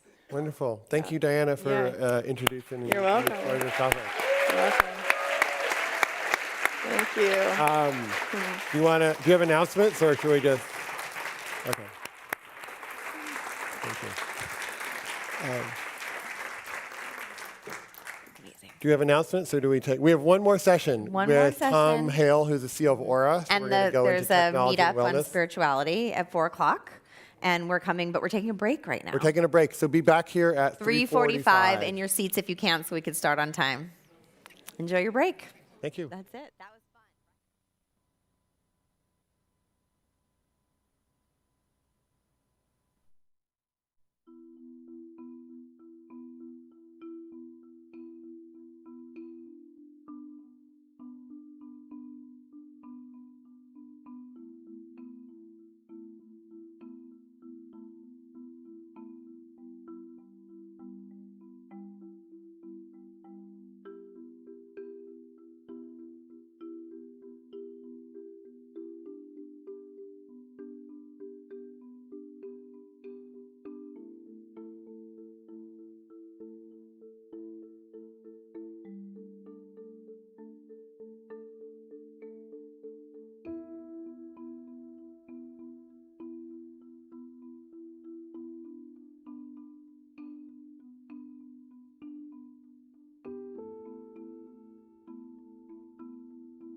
Just inviting everyone to come back to your seats. Come back to yourself, come back to your heart. Come back to the community. This beautiful mycelial network of yumminess here. We're so happy you're here. Thank you for being with us. Let's just take a pause together as we're coming back in from the break, just pausing for a moment. You don't have to shift or change in any way, just noticing any energy moving through the body, any thoughts, any emotions. Just taking a moment to tune in.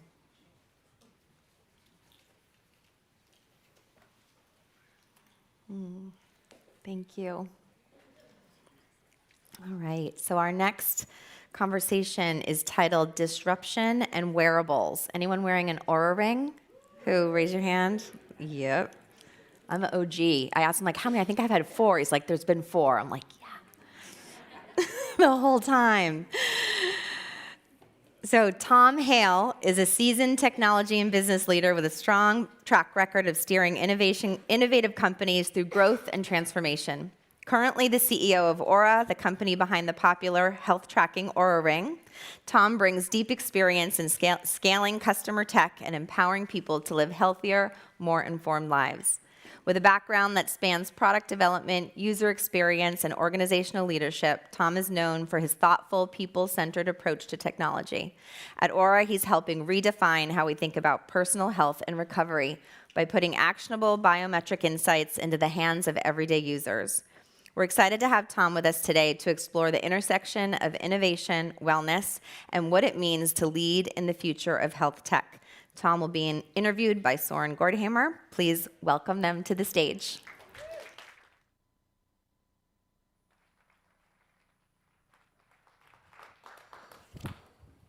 All right, so how many Oura fans do we have in the audience? Wonderful. I have to raise my hand. Yeah. No choice. So it's wonderful to have you. Thank you. You know, when people ask me about technology that actually helps humanity and helps people, How about me? Can you hear me okay? Did you switch it off when you went to the bathroom? Probably. I always do that, by the way. Pro tip.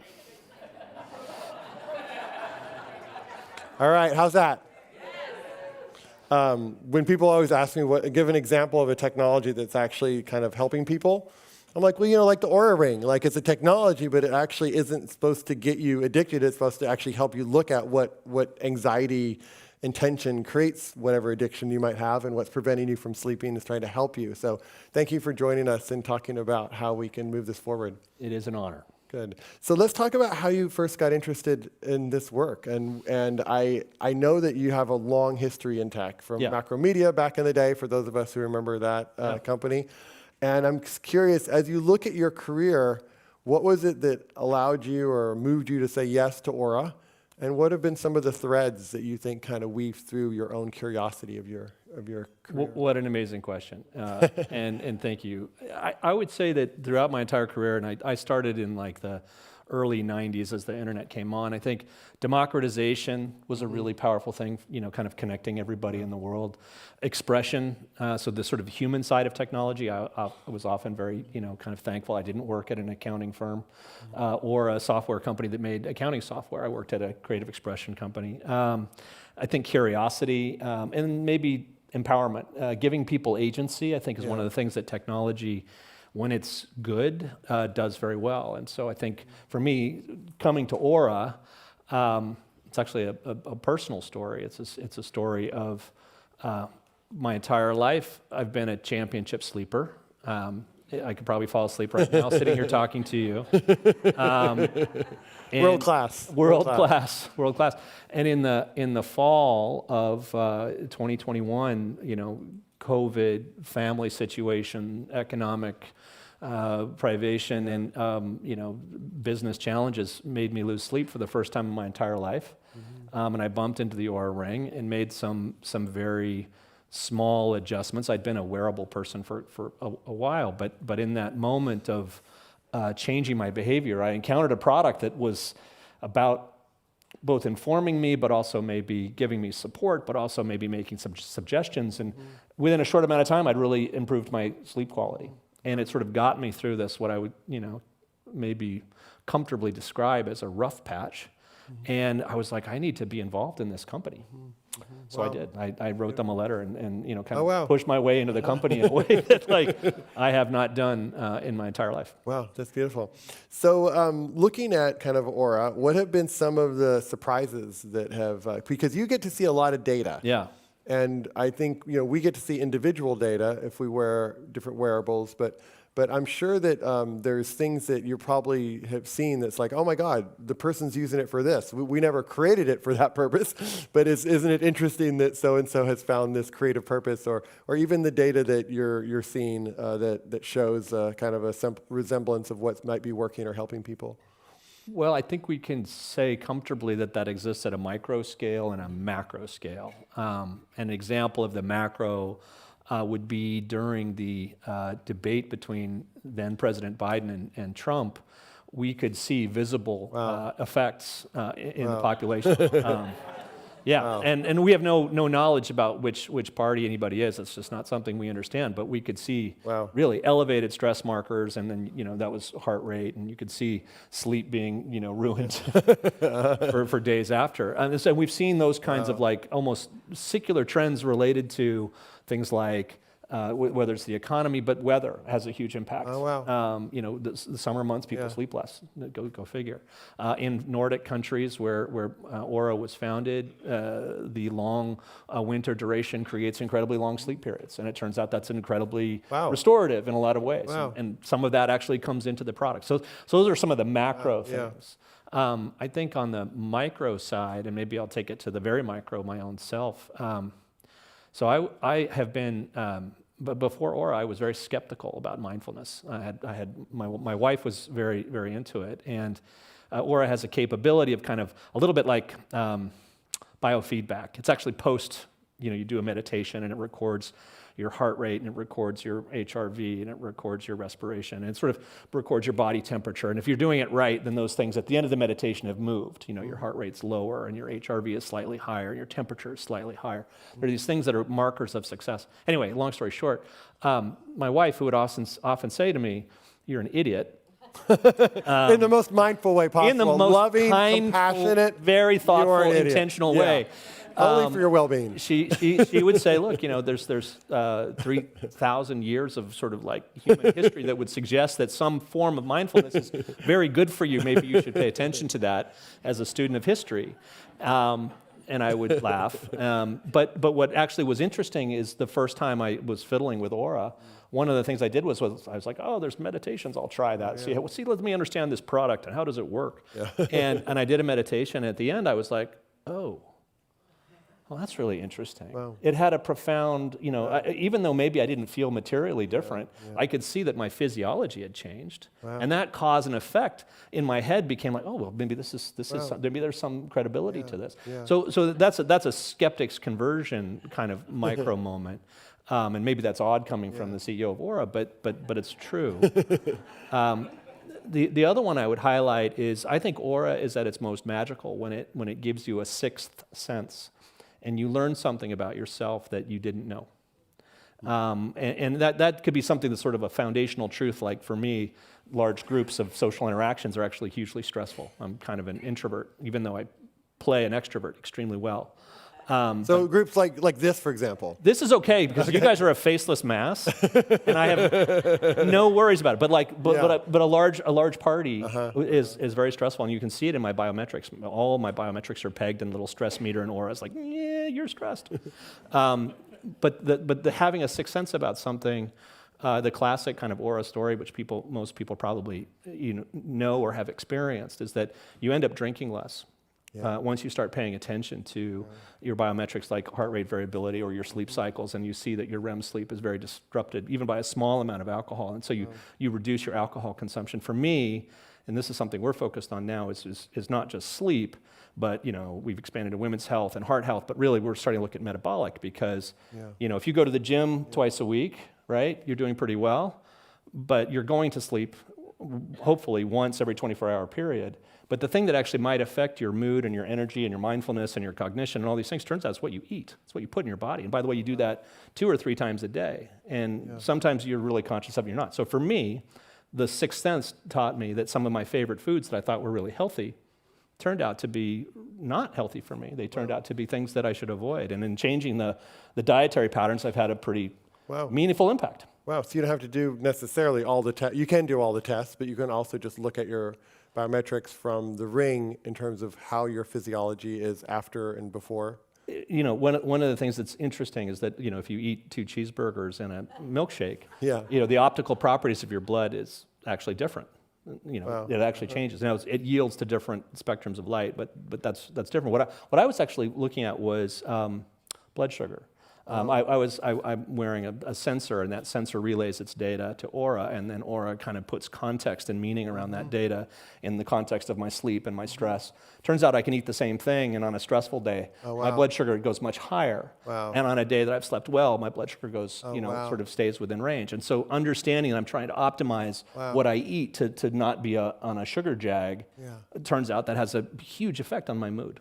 So those are some of the micro both the examples. food that you're eating and the state of your being. Right. Yeah. So, or your physiology. Right. Physiology. Yeah. So I'm guessing, was it like carbs and sugars and the things? Surprisingly, as somebody with a sweet tooth, that was exactly right. But once you see the data, it confirms maybe what you had an intuition about, right?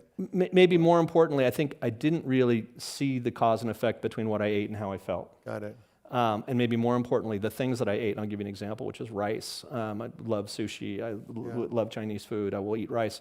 Turns out that's a huge, and by the way, that's not universally true. One of the things that you learn from a biometric wearable is that not everybody is the same. In fact, everybody's different in many ways, whether it's your genome or your epigenome or it's your biome or your microbiome. Like everybody's just a little bit different. And by the way, those circumstances based on a day you had, stressful or not, is different. Wow. And so it seems like Aura kind of started out with sleep, or that was the main kind of stress point or main kind of pain point that was being addressed. And I know numerous friends who are like, wow, I had a drink last night and I didn't sleep well, and I can tell my Aura ring told me the next morning. And so that change is already starting to happen. Have you noticed other changes that people are telling you? Sounds like diet would be one. Are there other changes that people are making? The impacts of wearing a wearable, not just Aura, is you become much more conscious of your physiology and the sort of more marginal changes. So one is absolutely not drinking. Another is being more intentional about when you get your rest. Feeling okay about taking a nap during the day, because actually you see that's quite profound in terms of its effect on you.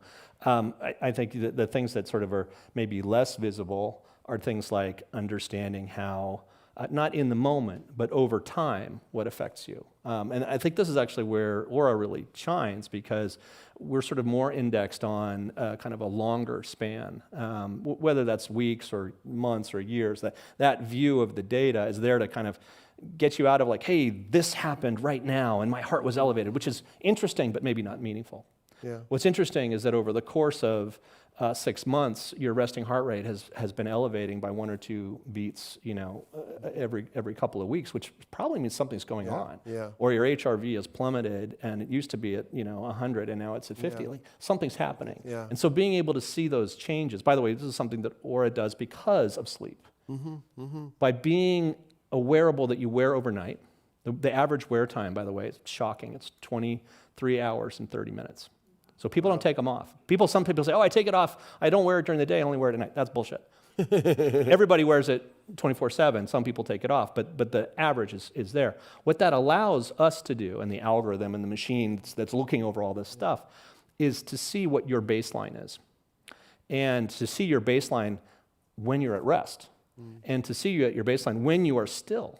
which means that the sort of variability, the signal to noise ratio is quite good, meaning you have high signal and low noise. And that's because every night you're roughly in the same state.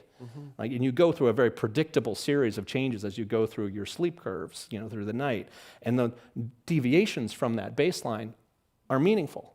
Whereas during the day, if I was late for this and I was running over from my office and my heart was elevated, would you say I have a heart condition? No, you would say you were late. Yeah. So the power of kind of removing that noise means that the system can get it right more often than it gets it wrong. Because it knows the baseline. Yeah. And so where do you think this is going? Not to give out any state secrets or anything, but where would you see the next 5 years? What are some of the places that you're most interested in developing or being curious about, or where do you see the next stage of this world of wearables and well-being move towards? I think the simple answer is there's two incredibly powerful forces that I think are going to be reshaped by what's happening right now. One of them is the state of care and how people are cared for and how they care for themselves. That's already underway. That change actually is happening faster than we thought. And the second one is the impact of AI on the modalities and mechanisms and ways that you might influence or change someone's behavior, or maybe even care for them. Those two forces are going to be maybe intersecting to create, I think, a really different model for how people are cared for and how they choose to care for themselves.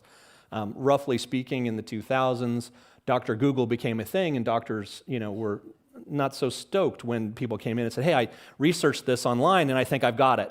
Yeah. And the doctor's like, "Oh, no, you don't. You don't have it." And the thing is, wearables have been through something similar. Yeah. But we're starting to see that people are like, "No, actually, I really do want to see your wearable data. I really do want to understand it." And that's changed. What's really changing, though, is that AI, as a way of communicating information and educating you, can be personal, right? It can understand you better. It can be targeted to your context. Maybe you're ill, maybe you're sick. 25% of Aura users have, they use Aura to manage their chronic illness. We know that. They tell us that, so it's part of the understanding of you.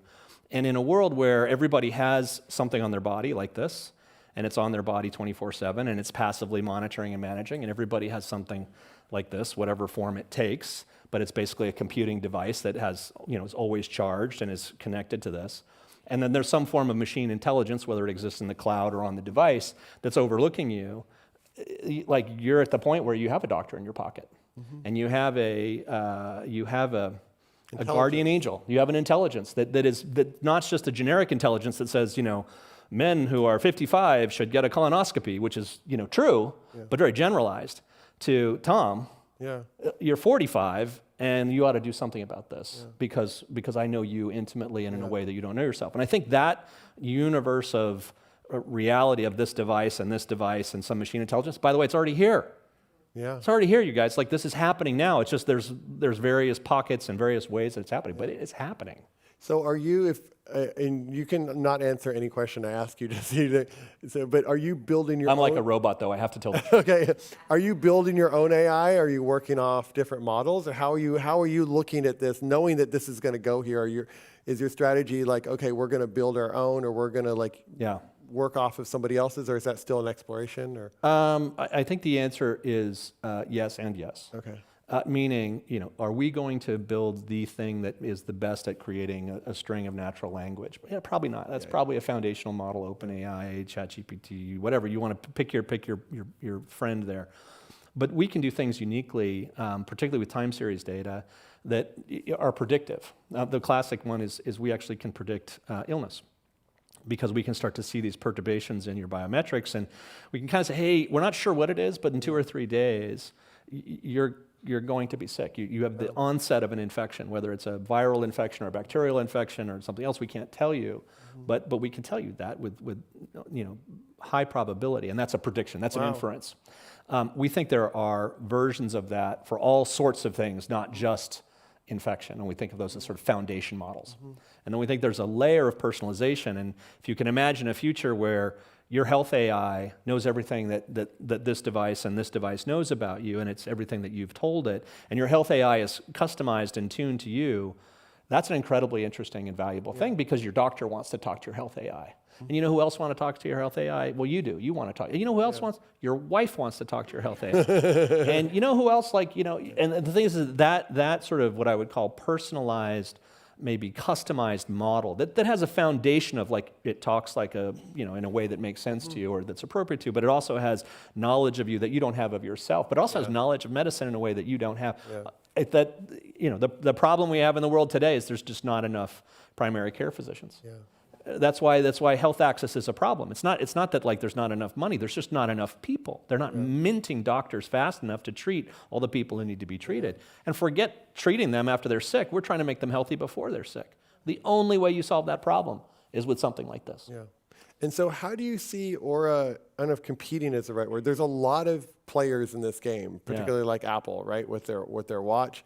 It seems like Aura has decided we're going to stick with the ring format function, and we're going to trust that as that grows, we'll be able to get all the data that we need. Yeah. How do you see yourself in that mix of players, and what are you thinking your kind of particular strengths are as lots of other people kind of try to figure this out, whether it's a band or whether it's a watch or whether it's something else? How do you see yourself kind of sticking to what your own particular sweet spot is? Two things. One is when you go to the hospital, where do they put the sensor? Do they put one here, or do they put one here? Yeah. And the reason they put it here, they put a clamp on your finger, and that's where they measure basically the variations of what your heart is doing. The reason why they do that is because that's the best place on your body to measure. It's uniform tissue. It's strong signal strength. It's on the leading edge of the pulse waveform. Your heart pumps, and blood goes straight down your arm. This is like the first stop. By contrast, this is return flow, capillary flow, returning to the heart. So if you think about throwing a rock into a pond, the ripples that are further from the center they're less resolved. There's less detail in them. There's less information. They're actually less information. Hair, bone, sinew, all these things. That's why they don't put a sensor here. This is actually a difficult place to measure from. Why do smartwatches exist? Oh, because that's where we have watches, right? That's literally the answer is if you were to choose the best site, you wouldn't choose that site. So that's one, accuracy and the intelligence that is embedded in these signals that are 50 to 100 times stronger here than they are. Wow. That's one. The second is that the wearable that you wear is the one that's most valuable. I'm sure you have an Apple Watch, maybe. I don't wear anything. You don't wear any technology, so right now I've played with all the ones. But it turns out that battery life is a huge predictor of whether you're going to wear something or not. Yeah. Because if it's another digital mouth for you to feed, I can barely keep this thing charged. I don't know about you. Yeah. Another digital mouth to feed is actually a detractor. And said at some point, the benefit that you get is not worth the work that it requires to feed it. This is true of wearables in general. And I think we've managed to kind of dodge that bullet because we have such a long battery life and we have no screen. I think the third thing is that it fits into your life. Yeah. We're not interrupting you. It's not going... yeah. It's not actually asking for much from you. It's a guardian angel that's monitoring you. The thing that's most interesting to me is that when you look at our customer base, 2/3 of them have a second wearable. Huh. Yeah. And part of that is because they have a daytime wearable that has a screen that tells them things, during the day. It gives them notifications. It tells them something important happened on X, if that's possible. Or name your platform, yeah. Whatever platform you want. The point is that they want something that is measuring them over the long term, not just in the day. Okay, so maybe that's not permanent, but what's interesting to me about that is that I think there will be a cloud of wearables. These glasses, not long from now, they'll be projecting things and I won't even have to remember what I thought I was going to say because it'd be, reading right here and you won't even see that. Or maybe it'll be whispering things, through my, conductive bone technology in the back of my, we're going to live in a world where there's going to be a cloud of computing devices. They're going to talk to each other. You will configure them depending on your need state. Yeah. Your need state might be different. If you're an athlete on the field, you're not wearing glasses and a ring. Yeah. If you're somebody sitting at a desk, you will. That world, I think, like it or not, I think is coming. And I think the devices that are most in tune with you and most They meet you where you are. They live in the world that you want to live in. Those are the ones that you're going to wear. And I think for this audience, I think Aura is a good fit for just the reasons we just outlined. And they're not as obtrusive as some of the bigger ones that have screens and need more of your attention and time. We consciously avoid sending notifications. Yeah. And when people tell us that they get stressed out looking at their biometrics, you shouldn't be looking at these. Let's tone it down for you. Now, will there be an AI eventually that will be like, because I've seen this happen with people where they get really stressed over their Aura readings. Yeah. They'll be like, dude, just calm down on the Aura reading for a couple times. We have a character for the Aura voice, and if anybody knows Aura, like it has a very supportive and empathic voice, and the characters we call, Auntie Aura. And Auntie Aura, some can be like, hey, maybe you should take a rest today, and how are you doing? Is very supportive, very loving. And when we did the AI, because there's an AI in the app today that knows everything that the app knows and knows everything that the Ring knows and knows a bunch of other things too, and we'll kind of answer questions for it. It's very, very interesting. When people were interacting with it, we did some studies, and two things were really interesting. One was women liked it more than men. If you've ever been in a car with a man driving and not wanting to ask for directions, you probably understand what I'm talking about. But that was one. The second thing that was really interesting is that when we asked people what they wanted from it, they said, what we love about it is that it's infinitely empathic and it's infinitely patient. And I can have a conversation with it, and it remembers things about me. So, for example, our AI, a user cited to me, says, what I love about it is it tells me that I should go take a walk with my dog, Jackson. Wow. And I said, you do have a dog? You do, okay. And it's called Jackson? Yeah. And he says, okay. How did it know? Oh, well, I told it that I have a dog named Jackson. And remember, one of the things that we do is we sort of store memories about you in a way that the system can access it again. And he said, what I really love about it is that felt like something my friend would say to me. And when we asked the group, we said, well, what's the feature you want out of this? They said, well, what we really want is we want to name it the name we want, because we want to have a human type connection with it. You call it the Aura Advisor. That's very anodyne. It's very, it's not personal. I want to have a personal relationship with it. And that's when, my head exploded. Because I was like, oh my God, we're in such a brave new world. This is, they want a relationship with it. They want to have a relationship with this infinitely patient, infinitely supportive person who knows everything about you and is very concerned for your well-being. And by the way, so do I. I want that too. So I think we are on the brink of something really extraordinary. Yeah. And I told you before we got here, I'm on Team Humanity, you guys, just so you guys know. I'm on, I don't define myself as a Democrat or Republican. I'm on the human team. I am not an AI. And I think that's a way of thinking about what we do. If we're not helping the humanity, if we're not increasing humanity, if we're not amplifying humanity, then we're doing it wrong. Yeah, and I think that's really fundamental. Yeah, that's beautiful. Wow, that's super appreciative. And so I was going to ask you actually about some of the concerns that you have and whether you're kind of thinking about, all right, here's some ways it can go really, really right, and here's some ways that maybe the technology doesn't go the way that we want it to go, and we're trying to be thoughtful, of course, about how do we enhance the positives and kind of detract from the negatives, and I'm sure one of those is around, like you said, updates or alerts, right? And because alerts can be really, really powerful, but too many alerts, all of a sudden you have another addictive wellness advice or wellness device, which doesn't serve that purpose of humanity. Right. So any things that you're kind of grappling with as you try to find this right path of making sure that it sticks to its mission of well-being and wellness as the guide? I think the first thing that came to mind was actually not well-being, wellness, it was privacy. Because some of the information, we know, honestly, we know your last minutes.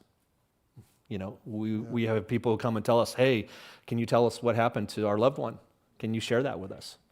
I mean, that's an incredible responsibility. But should we share that? I don't, we have a procedure around that. We know when people are pregnant before they've had a test. We can see that. It's clear as day. We don't, today the FDA will not let us tell you this. You can see it. You can look in the app and you can understand it, but we don't. Could the person see that too? The person can see the temperature trend that would indicate that they were pregnant. Okay. We would be like, the algorithm says 92% chance that you are pregnant. So, and we also can see conversely miscarriages. Oh. And so for me, that information is so powerful and so, again, so human.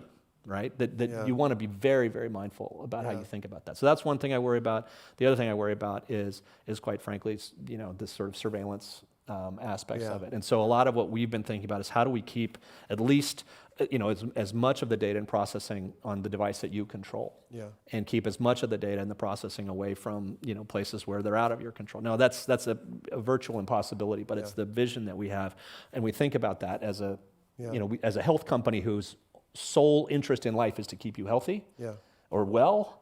We have to be very, very thoughtful about that, because if we have some other intent, which is like to sell you another device or to get you to buy something or to pay attention to this influencer, we're doing it wrong. Yeah, we're doing it wrong. Thank you. Yeah, and so how do you see are you because one it seems like one natural movement would be to encourage people to upload more and more of their data, health data, whether it's blood tests or whatever else tests they have, so that the AI could actually be even Make better. sense of it.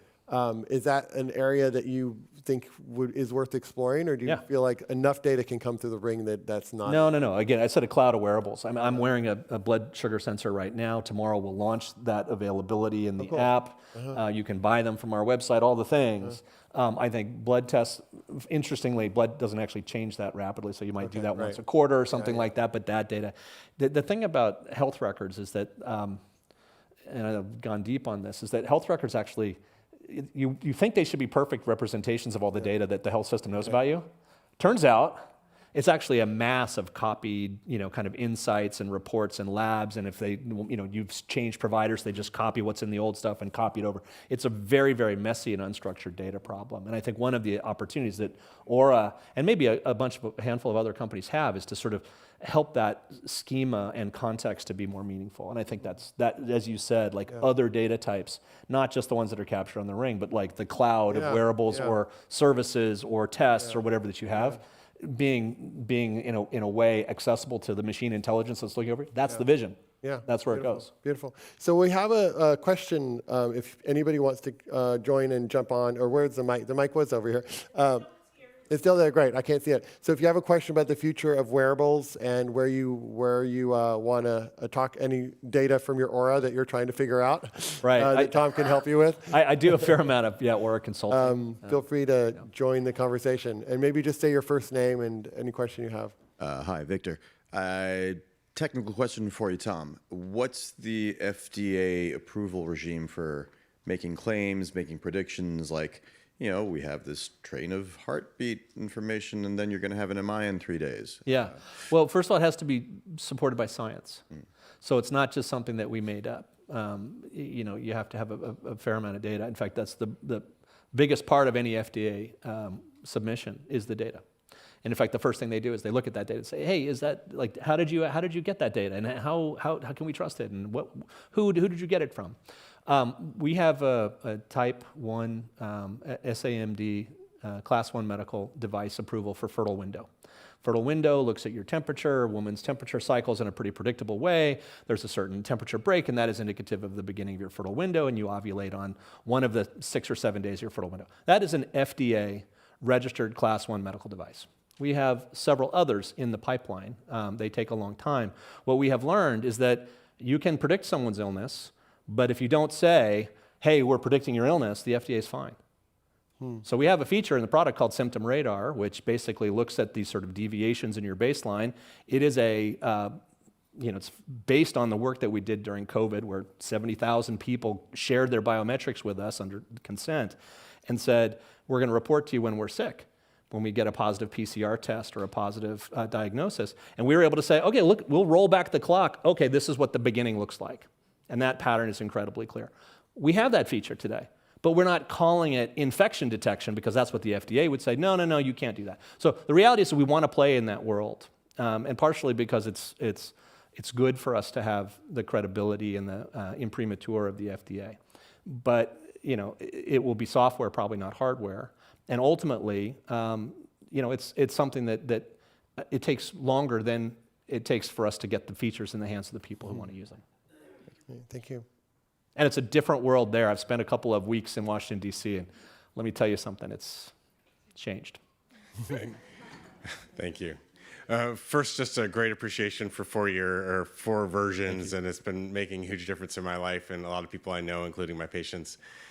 And I'm also appreciating the ability to turn on and off notifications and what I get notified about. And a user request, it would be wonderful to know when I'm stressed, because I don't know when I'm freaking stressed. Yeah. And I look back now at the end of the day and go, oh my gosh, there was a peak and there was a peak, and now I'm tagging them and now I'm getting information back about that. But boy, it would be nice to know in that moment for my phone to go ding, oh, I'm stressed. Oh, that's what that feels like. Or as you start to integrate CGM, and oh, you just hit 150, on your CGM. So I'm wondering, it's more of an ask than a question, or more a request than a question, but I'm wondering if those notifications might be available in the future in real time, since there are some notifications already there. So He wants more notifications. More notifications. Or the ability Duly to noted. control the notifications, because I turn most of them off. Two observations. So observation number one is the number one complaint about the stress feature is that it makes me stressed. Yeah. Okay? So we were very conscious about that from the perspective of like, what we don't want to do is create stress by alerting. The other thing, and maybe this is far more important, is actually false positives. Now, generally, the biometrics that indicate stress are pretty clear. Your heart rate is elevated, your HRV is down, your temperature and respiration are up. Those are pretty clear, and based on your baseline, we're pretty good at it. Like me right now. But we do hear people saying, "Hey, I was watching this show and I was on the couch and it said I was stressed," and we're like, "Okay, well, all right, maybe that's something else." And they're like, "No, but then my boss yelled at me and it didn't show any stress." And we're like, "Oh, okay, that's you. We're not lying. That's what the biometrics say." So a false positive, actually, in a weird way, is worse. It's worse. So we've taken a pretty clear stance on this that we probably won't do that. Now, by the way, that doesn't mean we couldn't create the ability for you to opt in and be notified. Who knows this? Nobody. But the Apple Watch, when it first came out with crash detection, the 911 call centers were overwhelmed with people calling in automatically because their watch had registered a crash. But you know what was actually happening? Well, they isolated the geolocation of all those events. You know where they were? Ski resorts. But think about it. Your watch is covered, so you maybe not even aware that it's going, "Hey, should I call? Like, something seems to have happened. Are you okay?" And you're like, "I don't know. I'm having a great time." But you hit a mogul kind of hard, right? And they actually adjusted the algorithm down to do that, and then they geofenced ski resorts to say, if it's coming from a ski resort, let's make sure before we call 911. Okay? The false positives, is particularly in health, bad news. Got to get it right. And that goes back to the FDA question. You got to, that's the standard's much higher. Yeah. Once again, thank you. Yeah, thank you. Hi, Tom. My name is Richa. I'm curious how you, what it means to you for someone to be connected with their bodies, and how you think wearables are currently connecting and or disconnecting us from our bodies, and the other side of that, what you think the potential is for wearables to be connecting and or disconnecting us from our bodies. It's such a rich question. For me personally, I learned too late in life that I'm a stressful person who doesn't sleep and drinks too much coffee and then drinks alcohol to cut the edge. And I realized that I had been sleep deprived more or less from the date of my birth of my first kid to my early 50s. And I didn't realize what I was missing. And in the moment that I recovered sort of some measure of balance in my sleep, the degree of my ability, my cognition was better. The metaphor I use is I felt like I walked out of a black and white television into a Technicolor movie. Everything was sharper: cognition, perception, my ability to relate to the people around me that I loved. It was profound. So whether that's actually connecting to my body or maybe just sort of becoming more rested so that my physiology can be more capable of that, it doesn't matter. The impact was the same. The other example I'll give you is women. The thing that we hear most consistently from women, particularly young women who are trying to avoid taking hormonal birth control, is that they both are learning, which is a way that they are connected to their body. They learn things about their physiology. They learn about the different phases of their cycle. They learn what they should expect. They get rid of the shame that they feel if they don't feel up to something, or that, we learn that education is a big part of what we offer. And then giving an objective value that corresponds to that means it's not my fault, right? These things are happening for me right now, and they're not up for debate. Like, this is So that idea of like being in touch with your body is actually about having something that's outside your body that gives you a sense that it's true. And I joke about aura can be like the doctor's note. And the doctor's note, like, sure, it can serve a purpose to get you out of work or school, but it's also there to sort of to have you pay attention to it. And that's what I think wearables do so well, is that they help you pay attention to things that you might not otherwise know or know to pay attention to. That's great. Thank you. We have time for maybe one or two more, so we'll do our best. Thank you for sharing. Also, Aura Ring Wear. I am your pregnant case study. Before the pee stick, this told me. I gift it to all of my friends trying to have kids. And I think it does exactly what you said, and it meets the criteria I use for judging therapists and coaches. You tell me something about me that I wasn't going to get to on my own. So, big fan. My question for you is, you spoke about this a few times, but where have you seen positive signs of physicians pulling this into their office? And I ask that in a circle of founders, and I think the question we all come back to is like, what would it take to be able to walk into an office and be like, can you look at this with me in 15 minutes in a primary care visit when they're trying to get collaborative care and behavioral health? Where have you seen that success? So there are three places where it's really taken root. One is concierge medicine. Now, not everybody can afford the price of concierge medicine, so what you're starting to see is sort of versions of concierge medicine that are more digital forward, and we actually have one of these today in the form of a Lumeris and Essence Health. They provide this service at scale. Basically, if you sign up for their Medicare Advantage, they give you an Aura Ring, and then the data shows up in their doctor's EMR. So it's happening. Like I said, it's already happening. It's just not evenly distributed. So that is the first. I think the second place where you see it is in chronic care, chronic illness. So it's a power law curve with like cardiometabolic syndrome and like Alzheimer's, and you just had a heart attack, and then it goes all the way down to like lupus and POTS and long COVID and ME/CFS. The chronic care where there's no immediate intervention or immediate protocol because it's not the head end. Almost every one of those clinics, the doctors are like, the first thing I want you to do is get an Aura Ring. And partially it's because a lot of the chronic care management is about energy management during the day. If you have chronic fatigue syndrome, the last thing you want to do is walk 10,000 steps. And Aura is sort of uniquely suited to that. We're very like, don't do that, or rest and recover. So it fits there. So those long care clinics really are where you see it. And then the third place is longevity. And longevity is sort of a version of concierge medicine, but it's very targeted at a particular outcome. And if you look at a longevity clinic, I guarantee you 100% at some point you will walk out of that place with an Aura Ring. So that's where it's starting. The interesting thing, shocker, did some research. Maybe I'll ask you, what do you think the percentage of our user base who would identify as a clinician is? Oh, wow. 5%. There's about 1 million doctors in the U.S. There's about 4 million nurses. There's 330 million people in the U.S. So that's the distribution of the population. Turns out in our base, it's 11%. Wow. And that to me is that's the sign of it. It's like, I trust this. I believe in the research. I understand the utility. I wish it would, in our view, the AI should be talking to the doctor in a doctor-friendly language about, blah, blah, blah, blah, this is what I discovered. You should pay attention to this. And that's probably how it's going to work. It's not going to be some visualization of your data over time. It'll be like, yeah, this is Tom. He's a little crazy, kind of anxious, and also like pay attention to this because that's what's going on for him. Yeah. In fact, that's what doctors have asked us for. They said, can make it like a consult. Yeah. Good question. Thank you. So we're going to close because we're running out of time. I'm so sorry to not be able to get to the last two questions. I'll wait in the hall if you guys. Okay, he'll wait in the hall. Yeah. So we're out of time. Was there any closing remarks you want to leave us with that we didn't touch on, or anything that you feel is important? I think it's I think we're at a really interesting intersection of humanity. Yeah, we are. And then this kind of moment of transformation. I do think that there needs to be room for humanity. I do think that technology that embodies the virtues and values of humanity is going to find a bigger place. Yeah. I think gatherings like this are places where those ideas can be discussed and where that torch can be held. Yeah. So I'm thankful and grateful that you would even think to have us here. Good. Thank you. Tom Hill, everybody. Thank you. So right through. So this is our closing for day one. Yes, it is.